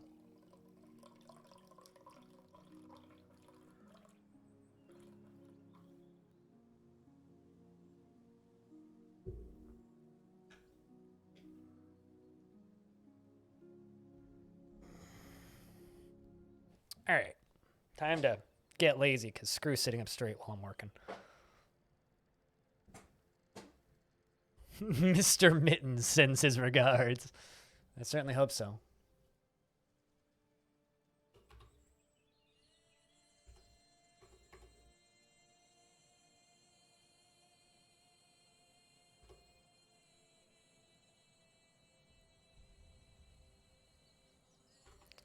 I mean, I'm not going to say that Dwarf Fortress is nature, but I like that thought.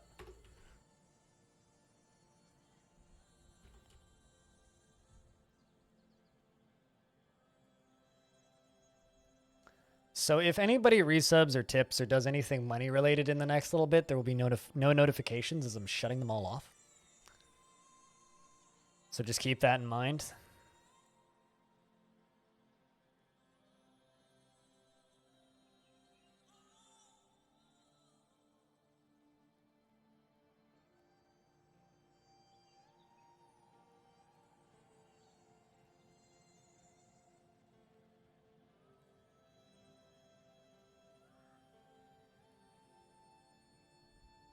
Well, I mean, it would certainly be financially beneficial for me to leave them on, but like, I would rather not disrupt an interview. That should be everything.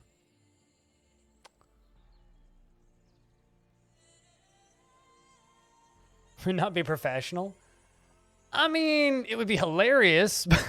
And to those of you over there who have sound commands, you can use them now. Is this a texture pack? Yeah. Right there. There you go. You can grab it. It's a modified version of Krug Smash's tile set.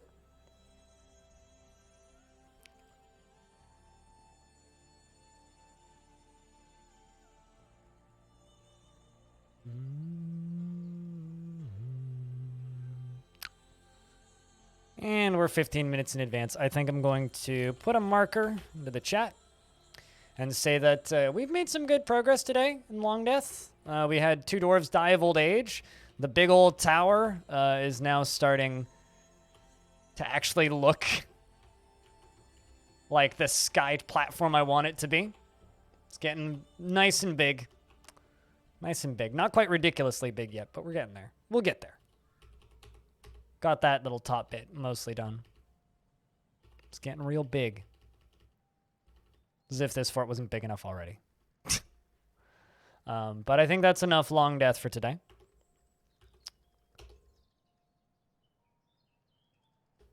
It's time for me to prep for an interview. So, save that. Cheers, Banana. Hopefully everything goes smooth.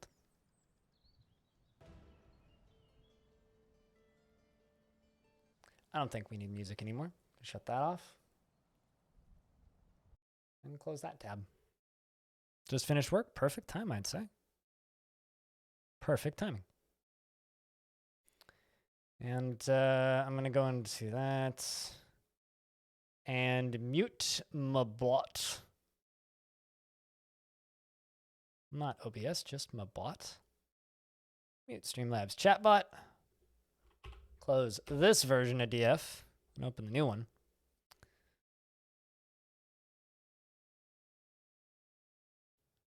I don't know how you would do that during during a pandemic over the internet, but I will keep that in mind, Banana. I will do my best to keep that in mind.